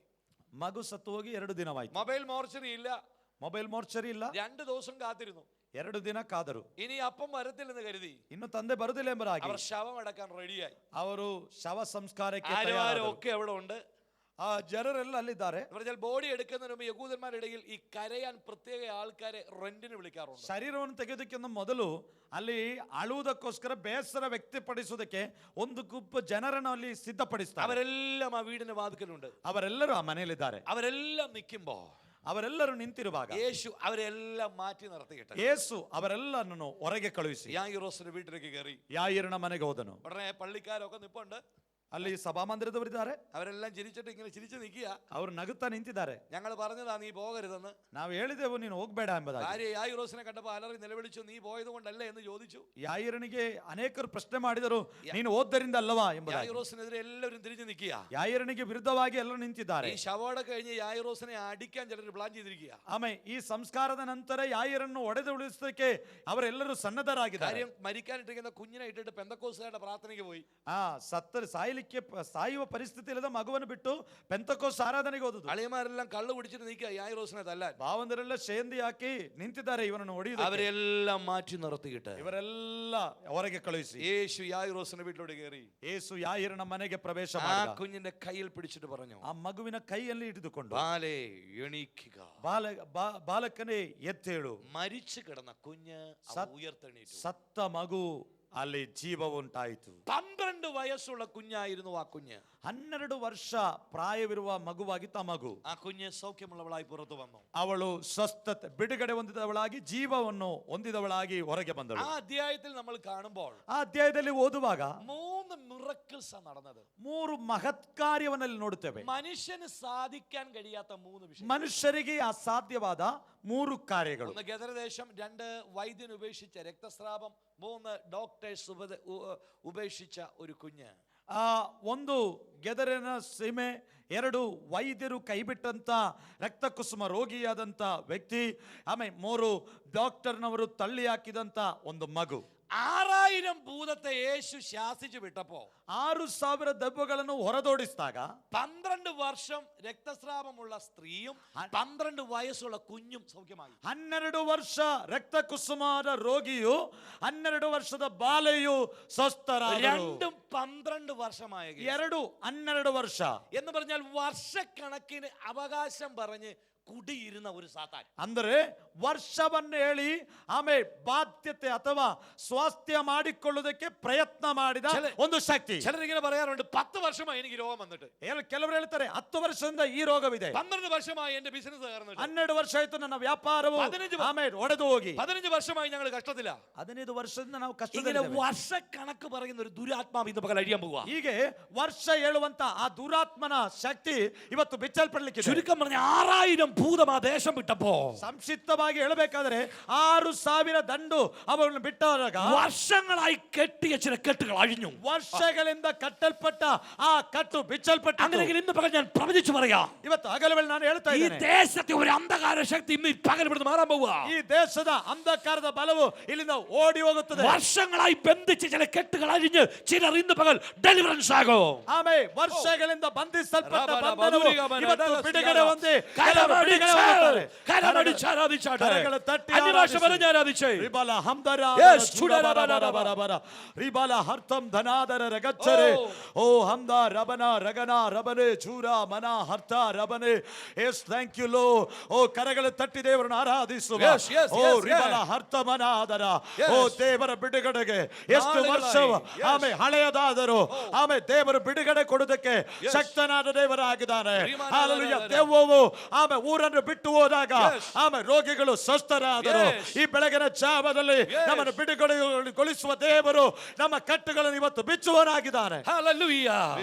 നാളുകളായി ബന്ധിച്ച ബന്ധനങ്ങൾ അഴിയാൻ പോവുകയാണ്. ವರ್ಷಗಳಿಂದ ಕಟ್ಟಲ್ಪಟ್ಟ ಕಟ್ಟುಗಳು ಇವತ್ತು ಬಿಚ್ಚಲ್ಪಡುತ್ತದೆ. വർഷക്കണക്കിന് ബന്ധിച്ച ചില ദുരാത്മാക്കൾ അഴിയാൻ പോവുകയാണ്. ವರ್ಷಗಳಿಂದ ಕಟ್ಟಲ್ಪಟ್ಟಂತ ಬಂಧನಕ್ಕೊಳಗೆ ಒಳಪಡಿಸಿದ ದೆವ್ವವು ನಿಮ್ಮನ್ನು ಬಿಟ್ಟು ಹೋಗುತ್ತದೆ. വർഷങ്ങളായ ചില സാമ്പത്തിക മേഖലകളിൽ വിടുതലുണ്ടാകാൻ പോവുകയാണ്. ಅನೇಕ ವರ್ಷಗಳಿಂದ ಆಮೇಲೆ ನೀವು ಎದುರಿಸುವಂತ ಆರ್ಥಿಕ ಸಂಕಷ್ಟಗಳು ಇವತ್ತು ಬಿಡುಗಡೆ ಹೊಂದುತ್ತದೆ. വർഷങ്ങളായ ചില രോഗശക്തികൾ അഴിയാൻ പോവുകയാണ്. ವರ್ಷಗಳಿಂದ ಕಾಡುತ್ತಿದ್ದಂತ ರೋಗವು ನಿನ್ನನ್ನು ಬಿಟ್ಟು ಹೋಗುತ್ತದೆ. യേശു ഭൂമിയിൽ വന്നത് ಯೇಸು ಭೂಮಿಗೆ ಬಂದದ್ದು സാത്താന്റെ തന്ത്രത്തെ അഴിക്കാനാണ്. ಸೈತಾನ್ನ ತಂತ್ರಗಳನ್ನು ಬಿಚ್ಚುವುದಕ್ಕೋಸ್ಕರ. ഹല്ലേലൂയ. ಹಲ್ಲೆಲೂಯಾ. യായിറോസ് യേശുവിന്റെ അടുക്ക വന്നത് ಯಾಯಿರನು ಯೇಸುವಿನ ಬಳಿಗೆ ಬಂದದ್ದು കുഞ്ഞിന് ഒരു സൗഖ്യം മാത്രം പ്രതീക്ഷിച്ച. ಬಾಲಿಗೆ ಒಂದು ಸ್ವಸ್ಥತೆಗೆ ಮಾತ್ರ. പക്ഷെ യേശുവിന്റെ അടുക്ക വന്നപ്പോ ಯೇಸುವಿನ ಬಳಿಗೆ ಬಂದಾಗ കുഞ്ഞ് മരിച്ചു. ಮಗು ಸತ್ತು ಹೋಯಿತು. പക്ഷെ യേശു വന്നു കഴിഞ്ഞപ്പോ ಆದ್ರೆ ಯೇಸು ಮನೆಗೆ ಬಂದಾಗ ആ കുഞ്ഞിനെ യേശു ഉയർപ്പിച്ചു. ಬಾಲೆಯನ್ನು ಜೀವಂತವಾಗಿ. യായിറോസ് ചോദിച്ചത് ഒരു സൗഖ്യം മാത്രം. ಯಾಯಿರನು ಒಂದು ಸ್ವಸ್ಥತೆ ಮಾತ್ರ ಯೇಸುವಲ್ಲಿ ಬೇಡಿಕೊಂಡದ್ದು. പക്ഷെ യായിറോസ് ചോദിക്കാത്ത ഒരു ഡെലിവറൻസ് യേശു ആ കുഞ്ഞിന് കൊടുത്തു. ಆದರೆ ಯಾಯಿರನು ಕೇಳದಂತ ಒಂದು ಬಿಡುಗಡೆಯನ್ನು ದೇವರ ಆ ಮಗುವಿಗೆ ಕೊಟ್ಟಿದ್ದು. ഞാൻ ആദ്യം പറഞ്ഞു ആ കുഞ്ഞിന്റെ 2 കിഡ്നിയും ഫെയിൽ ആയെന്ന്. ನಾನು ಮೊದಲು ಹೇಳಿದಲ್ಲ, ಆ ಬಾಲೆಯ 2 ಕಿಡ್ನಿ ಕೂಡ ವಿಫಲವಾಯಿತು. യായിറോസ് വന്നത് ಯಾಯಿರನು ಬಂದದ್ದು ആ കുഞ്ഞിനൊരു സൗഖ്യം മാത്രം പ്രതീക്ഷിച്ച. ಆ ಮಗುವಿಗೆ ಒಂದು ಬಿಡುಗಡೆ ಮಾತ್ರ, ഒരു ചെറിയ സൗഖ്യം മാത്രം, ಚಿಕ್ಕ ಒಂದು ಬಿಡುಗಡೆ. പക്ഷേ അവൾ മരിച്ചു കഴിഞ്ഞപ്പോൾ, ಆದರೆ ಸತ್ತ ನಂತರ യേശു അവളെ ഉയർപ്പിച്ചപ്പോൾ, ಯೇಸು ಜೀವ ಕೊಟ್ಟಾಗ 100% വർക്ക് ചെയ്യുന്ന 2 കിഡ്നി അവിടെ ശരീരത്തിനകത്തുണ്ടായി. 100% ಕಾರ್ಯ ಮಾಡುವ ಕಿಡ್ನಿಯನ್ನು ದೇವರು ಆ ಶರೀರದಲ್ಲಿ ಪುನಃ ಸ್ಥಾಪಿಸ್ತಾನೆ. ആ കിഡ്നിയോട് ബന്ധപ്പെട്ട് ഏതൊക്കെ രോഗമുണ്ടോ ಆ ಕಿಡ್ನಿಗೆ ಸಂಬಂಧಪಟ್ಟ ಯಾವೆಲ್ಲ ಕಾಯಿಲೆ ಇತ್ತು അത് മുഴുവൻ ഹീലായി. ಅದೆಲ್ಲವನ್ನು ಸ್ವಸ್ಥ ಮಾಡಿದ. അത് മാത്രമല്ല, ಅದು ಮಾತ್ರವಲ್ಲ, ആ കുഞ്ഞിന്റെ 12 വയസ്സിൽ മരണത്തെ ദൈവം തിരുത്തി. ಆ ಮಗುವಿನ 12 ವರ್ಷದಲ್ಲಿ ಮರಣಕ್ಕೆ ಜೀವವನ್ನು എന്ന് ಕೊಟ್ಟಿತು. പറഞ്ഞാൽ ആ കുഞ്ഞിന് 12 വയസ്സ് വരെ ആയുസ്സുള്ളായിരുന്നു. ಅಂದರೆ ಆ ಮಗುವಿಗೆ 12 ವರ್ಷ ಮಾತ್ರ ಆಯುಷ್ಯಿತ್ತು. പക്ഷെ യേശു വന്നപ്പോ ಆದ್ರೆ ಯೇಸು ಬಂದಾಗ അവിടെ ആയുസ്സിനെ ദൈവം വർദ്ധിപ്പിച്ചു. ಅವಳ ಆಯುಷ್ಯನ್ನು ದೇವರು ದೀರ್ಘ ಮಾಡಿದನು. യായിറോസ് ചോദിച്ചത് മാത്രമല്ല, ಯಾಯಿರನು ಕೇಳಿಕೊಂಡದು ಮಾತ್ರ ചോദിച്ചതിലധികം ദൈവം കൊടുത്തു. ಬೇಡಿಕೊಂಡದಕ್ಕೂ ಹೆಚ್ಚಿನದನ್ನು. അതുകൊണ്ട് വചനം പറയുന്നത്, ಅದರಿಂದ ವಾಕ್ಯ ಹೇಳುತ್ತದೆ, ചോദിക്കുന്നതിനും നിലയ്ക്കുന്നതിനും അത്യന്തപരമായി നമ്മെ വിടുവിക്കുന്ന ദൈവം. ನಾವು ಬೇಡುವುದಕ್ಕೆಂದಲೂ ಯೋಚಿಸುವುದಕ್ಕೆಂದಲೂ ಅತ್ಯಧಿಕವನ್ನು ಮಾಡುವ ದೇವರು. ഹല്ലേലൂയ. ಹಲ್ಲೆಲೂಯ. അങ്ങനെ ഇന്ന് പകൽ ഞാൻ പറയുന്നു, ಹಗಲು ವೇಳೆ ನಾನು ಹೇಳ್ತಾ ಇದ್ದೇನೆ, നിങ്ങൾ ചോദിച്ചതെല്ലാം യേശു തരും. ನೀವು ಬೇಡಿದೆಲ್ಲ ಯೇಸು ಕೊಡುತ್ತಾನೆ. പക്ഷെ നിങ്ങൾ ചോദിക്കാത്ത ചിലത്, ನೀವು ಯೋಚಿಸದ ಕೆಲವನ್ನು, നിങ്ങൾക്ക് യോജിക്കുന്ന ചിലത് ನಿಮಗೆ ಅನುಕೂಲವಾಗುವ ಕೆಲವನ್ನು ദൈവം നിങ്ങൾക്ക് തരാൻ പോവാ. ದೇವರು ನಿಮಗೆ ಕೊಡುತ್ತಾನೆ. ഒരു ചെറിയ ഉദാഹരണം പറയാം.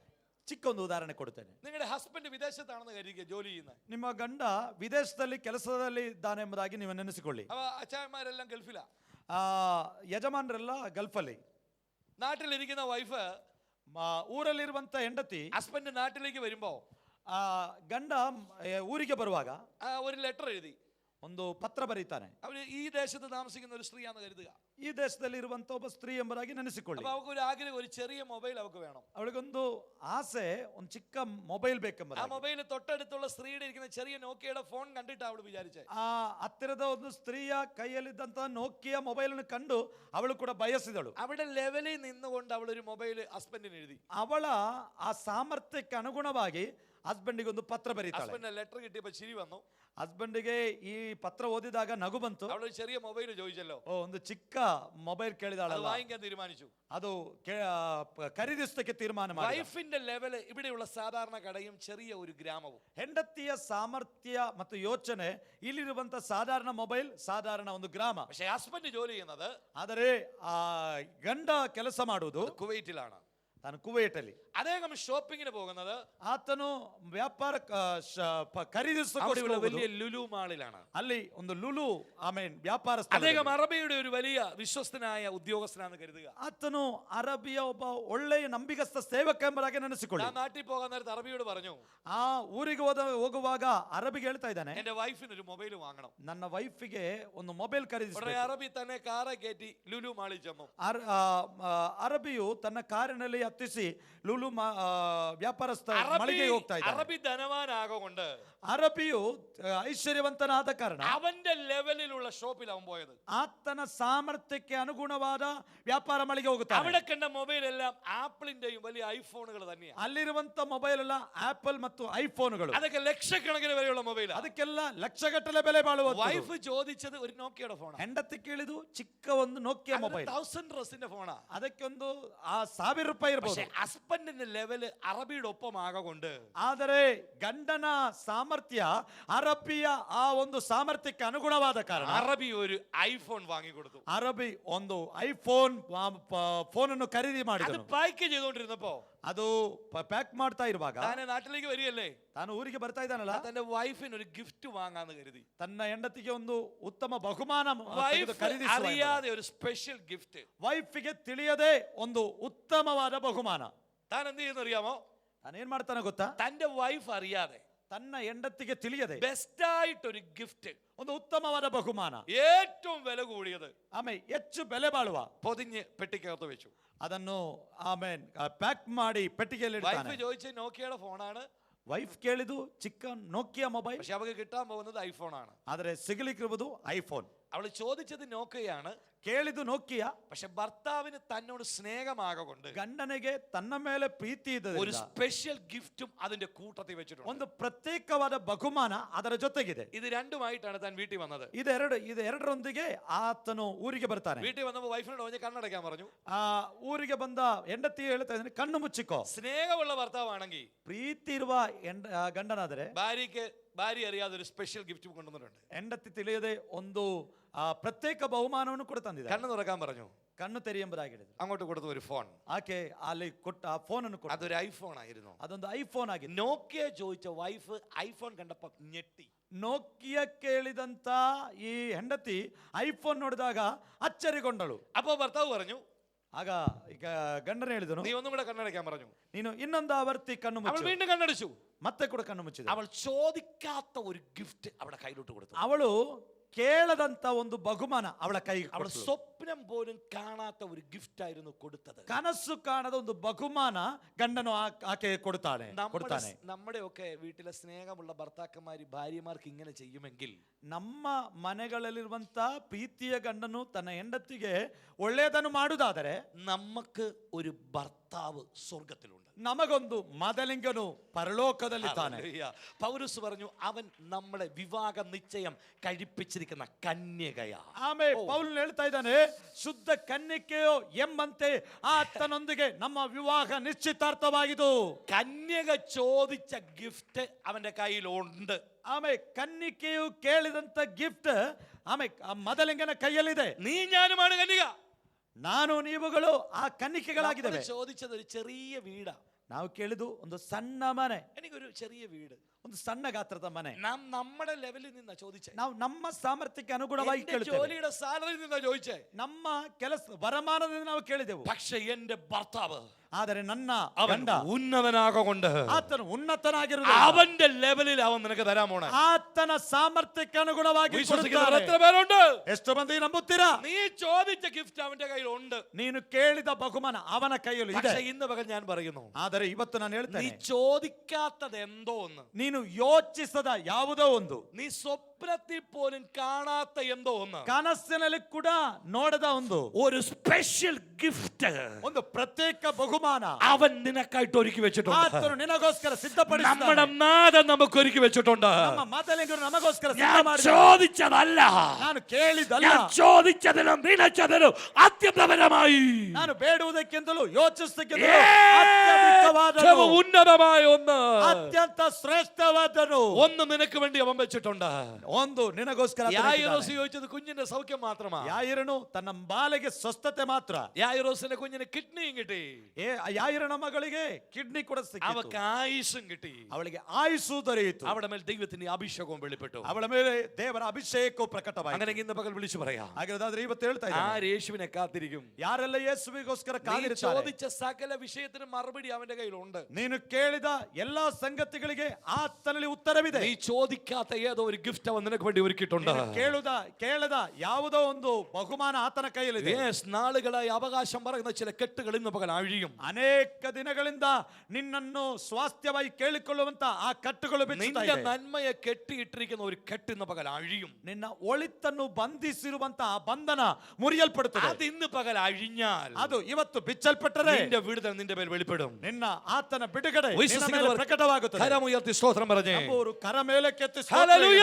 ಹಲ್ಲೆಲೂಯ. ഒരിക്കൽ ഒരു ബെതബാനിക്കും ബെദാനിക്കും സമീപമുള്ള ഒരു സ്ഥലത്ത് ಆಮೇಲೆ ಒಂದು ಸಾರಿ ಬೆತಾನ್ಯಕ್ಕೆ ಸಮೀಪ ಇರುವಂತ ಗ್ರಾಮದಲ್ಲಿ ഒരു കഴുതയെ കെട്ടിയിട്ടിരിക്കുക. ಒಂದು ಕತ್ತೆಯನ್ನು ಕಟ್ಟಿದ್ದಾರೆ. ആ കഴുത ഏതാണെന്നറിയാമോ? ಆ ಕತ್ತೆ ಯಾವುದು ಗೊತ್ತಾ? വാഗ്ദത്തമുള്ള കഴുതയാ. ವಾಗ್ದಾನವಿರುವ ಕತ್ತೆ. എന്താണ് വാഗ്ദത്തം? ಏನು ವಾಗ್ದಾನ? സഖരിയ പ്രവാചകൻ പറഞ്ഞു, ಜಕರಿಯ ಪ್ರವಾದನೆ, സിയോൻ പുത്രിയേ, ಸಿಯೋನ್ ಕುಮಾರಿಯೇ, നിന്റെ രാജാവ് കഴുതയുടെ പുറത്തു വാഹനമേറി വരുന്നു. ನಿನ್ನ ಅರಸನು ಕತ್ತೆಯನ್ನೇರಿ ಬರುತ್ತಾನೆ എന്ന് പറഞ്ഞാൽ ഈ കഴുതയുടെ ജനനം പോലും ಅಂತ ಹೇಳಿದರೆ ಈ ಕತ್ತೆಯ ಜನನ പഴയ നിയമത്തിലെ പ്രവചന നിവൃത്തിയ. ಹಳೆಯ ಒಡಂಬಡಿಕೆಯ ಪ್ರವಾದನೆ ನೆರವೇರಿಕೆ ಆಗಿತ್ತು. നമുക്ക് പോലും അത്രയും ഇതില്ല വാഗ്ദത്തം.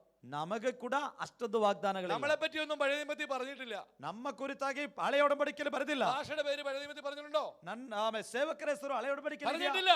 ಇಲ್ಲ. പക്ഷേ ഈ കഴുതയെ പറ്റി പറഞ്ഞിട്ടുണ്ട്. ಆದರೆ ಈ ಕತ್ತೆಯ ಕುರಿತಾಗಿ വാഗ്ദത്തമുള്ള കഴുത, ವಾಗ್ದಾನವಿರುವ ಕತ್ತೆ. ആ കഴുതയുടെ ജനനം പോലും അത്യുന്നതനെ ചുമക്കാനാ. ಆತನ ಜನನವೇನೆಂದರೆ ಉನ್ನತನಾದ ಅರಸನನ್ನು ಹೊತ್ತೊಯ್ಯುವುದಕ್ಕೆ. പക്ഷേ അവൻ ജനിച്ചപ്പോ മുതൽ, ಆದರೆ ಜನಿಸಿದ ಅಂದಿನಿಂದ അവനെ ഒരു മരത്തെ കെട്ടിയിട്ടിരിക്കുക. ಆತನನ್ನು ಮರದಲ್ಲಿ ಕಟ್ಟಿ ಹಾಕಲ್ಪಟ್ಟಿದೆ. എന്താ കാര്യം? ಏನು ವಿಷಯ? വാഗ്ദത്തമുള്ളത് കൊണ്ട് ವಾಗ್ದಾನವಿರುವುದರಿಂದ അവനെ കെട്ടിയിട്ടിരിക്കുക. ಆತನನ್ನು ಅದು ಕಟ್ಟಲ್ಪಟ್ಟ ಸ್ಥಿತಿಯಲ್ಲಿ പിടികിട്ടുന്ന ഒരു ആമേൻ പറയട്ടെ. ಅರ್ಥವಾಗುವ വാഗ്ദത്തമുള്ളതിനെ കെട്ടത്തുള്ളൂ. ವಾಗ್ದಾನ ಇರುವವರನ್ನು ಮಾತ್ರ ಕಟ್ಟಿ ಹಾಕುವುದು. നിന്റെ മേൽ വാഗ്ദത്തം ഉണ്ടെങ്കിൽ ನಿನ್ನ ಮೇಲೆ ವಾಗ್ದಾನವಿರುವುದಾದರೆ ശത്രുവിന്റെ ഊദരവം നിനക്കുണ്ട്. ಸೈತಾನ್ನ ವಿರೋಧತ್ವಗಳು ನಿನಗಿದೆ. നിന്റെ ജീവിതത്തിൽ പിശാചിന്റെ എതിർപ്പുണ്ടോ? ನಿನ್ನ ಜೀವಿತದಲ್ಲಿ ವೈರಿಯ ವಿರೋಧತ್ವಗಳು ಇದೆಯೋ? നിന്റെ മേൽ വാഗ്ദത്തമുണ്ട്. ನಿನ್ನ ಮೇಲೆ ವಾಗ್ದಾನವಿದೆ. പിശാചിന് നിന്നോട് ഒരു വിഷയവുമില്ലേ? ಸೈತಾನಿಗೆ ಯಾವ ತೊಂದರೆ ನಿನ್ನ ಮೇಲೆ ഒരു ಇಲ್ಲವೋ? പോരാട്ടവും ഇല്ലേ? ಯಾವ ಹೋರಾಟಗಳಿಲ್ಲವೋ? പറഞ്ഞ കടവും രോഗവും ദുഃഖവും പ്രതിസന്ധി ഒന്നും നിനക്കില്ലേ? ಸಾಲ ಭಾರ ರೋಗ ಬಲಹೀನತೆ ಯಾವುದು ನಿನಗಿಲ್ಲವೋ? നിന്റെ ബിസിനസ്സിനകത്ത് തകർച്ചയൊന്നും ഇല്ലേ? ನಿನ್ನ ವ್ಯಾಪಾರದಲ್ಲಿ ಅವನತಿ ಇಲ್ಲವೇ? നിന്റെ കുടുംബജീവിതത്തിൽ പ്രശ്നമൊന്നും ഇല്ലേ? ನಿನ್ನ ಕುಟುಂಬದಲ್ಲಿ ಸಮಸ್ಯೆ ಇಲ್ಲವೇ? പിശാചിന് നിന്നോട് ഒരു കാര്യമില്ല. ಸೈತಾನನಿಗೆ ನಿನ್ನಲ್ಲಿ ಯಾವ ವ್ಯವಹಾರವೂ ಇಲ್ಲ. നിനക്ക് യാതൊരു വാഗ്ദത്തവും ഇല്ല. ಯಾಕಂದ್ರೆ ನಿನ್ನಲ್ಲಿ ವಾಗ್ದಾನಗಳಿಲ್ಲ. എന്നാൽ നിന്നെ പറ്റി ഒരു വാഗ്ദത്തം ഉണ്ടെങ്കിൽ ಆದರೆ ವಾಗ್ದಾನವಿರುವುದಾದರೆ നിന്റെ ബിസിനസ് തകരും. ನಿನ್ನ ವ್ಯಾಪಾರ ಒಡೆಯಲ್ಪಡುತ್ತದೆ. നിനക്ക് സാലറി കിട്ടത്തില്ല. ನಿನಗೆ ಸಂಬಳ ದೊರೆಯುವುದಿಲ್ಲ. നിന്റെ വീടിനകത്ത് പ്രശ്നമാ. ನಿನಗೆ ಮನೆಯೊಳಗೆ ಸಮಸ್ಯೆ. നിന്റെ തലമുറകൾ നിന്നെ അനുസരിക്കത്തില്ല. ನಿನ್ನ ಸಂತತಿ ನಿನ್ನನ್ನು ಗೌರವಿಸುವುದಿಲ್ಲ. കാര്യം നീ വാഗ്ദത്തമുള്ളവനാ. ನೀನು ವಾಗ್ದಾನವಿರುವವನು. വാഗ്ദത്തമുള്ളതിനെ കെട്ടത്തുള്ളൂ സാത്താൻ. ವಾಗ್ದಾನವಿರುವವನನ್ನು ಮಾತ್ರ ಸೈತಾನು ಬಂಧಿಸ್ತಾನೆ. ഹല്ലേലൂയ. ಹಲ್ಲೆಲೂಯ. 6000 ಭೂതം ബാധിച്ച ഒരു മനുഷ്യനെ സാത്താൻ കെട്ടിയിട്ടു. 6000 ದೆವ್ವದಿಂದ ಕೂಡಿದ ಒಬ್ಬ ಮನುಷ್ಯನನ್ನು ಸೈತಾನನು ಕಟ್ಟಿದನು. യേശു അവനെ സ്വതന്ത്രനാക്കി. ಯೇಸು ಅವನನ್ನು ಸ್ವತಂತ್ರ ಮಾಡಿದನು. അടുത്തത് അവൻ വസ്ത്രം ധരിച്ച് യേശുവിനെ എടുക്കാൻ വന്നു. ಅವನು ವಸ್ತ್ರವನ್ನು ಹಾಕಿ ಯೇಸುವಿನ ಬಳಿಗೆ ಬಂದನು. ഭൂതം പോയപ്പോ അവൻ വസ്ത്രം ധരിച്ചു. ನೋಡಿ, ದವ್ವ ಹೋದಾಗ ಅವನು ವಸ್ತ್ರವನ್ನು ಹಾಕಿದ. പിടി കിട്ടിയ ഭൂതം ഉള്ളതുകൊണ്ടാ ധരിക്കാത്തത്. ಅರ್ಥ ಆಯ್ತಾ? ದವ್ವ ಇರುವ ಕಾರಣ ഭൂതം ವಸ್ತ್ರ പോയ വസ്ത്രം ಧರಿಸುವುದಿಲ್ಲ. ധരിക്കും. ದವ್ವ ಹೋದರೆ ನಾವು ವಸ್ತ್ರ ಧರಿಸ್ತೇವೆ. ഉടനെ അവൻ യേശുവിനെ എടുക്കാൻ വന്നു. യേശുവെ ഞാൻ നിന്റെ കൂടെ വരാം. ಕೂಡಲೇ ಯೇಸುವಿನ ಬಳಿಗೆ ಬಂದು ಹೇಳ್ತಾ ಇದ್ದಾನೆ, ಯೇಸುವೆ ನಾನು ನಿನ್ನನ್ನು ಹಿಂಬಾಲಿಸ್ತೇನೆ. യേശു പറഞ്ഞു വേണ്ട. ಯೇಸು ಹೇಳಿದನು ಬೇಡ. ഞാൻ നിനക്ക് ചെയ്ത സൗഖ്യം ഈ പട്ടണത്തിൽ പറയാൻ പറഞ്ഞു. ನಾನು ನಿನಗೆ ಮಾಡಿದ ಬಿಡುಗಡೆ ಈ ಪಟ್ಟಣಕ್ಕೆ ಸಾರು. യേശു പാലസ്തീൻ നാട്ടിൽ എല്ലാ ദേശത്തും പോയി പ്രസംഗിച്ചുവെങ്കിലും ಆತನು ಪ್ಯಾಲೆಸ್ತೀನ ರಾಜ್ಯಗಳಲ್ಲಿ ಯೇಸುವಿನ ಕುರಿತು ಯೇಸು ತಾನು ಪ್ರಸಂಗ ಮಾಡಿದರು. യേശു ഗദരദേശത്ത് മാത്രം പ്രസംഗിച്ചു. ಯೇಸು ಗೆದರೇನನ ಸೀಮೆಯಲ್ಲಿ ಮಾತ್ರ ಆತನು ಪ್ರಸಂಗ ಮಾಡಲಿಲ್ಲ. എന്താ കാര്യം? ಏನು ವಿಷಯ? അവിടെ വാഗ്ദത്തമുള്ള ഒരുവൻ കെട്ടപ്പെട്ടിട്ടുണ്ടായിരുന്നു. ಆತನು ವಾಗ್ದಾನ ಹೊಂದಿದಂತ ಒಬ್ಬ ವ್ಯಕ್ತಿ ಕಟ್ಟಲ್ಪಟ್ಟಿದ್ದ. ಆತನ ಕಟ್ಟನ್ನು ದೇವರು ಬಿಚ್ಚಿದ. അവനെ ആ ദേശത്തെ അപ്പോസ്തലനാക്കി ദൈവം പ്രഖ്യാപിച്ചു. ಆ ದೇಶದ ಅಪೊಸ್ತಲನಾಗಿ ದೇವರು ನೇಮಿಸಿದ. അങ്ങനെയെങ്കിൽ ഞാൻ വിളിച്ചു പറയാം, ನಾನು ಹೇಳ್ತಾ നിന്റെ ಇದ್ದೇನೆ, തലമുറയുടെ കെട്ടുന്ന പകൽ അഴിയും. ನಿನ್ನ ತಲೆಮಾರಿನ ಕಟ್ಟು ಬಿಚ್ಚಲ್ಪಡುತ್ತದೆ. അങ്ങനെയെങ്കിൽ ഈ ദേശത്തെ അപ്പോസ്തലനായി നിന്റെ തലമുറയെ ദൈവം ഉപയോഗിക്കും. ಈ ದೇಶದ ಅಪೊಸ್ತಲನಾಗಿ ಆತನು ನಿನ್ನ ಉಪಯೋಗಿಸುತ್ತಾನೆ. വിശ്വാസത്തോടെ ഹല്ലേലൂയ പറ. ನಂಬಿಕೆಯಿಂದ ಹಾಲೆಲೂಯ. ഈ കഴുതയെ മരത്തെ കെട്ടിയിട്ടിരിക്കുക. ಈ ಕತ್ತೆಯನ್ನು ಮರಕ್ಕೆ ಕಟ್ಟು ಹಾಕಲ್ಪಟ್ಟಿದೆ. യേശു തന്റെ 2 ശിഷ്യന്മാരോട് പറഞ്ഞു, ಯೇಸು ತನ್ನ ಶಿಷ್ಯರಿಗೆ ಹೇಳ್ತಾ ಇದ್ದಾನೆ, ബെഥാനിക്ക് ബെത്ബാരയ്ക്ക് സമീപമുള്ള പട്ടണത്തിൽ ചെല്ലുവീൻ. ಬೆಥಾನಿಗೂ ಬೆತ್ಸಗೂ ಇರುವ ಪಟ್ಟಣಕ್ಕೆ ಹೋಗಿ അവിടെ ഒരു കഴുതയെ കെട്ടിയിട്ടിരിക്കുന്നത് കാണാം. ಅಲ್ಲಿ ಒಂದು ಕತ್ತೆಯು ಕಟ್ಟಲು ಹಾಕಲ್ಪಟ್ಟಿದೆ. അതിനെ അഴിച്ചുകൊണ്ട് വരുവീൻ. ಅದನ್ನು ಬಿಚ್ಚಿ ತನ್ನಿರಿ. ആരെങ്കിലും വല്ലതും പറഞ്ഞാൽ ಯಾರಾದರೂ ಅಡ್ಡಿಪಡಿಸ್ತಾರೆ, കർത്താവിന് ആവശ്യമുണ്ടെന്ന് പറയാൻ പറഞ്ഞു. ಯೇಸುವಿಗೆ ಬೇಕು, ಗುರುವಿಗೆ ಬೇಕು ಎಂಬುದಾಗಿ ಹೇಳಿ. രണ്ടുപേര് കഴുതയെ അഴിക്കാൻ വന്നു. ಇಬ್ರು ಕತ್ತೆಯನ್ನು ಬಿಚ್ಚಲಿಕ್ಕೆ ಬಂದರು. അവർ കഴുതയെ അഴിക്കുക. ಆ ಕತ್ತೆಯನ್ನು ಬಿಚ್ಚುತ್ತಾ ഈ ಇದ್ದಾರೆ. കഴുത കെട്ടപ്പെട്ട് കിടക്കുക. ಈ ಕತ್ತೆ ಕಟ್ಟಲ್ಪಟ್ಟ ಸ್ಥಿತಿಯಲ್ಲಿ ಇದೆ. ഒരു മരത്തിന്റെ ചുറ്റിൽ അവനെ കെട്ടിയിട്ടിരിക്കുക. ಈ ಮರದ ಬುಡದಲ್ಲಿ ಕಟ್ಟಿ ಹಾಕಲ್ಪಟ್ಟಿದೆ. ആ കെട്ടിനപ്പുറത്ത് അവന് പോകാൻ പറ്റത്തില്ല. ಈ ಕಟ್ಟನ್ನು ಬಿಚ್ಚಿ ಹೋಗೋದಕ್ಕೆ എന്ന് ಸಾಧ್ಯವಾಗ್ತಾ പറഞ്ഞാൽ അവന്റെ മുമ്പിൽ അവന് കഴിക്കാനുള്ള വെള്ളവും പുല്ലും ഒക്കെ ഉണ്ട്. ಮುಂದೆ ತಿನ್ನುವುದಕ್ಕೂ ಕುಡಿಯುವುದಕ್ಕೂ ಆಹಾರ ಪಾನೀಯಗಳು, ಹುಲ್ಲು ಪಾನೀಯವಿದೆ. പക്ഷെ കെട്ടുള്ളത് കൊണ്ട് അവൻ അങ്ങോട്ട് പോകാൻ പറ്റുന്നില്ല. ಆದರೆ ಕಟ್ಟಲ್ಪಟ್ಟ ಸ್ಥಿತಿಯಲ್ಲಿದ್ದರಿಂದ ಅಲ್ಲಿಗೆ ಹೋಗೋದಕ್ಕೆ ಸಾಧ್ಯವಾಗ್ತಾ ಇಲ್ಲ. പിടി കിട്ടുന്നുണ്ടോ? ಅರ್ಥವಾಗ್ತಾ ಇದೆಯಾ? മുമ്പിൽ തന്നെ വിടുതലുണ്ട്, ಮುಂದೆ ಬಿಡುಗಡೆ ಇದೆ, പക്ഷെ പോകാൻ പറ്റുന്നില്ല. ಆದರೆ ಹೋಗೋದಕ್ಕೆ ಸಾಧ್ಯವಾಗ್ತಾ അത് ಇಲ್ಲ. എടുക്കാൻ കഴിയുന്നില്ല. ಅದನ್ನು ತೆಗೆದುಕೊಳ್ಳಿಕ್ಕೆ നന്മ കാണുന്നുണ്ട്, ಒಳಿತನ್ನು ನೋಡ್ತಾ ಇದ್ದಾನೆ, പക്ഷെ എടുക്കാൻ കഴിയുന്നില്ല. ಸ್ವೀಕರಿಸೋದಕ್ಕೆ കാര്യം എന്നാണെന്നറിയാവോ? ಏನು ഒരു കെട്ട് പിറകിലുണ്ട്. ಒಂದು ಬಂಧನ ಇದೆ. യേശു ആ കെട്ടഴിപ്പാൻ രണ്ടുപേരെ വിട്ടു.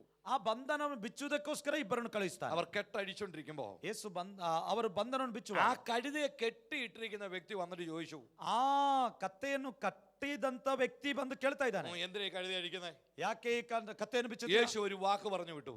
ಯೇಸು ಒಂದು ಮಾತು ಹೇಳಿದ, കർത്താവിന് ഇവനെ കൊണ്ട് ആവശ്യമുണ്ട്. ಯೇಸುವಿಗೆ ಇದು ಬೇಕಾಗಿದೆ. ഇത് പറഞ്ഞാ മതി. ಇಷ್ಟು ಹೇಳಿದ್ರೆ ಸಾಕು, കഴുത വിട്ടുതരും.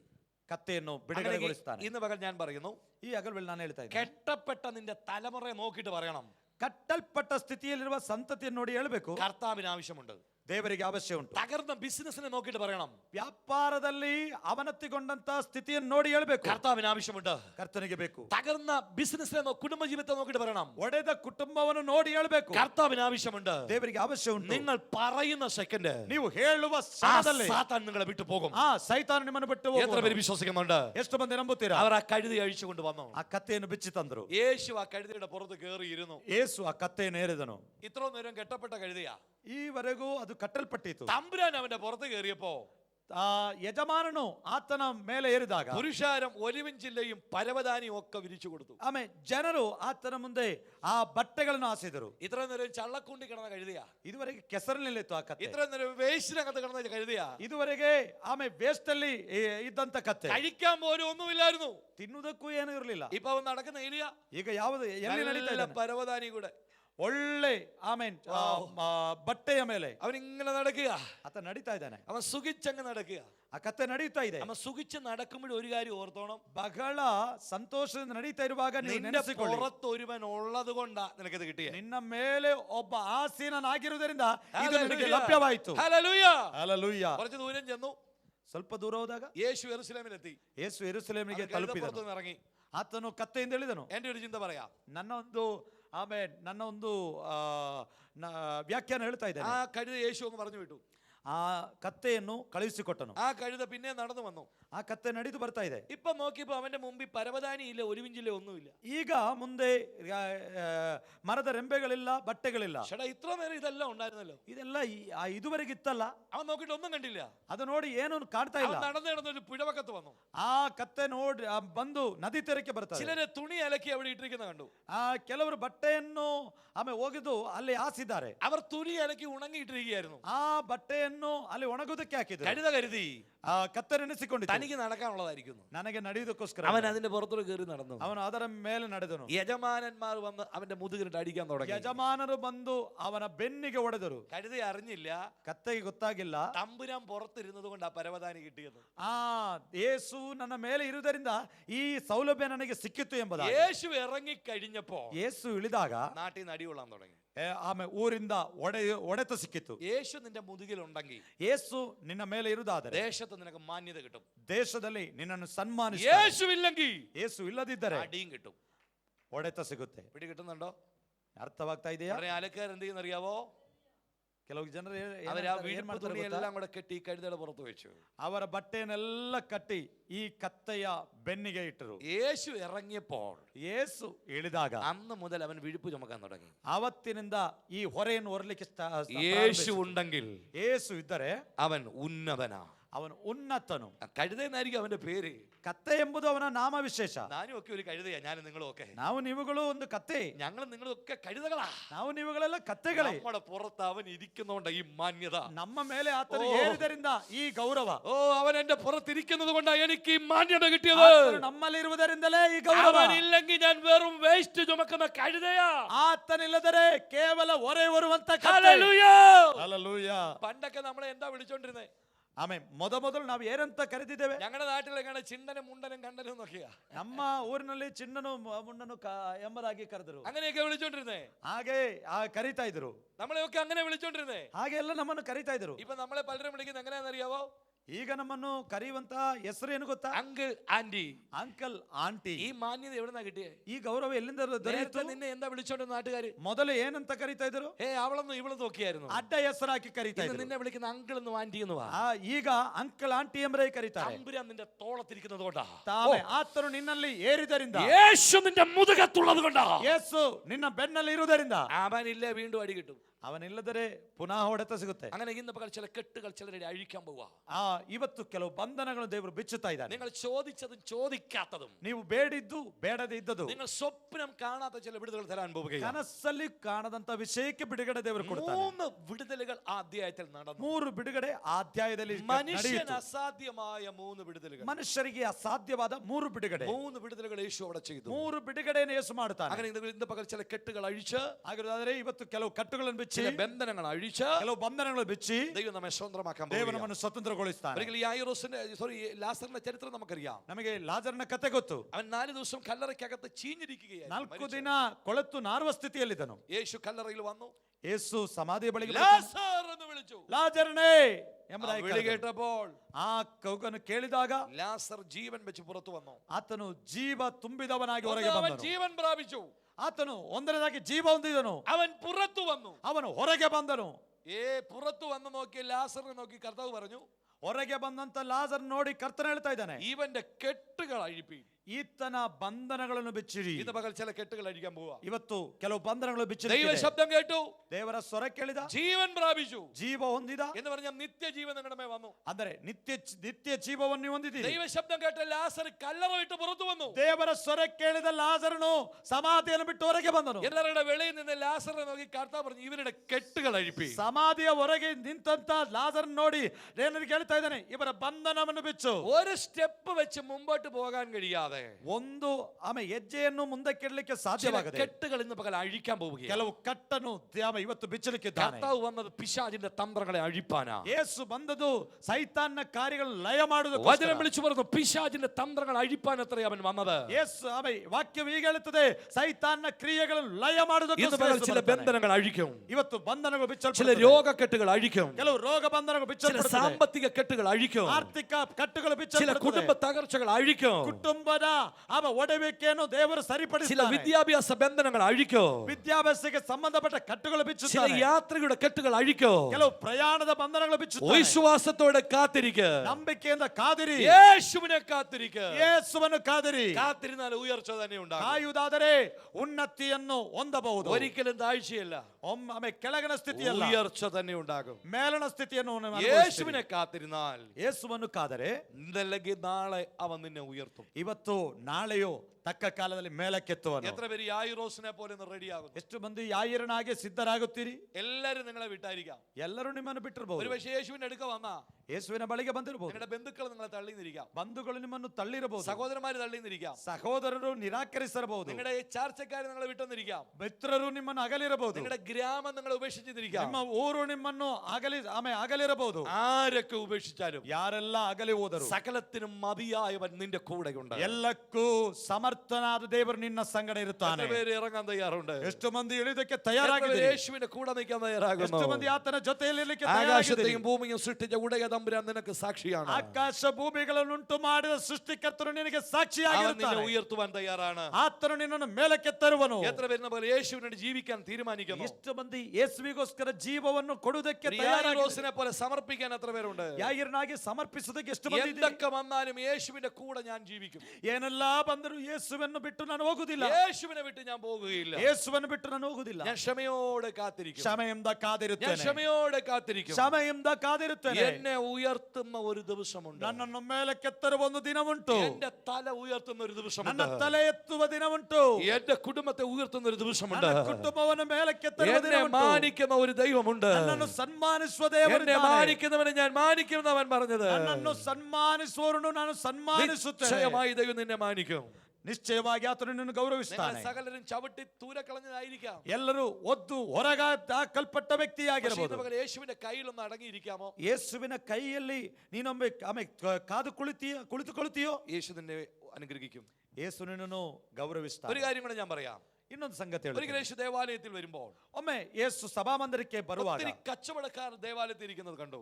ಅನೇಕ ವ್ಯಾಪಾರಸ್ಥನ್ನು ಆತನು ಗಮನಿಸ್ತಾನೆ. യേശു ഒരു കയർ എടുത്തിട്ട് ಒಂದು ಕೊರಡೆಯನ್ನು ತೆಗೆದುಕೊಂಡು ഒരു ചാട്ടവാർ ഉണ്ടാക്കി ಒಂದು ಕೊರಡೆಯನ್ನುಂಟು ಮಾಡಿ ആ കച്ചവടക്കാരെല്ലാം അടിച്ചു പുറത്താക്കി. ಆ ವ್ಯಾಪಾರಸ್ಥೆಲ್ಲ ಒಡೆದು ಹೊರಗೆ ಹಾಕುತ್ತಾನೆ. നിങ്ങൾ എന്റെ ദേവാലയത്തെ വാണിഭശാലയാക്കുന്നു അടിച്ചൊതുക്കി. ನನ್ನ ಆಲಯವನ್ನು ವ್ಯಾಪಾರ ಸ್ಥಳವಾಗಿ ಮಾಡಿದಿರಿ. യേശുവിന്റെ കയ്യിൽ ഒരു ചാട്ടവാർ ഉണ്ടായി. ಯೇಸುವಿನ ಕೈಯಲ್ಲಿ ಒಂದು ಕೊರಡೆ ಇತ್ತು. അതൊരു കയറായിരുന്നു. ಅದೊಂದು ಹಗ್ಗವಾಗಿತ್ತು. ഈ കയർ ഏതായിരുന്നു? ಈ ಹಗ್ಗ ಯಾವುದಾಗಿದೆ? ഈ കയറ് ಈ ಹಗ್ಗ അവിടെ യാഗം കഴിക്കാൻ വന്ന ഏതോ പശുവിന്റെ കഴുത്തിലിട്ടിരുന്ന കയറാ.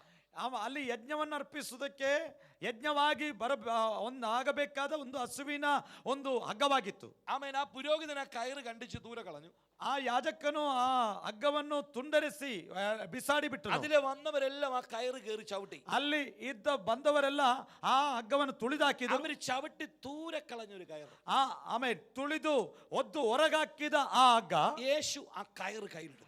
ಆ ಯೇಸು ಆ ಹಗ್ಗವನ್ನು ಕೈಗೆ ತೆಗೆದುಕೊಳ್ಳುತ್ತಾನೆ, അതിന്റെ പൊടിയെല്ലാം തട്ടി ಅದರ ಧೂಳನ್ನೆಲ್ಲ ಜಾಡಿಸ್ತಾನೆ, അതിനെ അഴിച്ചു, ಅದನ್ನು ಬಿಚ್ಚುತ್ತಾನೆ, അതിനെ ഒന്ന് പണിതു, ಅದನ್ನು ಮತ್ತೊಂದು ಆವೃತ್ತಿ ಕಟ್ಟುತ್ತಾನೆ, അതിനെ ഒരു ആയുധമാക്കി ಅದನ್ನು ಎಣೆದು ಒಂದು ಆಯುಧವಾಗಿ ಮಾಡುತ್ತಾನೆ. ദേവാലയത്തെ ശുദ്ധീകരിക്കുന്ന ചാട്ടവാറ, ದೇವಾಲಯವನ್ನು ಶುದ್ಧೀಕರಿಸುವಂತ ಒಂದು ಕೊರಡೆಯಾಗಿ. അങ്ങനെയെങ്കിലും ഇന്ന് പകൽ പറയാം.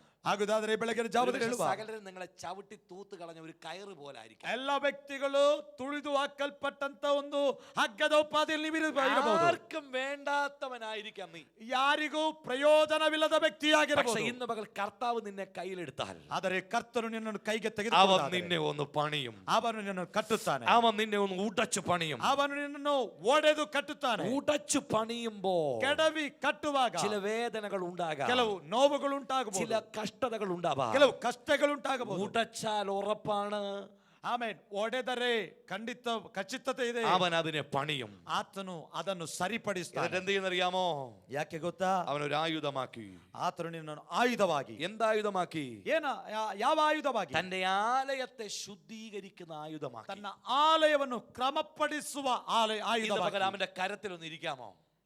ನಿನ್ನ ಆತನ ಕೈ ಕೆಳಗೆ അവന്റെ ನಿನಗಿರಬಹುದು, ബലമുള്ള കരത്തിൽ താണിരിക്കാമോ? ಆತನ ತ್ರಾಣವುಳ್ಳ ಹಸ್ತದ ಕೆಳಗೆ ನೀನಿರುತ್ತೀಯೋ, തക്ക സമയത്ത് അവൻ എടുക്കും, ತಕ್ಕ ಕಾಲದಲ್ಲಿ ಮೇಲಕ್ಕೆ ತರುತ್ತಾನೆ. ആലയത്തെ ശുദ്ധീകരിക്കുന്ന ആയുധമാക്കി ഉപയോഗിക്കും. ಆಲಯವನ್ನು ತಿರುಗಿ ಕಟ್ಟುವುದಕ್ಕೋಸ್ಕರ, ദേശത്തെ ശുദ്ധീകരിക്കുന്ന ആയുധമാക്കി ദൈവം നിന്നെ ഉപയോഗിക്കും. ದೇಶವನ್ನು ನಿನ್ನ ಮೂಲಕ ಕಟ್ಟುವುದಕ್ಕೋಸ್ಕರ. ആരവന്റെ കരത്തിൽ താന്നിരിക്കുന്നു? ಯಾರು ಆತನ ತ್ರಾಣವುಳ್ಳ ಹಸ್ತದ ಕೆಳಗೆ ഇങ്ങനെ ಇರುತ್ತಾರೆ, വിളിച്ചു പറയുന്നു, ವಾಕ್ಯ ಹೇಳುತ್ತದೆ, അവന്റെ ബലമുള്ള കരത്തിൽ താണിരിപ്പി. ತ್ರಾಣವುಳ್ಳ ಹಸ್ತದ ಕೆಳಗೆ ತಗ್ಗಿಸಿಕೊಳ್ಳಿ. അവൻ തക്ക സമയത്തിന് നിന്നെ ഉയർത്തേണ്ടതിന് ತಕ್ಕ ಕಾಲದಲ್ಲಿ ಮೇಲಕ್ಕೆ ತರುವುದಕ್ಕೋಸ್ಕರ അവന്റെ കരത്തിൽ കാത്തിരിക്കുക. ಆತನ ತ್ರಾಣವುಳ್ಳ ಹಸ್ತದಲ್ಲಿ ತಾಳ್ಮೆಯಿಂದಿರಿ. അവൻ നിന്നെ ഉയർത്തും, ಆತನ ನಿನ್ನ ಮೇಲಕ್ಕೆ അവൻ ತರುವನು, നിന്നെ ഉയർത്തും, ಆತನ ನಿನ್ನ ಮೇಲಕ್ಕೆ ತರುವನು, നിന്നെ താഴ്ത്തുകയില്ല.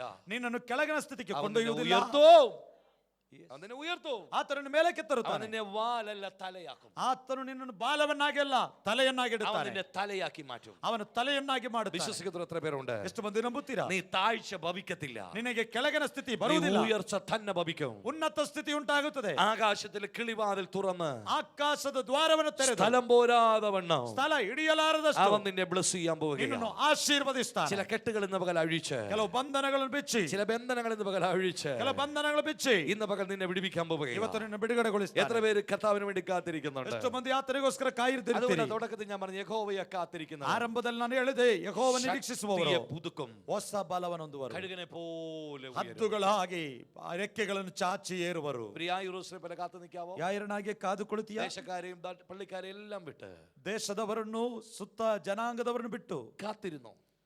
ಕಾದನು.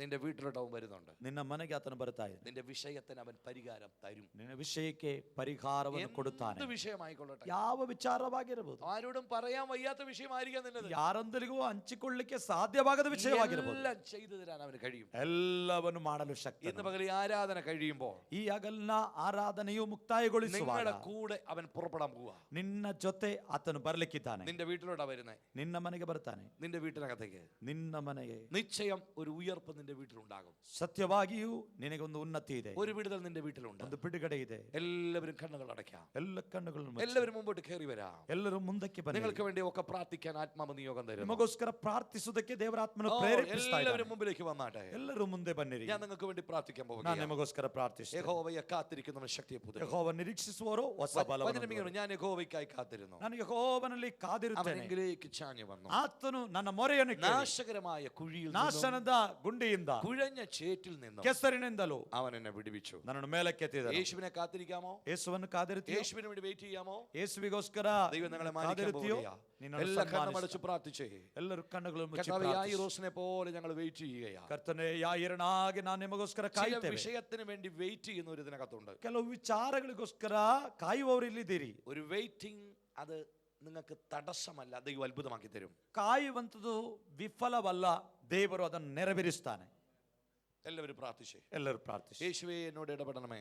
ಯೇಸುವೇ, ನನ್ನೊಂದಿಗೆ എന്റെ ಮಾತನಾಡಿ. വിഷയത്തിന് മറുപടി തരണമേ. ನನ್ನ ವಿಷಯಕ್ಕೆ ಪ್ರತ್ಯುತ್ತರಿಸು. എനിക്കൊരു മറുപടി തരണമേ. ನನಗೊಂದು ಪ್ರತ್ಯುತ್ತರ ಬೇಕು. എല്ലാവരും പ്രാർത്ഥിച്ചേ. ಎಲ್ಲರೂ ಪ್ರಾರ್ಥನೆ ಮಾಡಿ. എല്ലാവരും പ്രാർത്ഥിച്ചേ. ಎಲ್ಲರೂ ಪ್ರಾರ್ಥನೆ നിങ്ങൾ ಮಾಡಿ. വെയിറ്റ് ചെയ്യുന്നത് വേസ്റ്റ് അല്ല. ನೀವು കാതിരുವುದು ವ್ಯರ್ಥವಲ್ಲ. നിങ്ങൾ കാത്തിരിക്കുന്നത് വ്യർത്ഥമല്ല. ನೀವು കാതിರುವುದು ವ್ಯರ್ಥವಲ್ಲ. കാത്തിരുന്ന് യേശുവിന് വേണ്ടി കാത്തിരുന്ന് ചില ಯೇಸುವಿಗೋಸ್ಕರ നിമിഷങ്ങൾ ಕಾದಿರುವ ಕೆಲವು ನಿಮಿಷಗಳು യേശു നിങ്ങളെ തൊടട്ടെ. യേശു നിങ്ങളെ ಯೇಸು തൊടട്ടെ. ನಿಮ್ಮನ್ನು ಮುಟ್ಟಲಿ. Come on, യേശു നിങ്ങളെ തൊടട്ടെ. ಯೇಸು ನಿಮ್ಮನ್ನು ಸ್ಪರ್ಶಿಸಲಿ. യേശു നിങ്ങളെ സ്പർശിക്കട്ടെ. ಯೇಸು ನಿಮ್ಮನ್ನು ಸ್ಪರ್ಶಿಸಲಿ. പരിശുദ്ധാത്മാവ് ഇന്ന് പകൽ ചിലരെ തൊടാൻ പോവുകയാ. ಪವಿತ್ರಾತ್ಮನ ಕೆಲವರನ್ನು ആത്മാവ് ಮುಟ್ಟಲಿಕ್ಕೆ ഇന്ന് പകൽ ഈ മകളെ നോക്കിയിട്ട് പറയുന്നു, ಆತ್ಮನು ಇವತ್ತು ಮಗಳಲ್ಲಿ ಹೇಳುವುದು, നീ വെയിറ്റ് ചെയ്യ്.